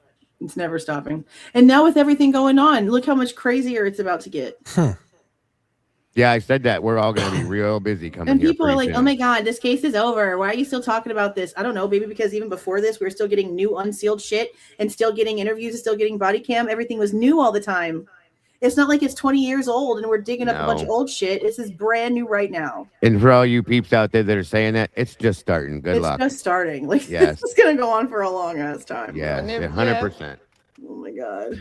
It's We did just see the starting. pleasure of having Jeffy in chat last night. Oh, joy. I Is he felt still honored. around? I'm surprised. He was in my chat. Of course he was. Yeah, always obsessed. In many Insane. ways. Well, it's been 4 hours, guys. I mean, I'm sure with the 4 of us could probably talk for another 4 hours, but it's getting late, and I'm sure people are like Jules was up all night and got to get up early and has been here all night again, so I'm sure she's getting tired. I'll probably be up again all night. Yeah. I'll probably go put on a video game with the boys. There you go. I told Slade There you earlier to go. get the Xbox. Good night, Michelle, and thank you for that, dear. Very much appreciated. Any last points, thoughts, questions, or anything, Miss Logan? No, I think we talked about a lot of topics tonight. A lot. Yeah, it was good. Mm-hmm. And Miss Jules? So much stuff is just going on. It's just so crazy. Mm-hmm. Any production, Jesus. Any Lots of production. Yeah, lots of production. Any prediction from either one of you two ladies going forward? Why am I doing that? I really am hoping. I hope that we have at least an attorney assigned to Kohberger by Monday. I'm hoping that there's going to be some background stuff happening during the weekend because it does happen that way. I'm hoping we get some sort of answer for who his Ada County public defender is going to be. Because then as soon as that gets done, then we'll know that, okay, now the next motion's coming. And now I just really want this shit to get started. I'm tired of people doing a bunch of this. It's been doing this for 3.5, almost 4 years now. Yes. These things that's coming out and these water drips, us having to pay thousands of dollars for these damn FOIAs. And I'll say again, everything that I've gotten from the Kylie Rodney case from California, from CHP, all of the damn information for her car, the satellite imagery, all the information that we've gotten from Idaho State Police, every department that I've ever dealt with before has never charged me a damn dime. Then here came Moscow. Extortion. And this is the crazy. I've never ever seen prices like this before in my life. I've known people to pay for FOIA stuff, but I've never seen prices like this. This is crazy. And the redactions are heavy and it makes no sense. It just, if they're not hiding anything, then there's no reason for it. That's right. And they're taking extra time. And the longer the redaction, the more we're paying. Yes. Yeah, we're basically paying for them to redact everything. Yes, we are paying for them to take information away. It's the opposite of normal. And they're doing things like giving you muted videos, double charging Logan for stuff that she, more than once, they've done that to her. Overcharging. I mean, it's insane. And then we're seeing now, well, I mean, I guess this is really sort of just like duh for the whole thing. They don't even answer FOIAs correctly. When we did the chain of custody stuff, they didn't give me the actual chain of custody. I didn't get the actual chain of custody for the knife sheath until I asked about the 1118 resubmission from Tim Smaldridge. Then they gave me the original chain of custody they should have given me months ago. Yeah, see. So I'm like, do I need to refile all of my FOIAs because y'all don't know what you're doing? There's no reason for me to have not had that. We were so mad when we got the chain of custody stuff because it was 2 emails of nothing and some pictures that didn't mean shit. You could have given me the entire actual chain of custody all that time ago. $200 for some bullshit. And we had to pay for this FOIA all over again when that should have been given to me before. That's bullshit. And Lee, by the way, they finally responded to him on the ABL records that he requested, and he had to threaten them with attorneys and shit to get them to respond. They were ignoring it. So this now, and I pray to God, it's probably going to be heavily redacted, but the ABL records are going to give, hold on, Tomboy, I'm not done yet. I will. They're going to give, it's basically like the dash videos and stuff from the vehicles or body, certain things that were on the scene that day. Yeah, that night and everything. He asked for all the ABL records. So my understanding is that they're responding that they're going to do it. It's all data records and stuff like that. It's from MPD. Yeah. Yes. Oh God, that's going to be expensive. Yeah, I don't know what the cost is yet. That hasn't. They haven't given him a deposit yet. No, they did give him a price. Believe this or not, it's only $100. What? It's not going to be once they're done. They're doing that to get the ball rolling. It's going to be triple that, 10 times that if it's all those hours of data. That's what I thought too. Yeah. Unless for some reason they're literally not going to redact a damn thing, which I doubt it. Because that's what they're charging you for. They're charging you like pretty much by the freaking minute for that. My thing is that he told me this. We found this out the other day before this hit with Bryan. So I got to wonder now, is it going to stop? Oh, you know what I mean? Yeah, and I had the last time I put in a FOIA, well, not the last time because I've put some in since then, so I guess I can't say it that way. The oldest FOIA that has not been responded to is almost 2 weeks old, and by now they've usually opened it up and at least looked at it, and there's like a little bit of a price on it already, but it's been just sitting there not open, and it's just sitting there. Like, I don't know what they're doing, but that was before, a week and a half or so before the PCR was filed. Wow. Erica, thank you for the 1999. This case and CK case, very similar. It feels like multi-government cover-up with a patsy. Families acting sus. Some people grieve differently and some don't grieve at all. Hopefully justice will be served. Love this panel, by the way. Yeah, I actually really agree that there's a lot of bullshit going on in that case. Now, a lot of people didn't want me to touch the Charlie Kirk case, and I honestly don't have like I don't have a reason to touch the Charlie Kirk case, other than the fact that they are admitting altered evidence into trial for that case. And I don't understand how altered evidence is allowed. That's my only thing really when it comes to that situation. Apparently the footage of the guy walking in the up the stairs and around is altered footage, and the judge asked, is there not like the original anywhere? And they're claiming no, they only have this enhanced version. Well, that's no different to me than the state putting in the picture of Kohberger for the selfie, and they have him blending into the wall like a damn chameleon, and that's not the original picture. So since when did edited evidence be allowed into court? That's crazy to me. 100%. That means that you could produce a damn AI video, and because you could be like, yeah, we don't know where the original went, they're just going to allow it in? Yes. Didn't they say that something happened to the original footage from that college? I'm sure they tried to say so. I don't believe them. Yeah.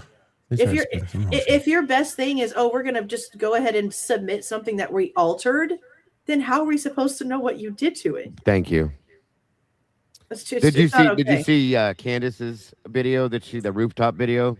I stay away from her. She's lost her ever-loving mind. Looks like Gumby. The first couple of weeks, I was like, hell yeah, something's crazy. And something still is crazy. I still don't trust the situation at all. But she's just lost her shit, and I can't.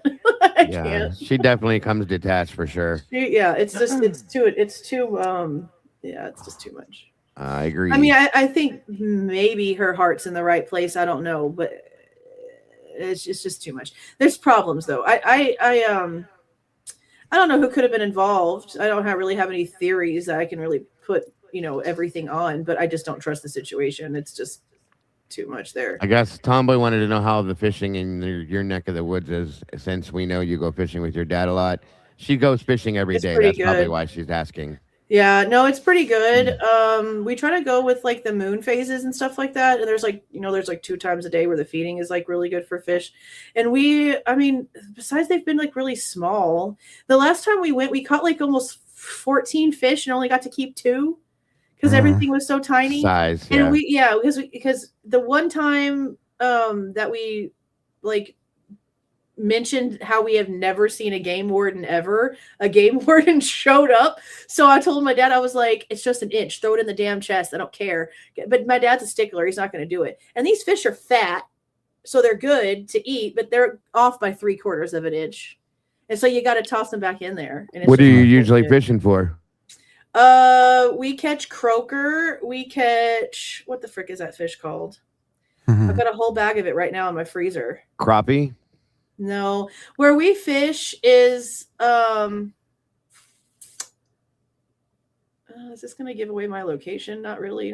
Most people think I live outside of Houston anyway, which is pretty much accurate, which I guess I can go ahead and say that. you don't have to tell us where. Well, it's just the water that I fish in is a mixture of Gulf and fresh. Ah, okay. Like we have open access to both and swamp. Like I'm pretty much in fisherman's paradise, I guess is what I can say. Sounds like it. Because I'm less than an hour away from jetties, less than an hour away from the Gulf. I'm less than an hour away from freshwater, big lakes. Like anywhere we want to go, we pretty much can just pick a direction and go. Gotcha. So we pretty much, no, I'm not a noodler. I'm scared to death to even try that shit. Have you watched those videos? It looks like fun. No. Yeah. Have you seen those little bitty girls that get down there? They don't do that around here because our catfish are dinosaurs up here. They really are. They're in mud water. No, our lake, our freshwater, our lakes that have cat, they're like this big. No lie, their mouths are huge. I'm not even gonna try. You're just gonna pull me in with it. I'm good. They're huge, yeah. We do a lot of crabbing. We do some crabbing. The guys like to crab. The boys like to crab. I wish I could do that. That's always fun. I mean, they're not very big, but they're fun. Like blue crab kind of thing? Yeah, blue crab. Like chicken? Chicken legs, chicken wings, yeah. On poles or in like baskets? In a net. Well, Dad actually found these little kits the other day. And so it's just like your regular like string, and it has like the the little net. And there's places where we go to where it's not too deep, and you can pretty much see when you're it's messing with her or whatever. Yeah. And so they can pretty much just like dip down in there. But Dad also has these like bigger nets that we can throw out sometimes.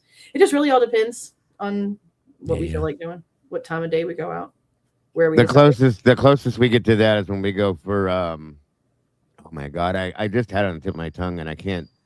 There a lot of people. Oh, crawfishing. That's the. Crawdaddies. That's the closest we get to that.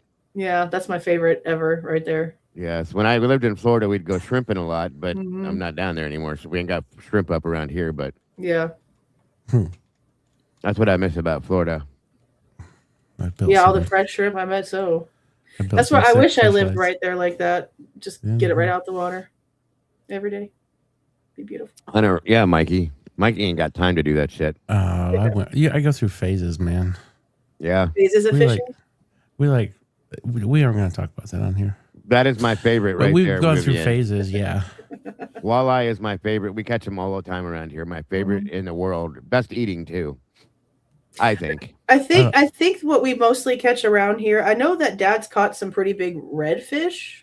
Yeah, those are good. And eating. you have to be careful. I think those are the ones where you can't really eat them during the summertime. They get like some sort of weird parasite during the summer. But yeah, we catch a lot of those. The ones down in Florida, I think it's redfish. Those are really good eating. Yeah, they're good. You just can't eat them in the summertime, which sucks because that's usually when we catch the most of them is in the summer. Which I'm really hoping we get a boat. Yeah. Well, and see, the stipulations I feel are too much too. They need to heighten it some more. They need to let you get more, like you keep more than 4 or 5 of one fish, and they need to stop acting like an inch off is going to be a big deal. Like I can't remember the fish that it was, but it was like a 15-inch limit, and we caught like 6 or 7 of these fish in a row, and none of them ever even got close to 15 inches. They never got past 12. So I'm like, what is this? Is this even like the right regulation for this? No one's going to ever bring them. Yeah, you have like a quantity that you can keep. You can only keep a certain amount, like 5 of this kind of fish, 12 of this kind of fish. Some of them are unlimited. It just depends on the season. But yeah, they have stipulations. You can't go over a certain count, can't go over a certain length, and they recommend you pinch the tail when you do the measurements, which I don't really feel like that really does anything, honestly. I agree. It doesn't do shit. But they literally say it's recommended to pinch the tail. And I think that it should go off of weight as well as length, because again, some of these might be 3 inches too short, but they're 5 times as fat as everything else out there. You're just trying to alter that. It's like they're trying to alter that DNA, Jules. Trying to alter the fish. It is true, though. We've been fine. I mean, we've caught some weird fish. We didn't know what the hell they were. And my dad's been fishing his entire life. He used to take people like as a fishing guide out to like do things, and he's like, I don't know what the hell. I forget what they're called, but we have some that'll come out of the water and literally walk. Oh, I've heard of those. Yes, especially like when we get hurricanes. Yeah, very weird. What it is. If I ever saw a freaking walking fish, I would die. If I saw that in real life, I'd freak the hell out. There's a fish that actually moves like that though too. It's yeah, like they're snakeheads. I'm good, bro. If you catch them, you're supposed to kill them because they're evasive. Are being keep a troll. Yeah, I can go in my back down through. I have a swamp back at which I'm moving. I'm gonna miss this part, but there's a river back there, and that's where we can go get crawdads all day back there. All day. I have them in my yard. Yeah. I have crawfish little mountains in my ditches and in my yard. They're in the ditches up here too. And the thing is I noticed like ours are like, I don't know about that big. Molly, our videographer, she lives in Idaho and sent me photographs. Yo, they're like this. No lie. It also depends on the time of the season. Like in the beginning of the season, they're all kind of tiny. But I don't think I've ever had anything that big from Louisiana crawfish ever. I was like, you're lying. She sent me multiple pictures. It's like a damn lobster. They're like that big. I said, Jesus. And they're like big round. So that's crazy. I love doing crawfish boils and shit. That's my favorite part of the year. Yeah. Very good stuff. So I get so depressed when it's that last crawfish of the year because you got to wait months. I mean, you can have the you can do like an etouffee, but it's just not the same. Yeah. Yeah. I watched the whole thing on how to clean them the right way because I wasn't doing it for the longest time. I found out, and it's so gross the stuff I saw coming out of them. Like, but you didn't clean them. You didn't used to. Clean them? I cleaned them, but it would still taste a little like dirt, like you know. So I watched this whole thing on it, how they did it with this bucket. They filled the bucket, cut a hole in the top of the bucket, and shoved the hose down at high pressure until all the water ran clear, and then you're good. So, I mean, I've seen some crazy recipes for crawfish boils on TikTok. I didn't realize, and look, I lived in Louisiana for a long time. A lot of people do a lot of things. I never see nobody putting orange juice in their crawfish until TikTok. Orange juice, freaking orange juice. Oh wow! I don't know how that found it very and like Sunny D, bro. Not even like a good organic. That's not orange juice. That's what I mean. Freaking pouring Sunny D into the crawfish pot. I'm like, what the? Might as well just way. get the freaking concentrate frozen and shit. You know what I mean? I mean, you might as well, bro, for real. And they're sitting there talking like this is a family recipe, and everyone, no, you Fucking lying, Tang. No way. trolling the shit Tang. out of us. We Yeah. Right? sprinkle in Tang. Ain't no That's way. gross. It Yuck. is nasty. It's like y'all are lying. We don't do that shit. No, that's Crazy as nasty. hell. Nope. Now I'm hungry. I know. Now I'm gonna go find something to snack on. No, that's true. That who said that? Crawfish, crayfish, whatever. No, wrong statement. This one. You never fill up. I could eat them all day. No lie. Yeah. No, I will. I'll eat a little bit, take a rest, eat some more, take a rest, eat some more, take a rest. Yeah. Yeah. That's what's up. I love crawfish. 100%. And like I said, there's an endless supply here. Especially this time of year. There's so many of them. It's crazy. Mm-hmm. Yeah, we used to when I lived in Louisiana, we would just drive home from Walmart, and there'd be an army of them going across the street. We just get out the bucket and pick them up. My stepson used to get pinched on the finger all the time, and he'd scream. And I'm like, "Well, you stop picking it up. Like, stop chasing it. Stop picking it up." Exactly. They never learn their lessons, though. Crazy. But then they just eat them for revenge, which just makes it, I guess, taste better. 100%. Oh God, I gotta show something that just popped into my Discord. By the way, you guys should enjoy this. Oh gosh. I love Bianca. She is so funny. Deborah, I don't see anything you're sending me, dear. Unless I'm missing it. But I will show you guys something Miss Bianca created. It's troll warnings. Troll warnings. This is too funny. Just a little laugh before we get out of here. Thank you, Bianca. I love you to death. I did check Discord, Deborah. I don't see anything yet, dear. It might not have come through yet. Maybe it went to the But drawer. this did.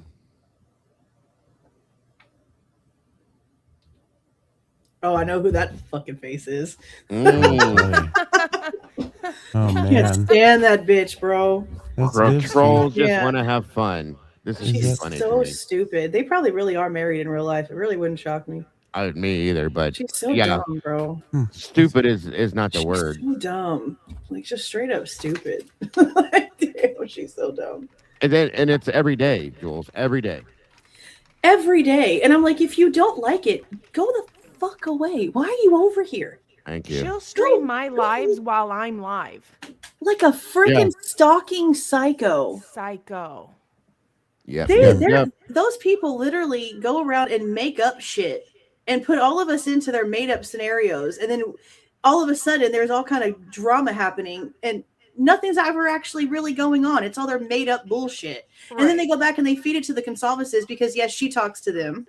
And then they believe it. And then they come out and doing all this from some third party dumb shit. And I'm like, yes, y'all have the wrong people in y'all's corners. The people that y'all are talking to do not have y'all's best interests at heart. They just want their own drama fueled and their own entertainment. Because if they actually gave a shit about the truth, they wouldn't be acting the way they act. It's so and it's so unstable. freaking immature. Yeah. What is the parasocial? Yeah. Very much so. Yes. Bad. It's Yeah. just weird. Like it's It weird. is. Like if you like it's one thing to not like our opinion. Go away. Like I don't have any clue what these people talk about unless somebody sends me something in my email because I'm not going to waste my damn time looking at what you're talking about. Why aren't you talking about your own opinion? Go open a document and talk about your own opinion of the case. Don't talk about your bitching about my own opinion. Go create your own freaking one. She That's doesn't what I know keep how to. saying. None. She doesn't have any content of her own. No. She doesn't none know of how them. to what create we it without say. us. Mm-mm. Right. Twist At it. all. They do it on TikTok too. It's all the same people. If we weren't talking about anything, they would have nothing to talk about. 100%. So this was just sent to me. This is one of the last formals they said. I don't recognize anybody here. Isn't that Adam? Which one? Is Right the there? tall guy right there not Adam? He sort of looks like Adam. It kind of does, yeah. I can't really tell from this far away. It's just sort of similar. But I don't recognize any of those girls. I don't know who those girls are. He looks familiar right here a little bit, but beyond that, no. I don't recognize them. Interesting. Thank you, Deborah. Is it Adam Lauda? It looks like it is, yeah. Yeah. It might be. Oh, shit, that's way too big. Yeah, that is him. That sure looks like him, but yeah. Well, you know, that girl that you said looks a little familiar does look a little familiar. She does. I can't think of who, and so does he, actually. This dude looks like he should be in, like retired. Jesus. Yeah, that's I mean, that looks like Adam, but I don't recognize nobody else. It does. In the bottom, is there a caption? But our last former was some of my favorite people. P.S. Don't ask about the chair because I don't know. Burks is the name. And what date was that posting? April 13th of 22. So this was. Oh, May 2nd. May 2nd. Yeah. Yeah, I don't know. Yeah, just looks like Adam. Yeah, definitely. And I thought there was another one. Oh, Bubbly posted that. Yeah. Okay. That other one. Thank you, Deborah. Very much appreciated. Wild stuff today, guys. Wild stuff all week. Yeah. Definitely. So I appreciate you taking time out of your life to join us as always. It's always a great conversation with you. Yeah, I'd like coming up and actually discussing it with other people. Yes, especially we enjoy this with you and of course other creators too because we trust you. That you're not going to come in here with some crazy ass shit. You know what I mean? Usually I'm the shit talker of the people with the crazy ass shit. Right. Yeah. Absolutely. Pretty much. Adam Lauda has some nice bushy eyebrows. Yes, he does. Yeah. Very bushy. That is, I don't think I'm going to, like, the whole time I've just been playing in my mind what the newer interview says about Dylan thinking that she recognized the guy from a party earlier in that day, because that would mean like what, the whites? That's my like thought. I just can't like let go of that now that that's been said. I'm like, that's crazy. Yeah, there's Bubbly said that it's Adam, Caden, Loveland, Zoe, Mike Lyons, Zoe. That's the one I recognize. I think they called themselves the Ivy League. There you go. Zoe is also, I believe, the one that Eric Gower has a special friendship with because she is who he checked on via text message. Yes. Thank you, Bubbly. I do remember that one. Bub's always coming in clutch with the names. She knows them all. Yeah. What are your thoughts on Pete saying Hunga Dunga was one of the best nights of his life for 45 minutes that they were there? Wild. Yeah, right. I know. Yeah, that's weird. On top of the conversation that he's claiming that he had with Ethan while they were there about how hard it is for Ethan to be with Xana, and we know that Peter and Xana were apparently doing some things before she decided to go and be with Ethan. So that's just a weird. Along with the whole "you're being cheated on" thing too. Yeah. Yeah, and then I feel like Peter is a jealous little weirdo. Yes. Because we have the Caleb Jacobson guy that was Hunter Johnson's cousin, right?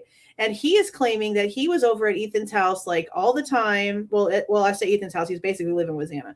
He was over at King Road all of the time with Hunter, with Xana. They all hung out. They were really close. But Peter said in his interview that him and Ethan thought that Caleb Jacobson and Kai Davis and another guy were weird and didn't like them. But Kai Davis was sleeping with Bethany in there so much that his roommates thought he might be the dead person that day. He said that in his interview. And then we have the other guy that's there all the time because he's hanging out with Hunter, who's hanging out with Ethan. So is Peter just saying that shit because he wants the people that he's interviewing with to think that he's really Ethan's best friend and he doesn't hang out with anyone else?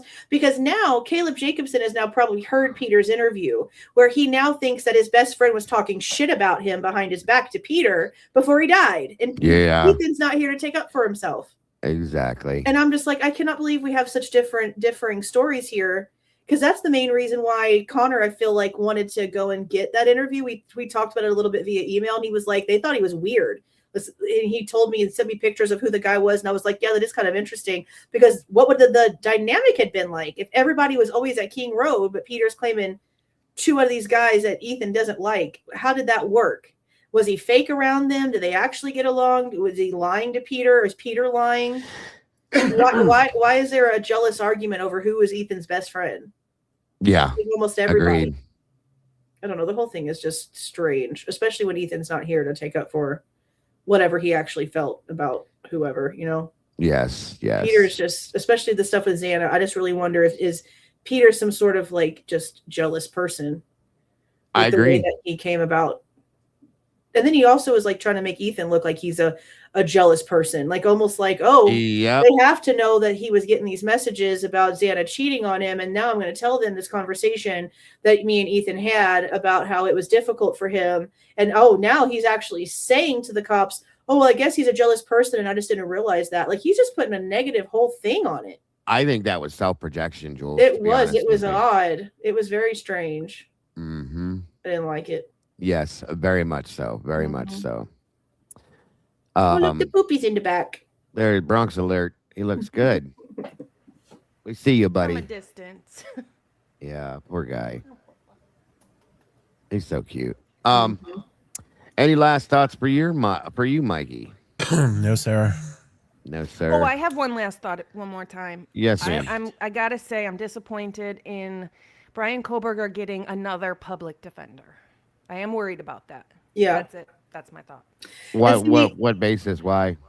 Because public defenders suck. Yeah.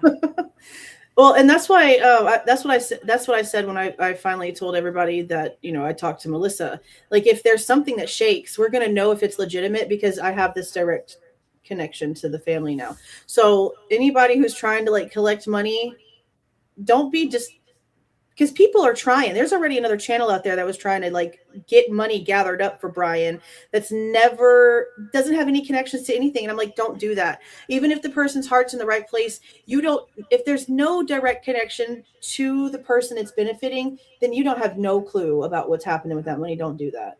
So I'm hoping that they come out and we're like, okay, let's go. We need to get another attorney. And now we're ready to go because I'll spread whatever they need me to for whatever they want to do with that. But I'm worried that people, now that this is being done and they know that there's such a big following, they're going to try to fake some sort of funding thing. Hey, let's donate to this. And it's just, I just hope people be careful. Yeah. And I want to clarify something that I'm very grateful to you for having that connection at this point. And that way we do have a real true to life family connection now that we can trust and know that whatever's going to happen, whatever's said or whatever, we know it's real. You know what I mean? Rather than some of this other stuff that's come out. And that's something I want to thank you. And I'm very grateful for you to do, for doing. So I'm just really, I guess I can just say I'm grateful for the fact that they trusted me enough to reach out to me. Yeah. And not just her, but she made it very clear that it was everyone. Yes. That they've been paying very close attention. And you know what? Do you guys know that the blow up in Idaho video that's been going around from Michael for the past couple of weeks? The Michael Adario. Melissa's who sent me that. I didn't know that video is. She watched that. She sent me that link. Oh, really? Yeah. She sent me that, and I was like, what the hell is this? I didn't know what it was. I opened it and I watched it. I was like, oh, this is interesting. And it told me that they pay attention. Yeah, who's Michael? Who? Michael Adario Photography. Oh. Yeah, that blow up in Idaho video. It's kind of like I guess like he put together like an animated video, just basically showing us like how ridiculous the case is. Because it's ridiculous as hell. It's like an animated thing he put together, and it had a lot of views. People were watching all over the place, and yeah, she had sent me that, and I was like, yeah. This definitely speaks to what's going on here. Everything in this case is convoluted and crazy, and everyone's lying. And it's just a lot. Absolutely, that's awesome. It's just a lot. Absolutely awesome. But they, I mean, yeah, she's sent me pictures of them at Christmases before, and pictures of them before Kohberger was even. Well, they're all Kohberger. Before Bryan was born, when her and Amanda were young, and they were in New York still before they moved to Pennsylvania. She showed me a video of her dad doing this funny song. Like she did a lot to really prove to me, like, I am who I am, and this is who we are. Yeah.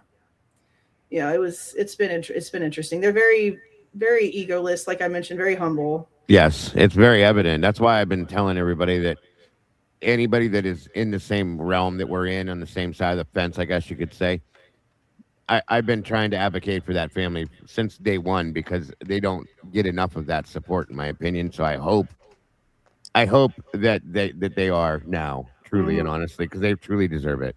Yeah, they no matter how this all ends up, they have been. I don't think I don't think they could have handled it any differently, honestly. They stayed out the spotlight. They stayed out of the drama. They knew that this was mainly about the 4 lives that were lost and the things that were going on, and they made it very clear that they are aware of that from the beginning, that it was nothing but condolences and heartfelt from the first statement in Pennsylvania. Yes. So I mean, they've stayed consistent in their behaviors, no matter how many times the Consalvases has thrown shit at them, called them conspirators, tried to say that they were involved and knew all these things. It doesn't matter. They've never wavered in their grace. That's what's amazing. I can't say the same. Attacked them for not coming out publicly and defending Bryan to what? And now that there's a statement from the family that says the whole family believes that he's innocent. Now they're just as crazy as him. They're psycho. This is exactly what you fuckers were asking for.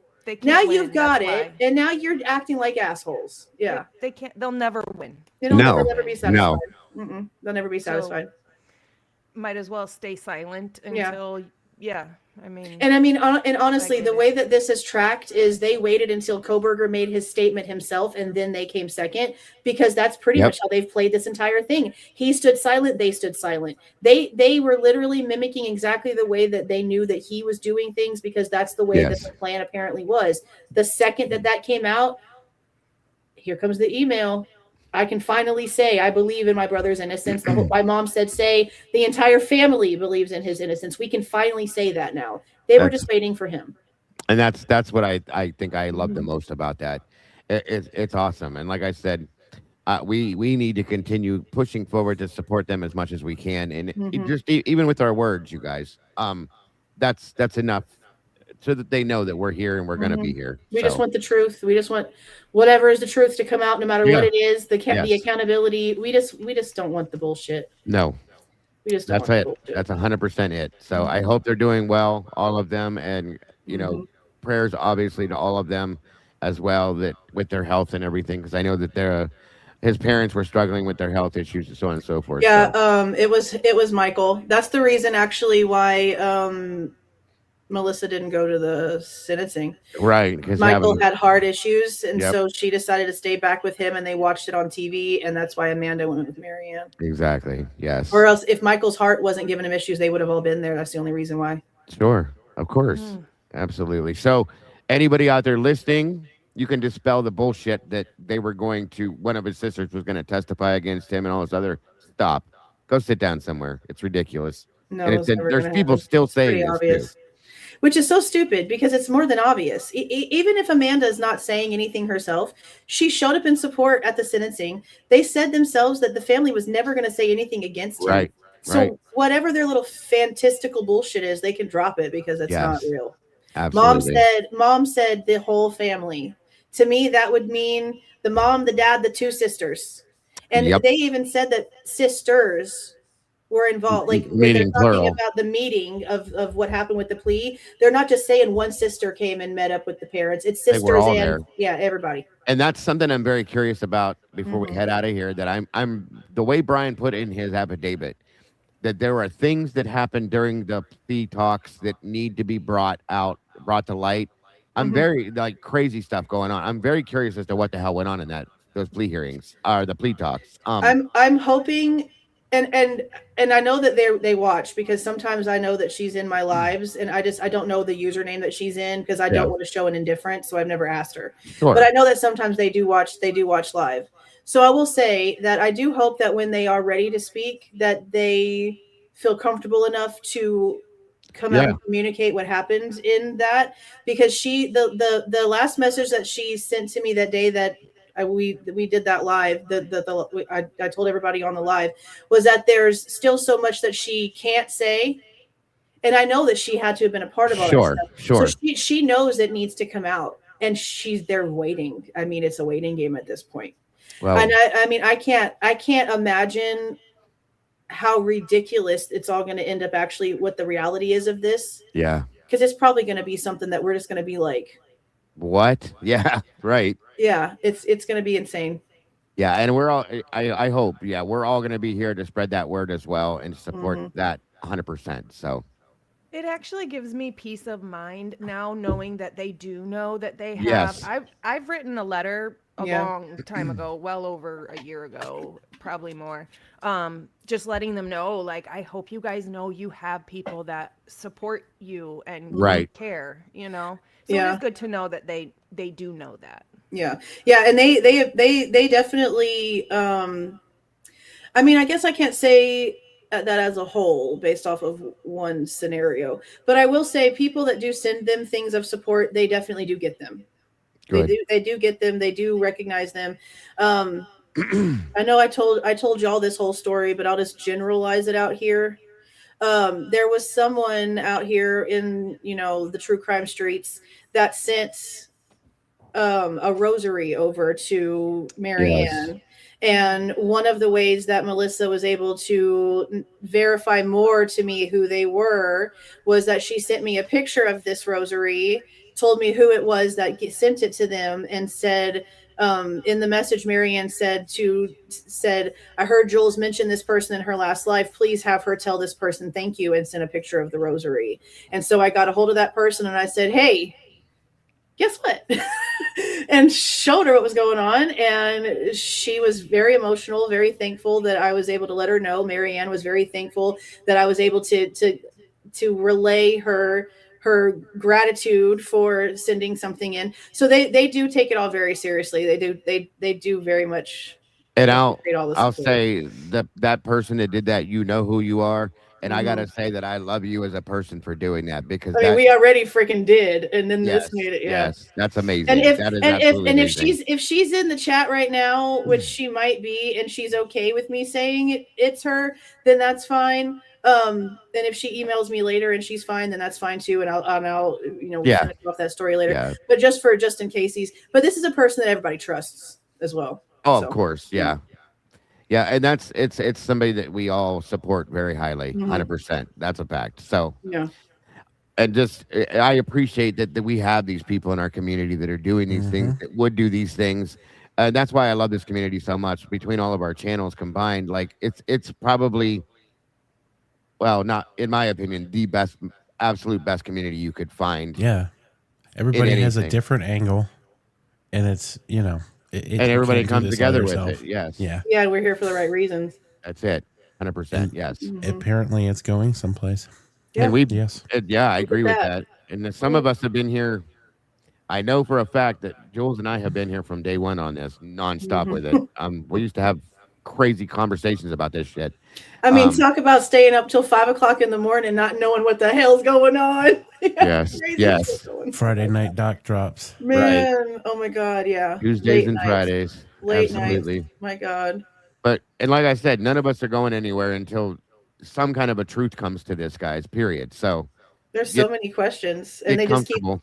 adding on. Yes, absolutely. One day it'll turn around and it'll be nothing but answers. I pray to God. I pray to God. Yes. Well, again, guys, another amazing verdict room. Thank you, Miss Logan, as always. Again, Miss Kim, we missed you. Unfortunately, we will have her back next week, guys. Next week, we're going to be joined by Andrew Myers and Miss Yoli. I love Yoli. Oh, I know. I love. They're both awesome. Very good friends of the channel and the community. 100%.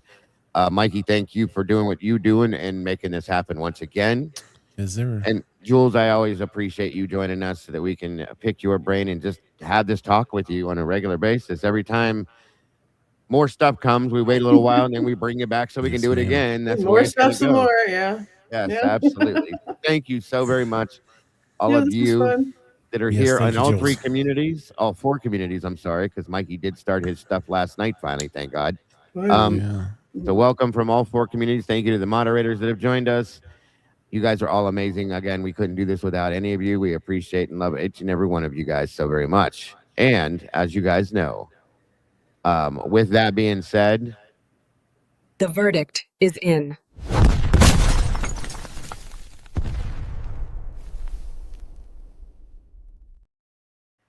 thank you all so very much. I hope you guys have an amazing night. Jules, again, have a great night and God bless, hon. You too. Thank you guys for coming in here. Thank you so much for those gifted memberships. Yes. My nature too. That is insane. Thank you so much for this. Oh, I almost forgot. All the rest of you guys that were in here, I appreciate you joining tonight. I very much appreciate it. Before you guys leave, I almost forgot. I do this every time, and I'm going to change this up so it's a little bit more easier to do. But Laban chat, thank you so much for that. Linda, thank you. Witchy was, thank you. Erica's chunky finger again. Thank you. Erica's chunky finger. I love the name. Michelle F, thank you. Terry Busha, thank you so very much. Wendy Wells. Jen James, thank you so much for that. Wendy Wells again. Laban again. Ms. Jen James again. Of course, My Nature for dropping 50 memberships over at the Crazy True Crime Reactions channel. That's amazing. Never seen that Yes. before. Me neither. That is, I didn't even know you could get that many. Wendy Wells, thank you so much. Hoffy, thank you. North Carolina Mountain Man, God bless, brother. Appreciate that so very much. Trisha, thank you for those. Jules, the OG RDR and to list, thank you for that. If I said it wrong, I'm sorry. RDR Wonder Woman. Nationalist, maybe? There you go. There you go. Wonder Woman, thank you again. Will blind you with light twice in a row. Thank you. Miss Deanna Lynn, thank you very much. September Virgo, thank you. There's that chunky finger again, Miss Erica. Thank you again. Sonny M, thank you. September Virgo again, thank you. Miss Mandy Joe, God bless and thank you for that. September Virgo again and again. L Boogie, thank you so much for those. And New Shark, thank you, thank you. Christina Sams, God bless and appreciate. And thank you so much for that. Layla Burns dropping 1,000 jewels, thank you for that. RC 3340, thank you. RC 3340 again and again. Thank you, thank you. Jewels are like, I don't know what the jewels are. I don't really understand them either. I think I was told It's like jewels for jewels. Yeah, but I don't know what they are. Thank you, True Sleuths. Appreciate that. Richard, thank you for that, brother. Appreciate it very much. Nomadic Duck Man, welcome and thank you for that. And that. And that. Thank you so much. Kimberly Haynes, God bless and appreciate. Nomadic Duck Man again with 800 jewels. Thank you, Miss Ann. Appreciate that. And Nomadic again. Thank you. And Miss Ann again. Thank you. Amy Lou Who, thank you for those. Very much appreciated. Absolutely, Miss Ann, for that super chat. True Sleuth, thank you so much for those and those. Again, Miss Ann, thank you again and again. Miss Esther Hahn, very awesome. Thank you for that very much. Bianca, always Miss Bianca, thank you for that, dear. We appreciate you for that and that. And what is that? 313 Kristen, thank you. Thank you very much. Angela Forsyth, and for that as well. Plus Miss Ann, thank you. And again, thank you. And Miss Bianca gifted a membership over at Bronx Tales. Thank you for that, Miss Bianca. Thank you, Mandy Joe, for the jewels. Whit James, thank you for the super chat. Again, very much appreciated. Tara Bell, thank you. As well as Miss Kimberly Haynes once again. And 5 more memberships for anonymously to Miss Jules. Thank you for that. As well as that $2 super chat. Oh, it's Scully. I'm sorry. Even under a different name. Yep. Becky, thank you so much for that super chat. Allison Lee, congrats and welcome to, I can't tell where she joined at, but welcome to whichever channel it is. We're grateful to have you. It's hard to tell, right? Right. Bang. Thank you so much for the super chat. Keep pulling the threads. We will. True Sleuth, thank you again. As well as Deirdre dropping 10 on that. Thank you so much. We appreciate you joining us tonight. Wendy Wells, thank you so much, as well as that one too. Ms. Kawanda dropping 5, saying, I'm so curious to know who paid for Jack D's audio interview. So that's a good question. So Accomplished Day said that those were paid for ahead of time, that they only had to pay the duplication fee for these cocaine ones. And the problem I had with that too is that do you remember when the girls came out and said that there was a lunch in September that Kaylee mentioned a stalker and some issues? Yeah. That interview was also paid for and redacted, but no one ever saw it before. That one also was just a duplication fee. Connor told me that. Yeah. Oh, cool. And I'm like, oh, so the stalkery one with all the weird information is the one that like somebody was trying to see what was going to be said. So I want to FOIA the information to see who it was, but they've also been trying to get a list of who has like done FOIAs and stuff that's been FOIA'd and approved and denied, and they're acting like they can't produce it. You know, it'd be some shit if it was somebody's private investigator, huh? Yeah, or somebody who actually was looking for their own self. Yeah, right. Good point. Thank you, Whit, for that one and for that one. Very much appreciated. No, I think I answered that early on, but thank you for that. Either way, on top again, thank you always coming out right in the beginning of this. Always appreciated. Sweet Pea, thank you On for the tap. jewels. Miss Haley, thank you for that other jewel, True Crime membership over at True Crime Reactions membership with Miss Jules, as well as RV and Keep It Rolling, new Bronze Tales memberships. Thank you. Thank you, True Sleuth. Very much appreciated. RBN again. Thank you for that. Becoming a member. True Sleuth, thank you so much for that. The Hollyberry for the jewels. Appreciate that very much. Beautifully Broken Woman for 11 months. That's amazing. Happy anniversary to you on that one. Angela Forsyth, congrats or thank you very much for those. Appreciated. Kimberly Haynes, again, thank you so much, and we appreciate you just as much, I promise you.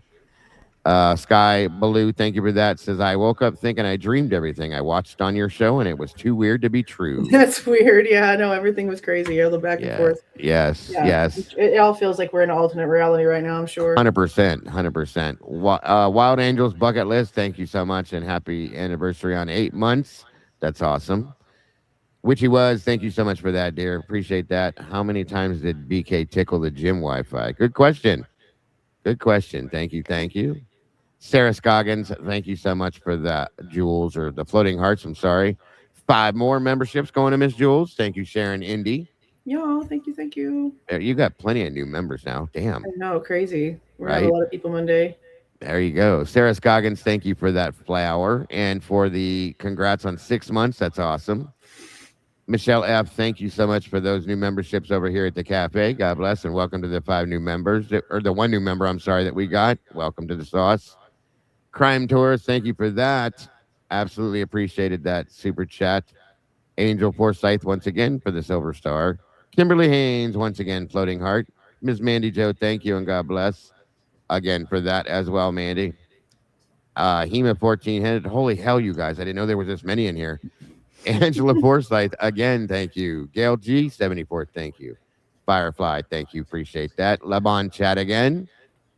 Zatrishi Poo. I love that name. $4.99 super chat. Appreciate that. I love your Christmas tree. That's awesome. Kimberly Haynes again, as well as that metal chick. Awesome. And thank you. Angela Forsyth, thank you again for that $2 super chat. Kenzie Rhodes Leather, thank you. And congrats on becoming a new member. Ms. Bianca, the awesome Ms. Bianca, gifted another membership to Bronx. So you over there. And I think that's it. So for all of that, because he would have passed out. Poor Manny would not have been able to handle it. So I'm going to go ahead and give you guys just one big one to take it all away from that. One quick second. Thank you so very much. And thank you from Manny.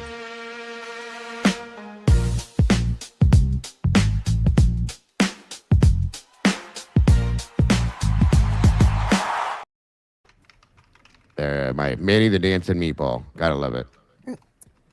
All right, guys. I think that will actually do it for tonight. Thank you so very much. All right, you guys. You have a great night. Thank you for having me. You This too. was fun. Thank you you. too, Jules. Have We'll a do great it night. again Man. soon. Bye, guys. Yes, ma'am. More info coming. We will for sure. Yeah, for sure. Have a great night. You guys Bye. have a great night. Thanks for coming through to the verdict room where we're seeking truth. Yeah, we're seeking truth. Hey.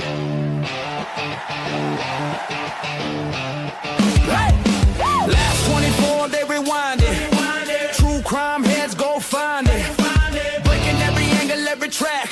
Bronx telling tales, keeps us on track. Typically unique, never act. Being real, being sharp, being exact. Exposing every secret in the dark. Every little timeline, every mark. Welcome to the verdict room, where we're seeking the truth. Looking for answers, bringing the facts to you.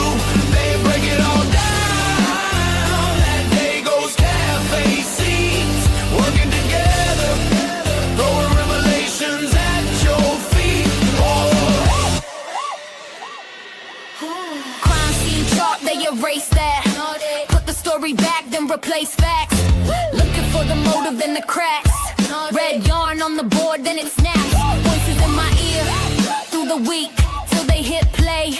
Then we speak. Files on the table, case on the line. They don't just tell it, they define. Welcome to the verdict room, where we're seeking the truth, looking for answers, bringing the facts to you. They break it all down at Dago's Cafe seats, working together, throwing revelations at your feet. From the Bronx to the world, let it ring. Every missing little detail that they bring, dropping that gavel when they're done with the beat. Thanks for tapping in. See you next week. Welcome to the verdict room, where we're seeking the truth, looking for answers, bringing the